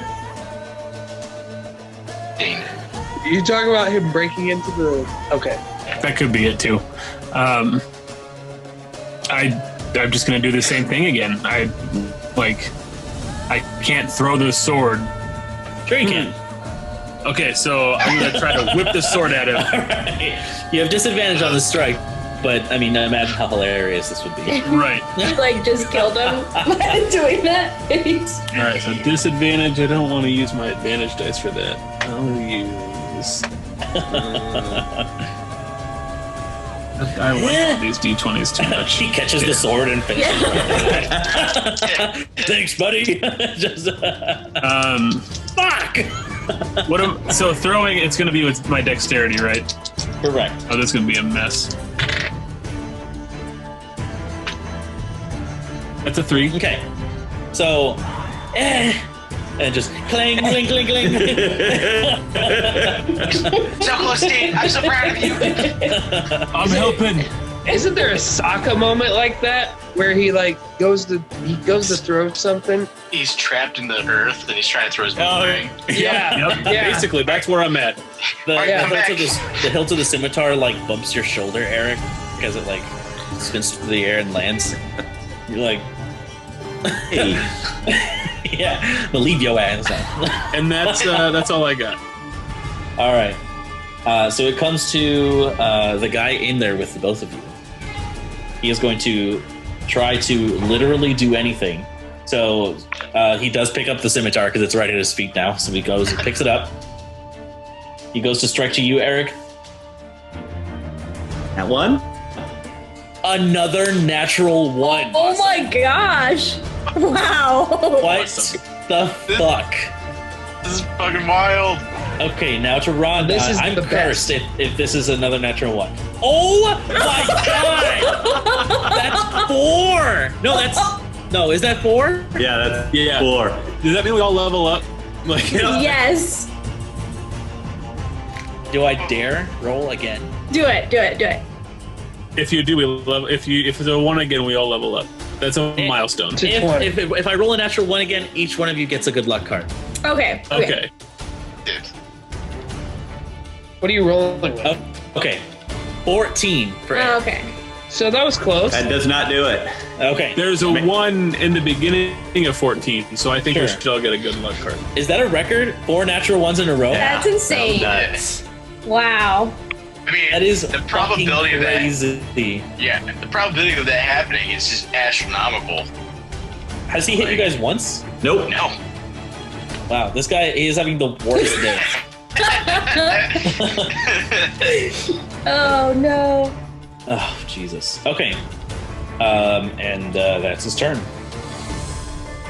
Wisdom. Actually, I forgot. He actually has a... He can do offhand strike with his dagger. Aye. No modifiers, though. So... Oh, that's only a 10 to hit. So, it doesn't hit anyways. He's having a bad time. Yeah. Okay. So... I'll say for the sake of wrapping up this combat, I'm just going to go ahead and finish them. Is that okay with you Yeah. guys? Perfect. So, Rhonda, it's your turn. Alrighty. Getting smack him again with the Oculus Macabre, and that is 17 to hit. Oh, wait, it didn't get advantage. Forgot. So, 21. Yeah, that definitely hits. So, 10 damage. That's enough to do it as you just beam him in the side of the head with this thing, and you can just hear the squelch as his head just hits the floor. Well, that was one sad guy didn't even touch his hair.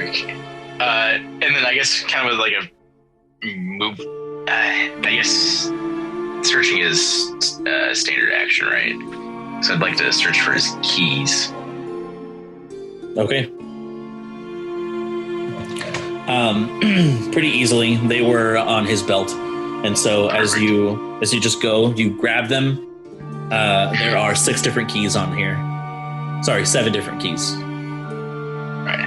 I'm done. I told you not to come. Yeah, and I have a hard time listening. I know. I'm glad to Leave me see here, you buddy. all the same.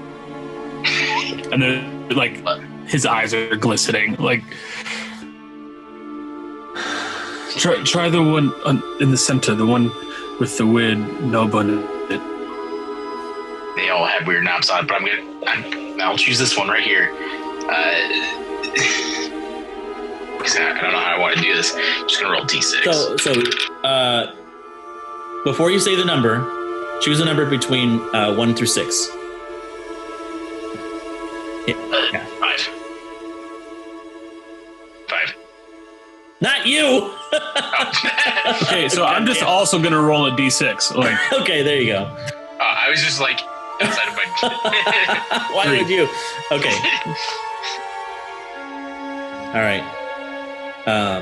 At this point, okay, some more time passes. Roll another one, or roll another d6. Rondon. Reroll. what was the first d6 you rolled? The first, it was a 6. Oh. Yeah.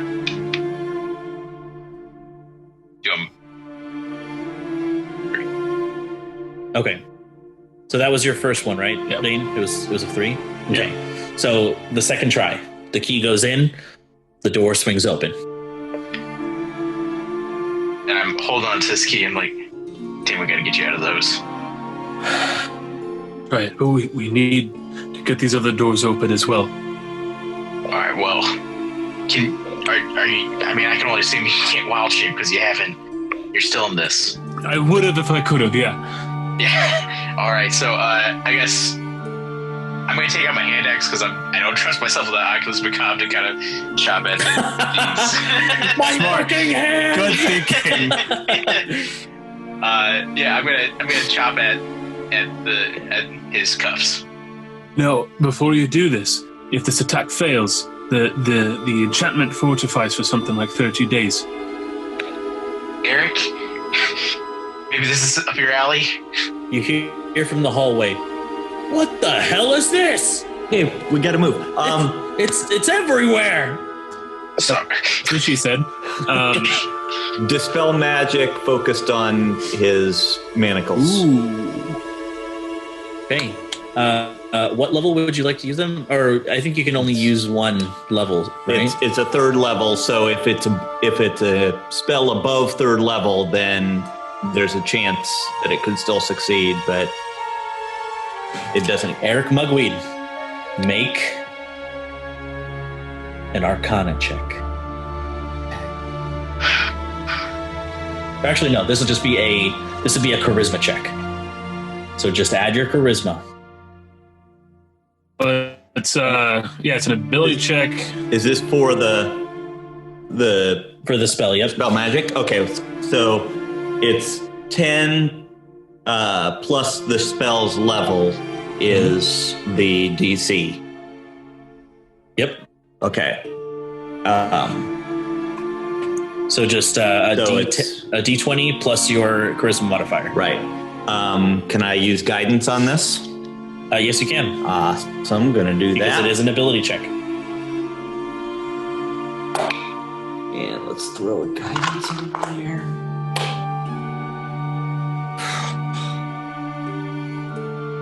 Well, Plus a D4. nope. Can I use his luck?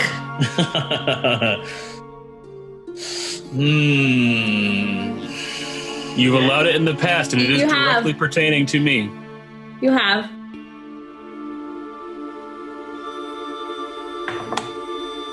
Sure. Oh boy, here we go. Okay. Oh, God. 14. Okay. You focus your hands atop of these spellbinding manacles.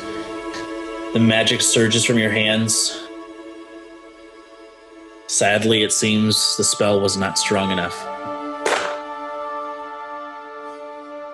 But the manacles don't seem to harden.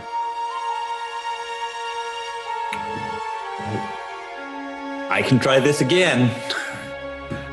Do it. Your hands, Eric Mugweed. Oh, it's so sticky and it's everywhere. Why do you keep saying these gross things? Those are the guards in the hallway dealing with the web. Sorry. Not sorry. Cody's in the other room, like, what is he talking about? With guidance again.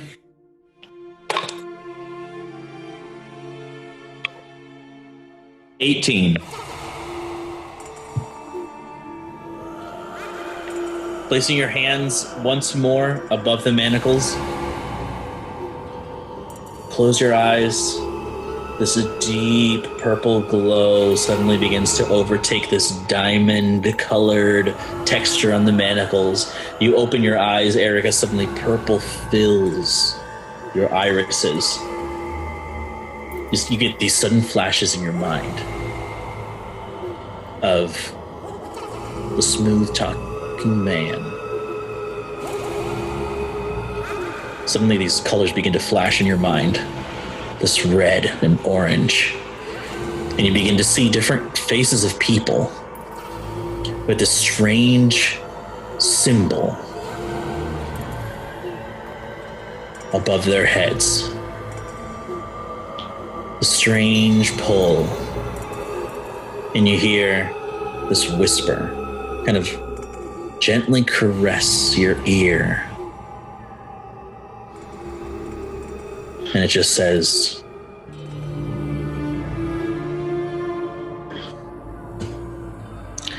"Your first mark has been chosen." And the manacles turn to dust. And I pull them both into a hug and just hold them there for a second. And I weep a little bit and like, hey, I'm so glad we got you. Me too, Rundun, but there's no time. We need to get Charlotte and we need to get this old man. Hey, it's both of you father. stay right where you are. And I Will you turn around stay right where you and are? I'm going to cast Hold Person. Okay. You go to cast the spell. Suddenly an arrow goes straight through the neck of one of them, and another one gets sent flying across the hallway. Oh, yeah. And Wansing peek their head around the doorway. Dane? And I stumble to them and hug them as well. Dane. I told you all not to come. I'll be fine. I've had worse. Dane, we have two choices. And but I'm also like shirtless and bloody, and like this flesh on my shoulders is like flapped over from where it's been ripped and torn. Quanson, give me that potion I gave you. I'm just super like void of color. Give me the potion. I whip And I my hand hair it. back and forth. And he's got cake all over his chest. No, I'm just kidding. Why do you have cake, Dane? Drink this. What is it? Potion. It's poison. You won't feel any pain much longer. You all may need this. I'm fine. Thank you, but Drink it. thank you, but I throw it back. Now, Dan, we have two choices. We either fight all of them or we flee. I believe that the city is here to overthrow the house. 2 points of healing, you said? 4 points of healing? Yeah, Okay, I thank you. rolled a 2 plus 2. Would I mean, I've had a couple conversations with guards in the past. Does Dane have any, like, inkling whether the guards could be persuaded or Possibly. they possibly could be? Possibly, yeah. There's a chance we can turn this whole house against him. Even his own people. He can't stay in power. Rundun, we have to get Charlotte out. Where's the keys? I got You this. suddenly hear this furious, bellowing, hateful roar.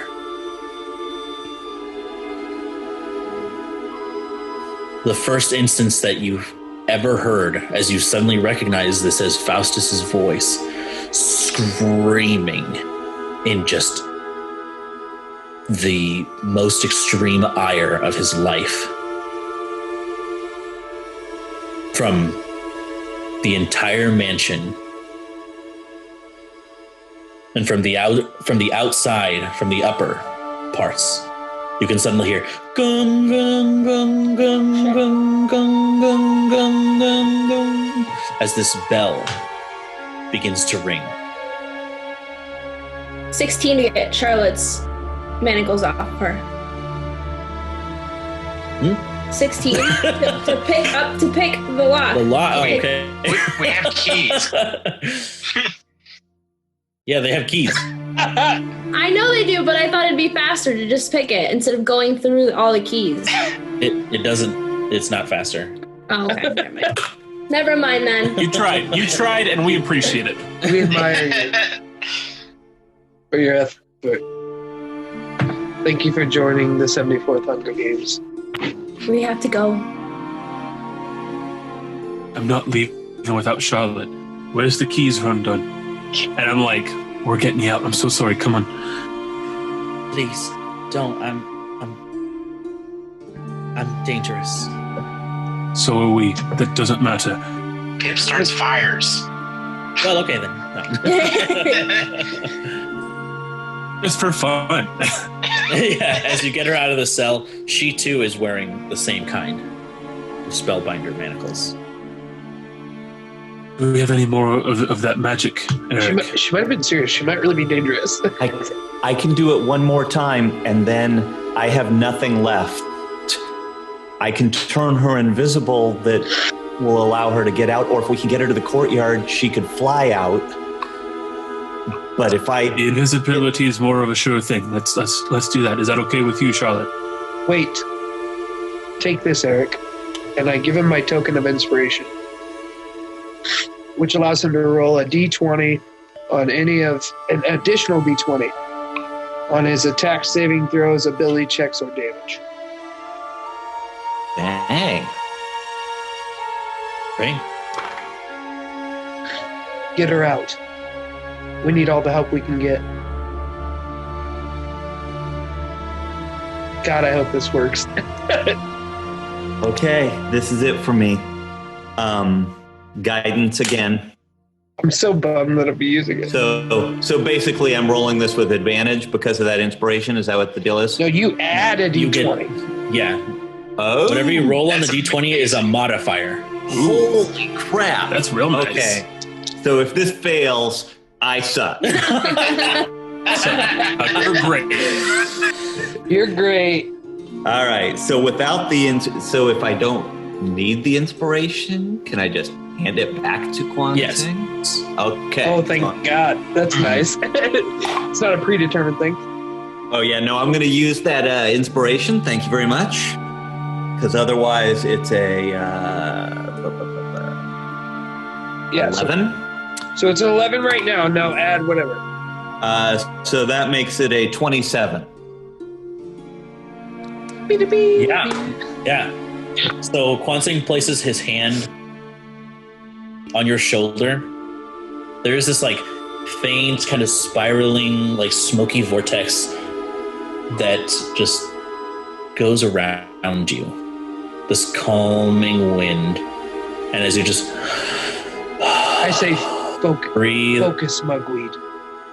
and release, the spell and its maximum efficiency just shatters the diamond shackles and they just turn to dust. Immediately moving and looking in other cells if we've got other people to release. There's one other person. As they're doing that, I'm going to hand Charlotte a healing potion because I can only assume she's fatigued.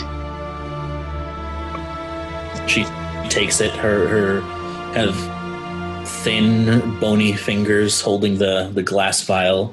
She uncorks it and begins to drink, and she like winces a little with the flavor, and she takes it as she feels revitalized. So who's this other person that we need to save? Oh, it's his father.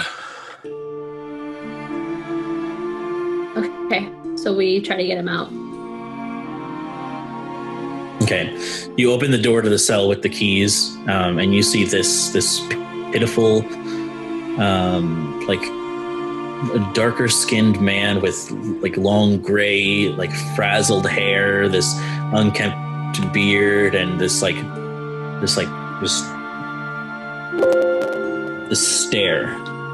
this 1,000-yard stare that just seems to go on forever.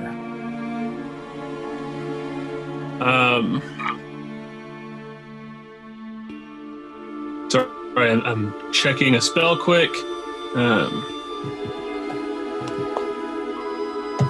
Can I try a lesser restoration on him?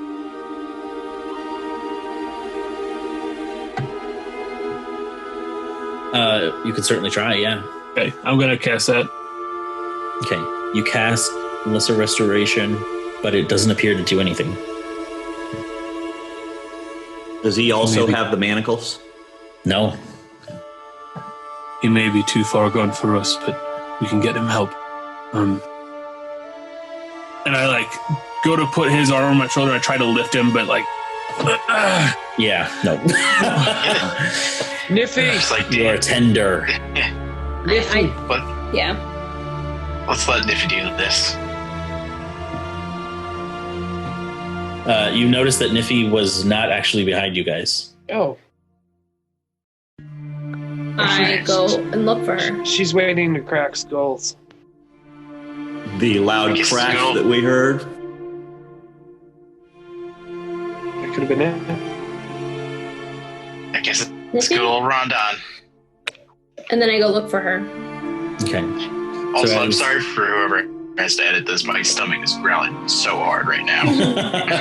So Pip leaves the room, or at least slowly because of the webbing. She's like,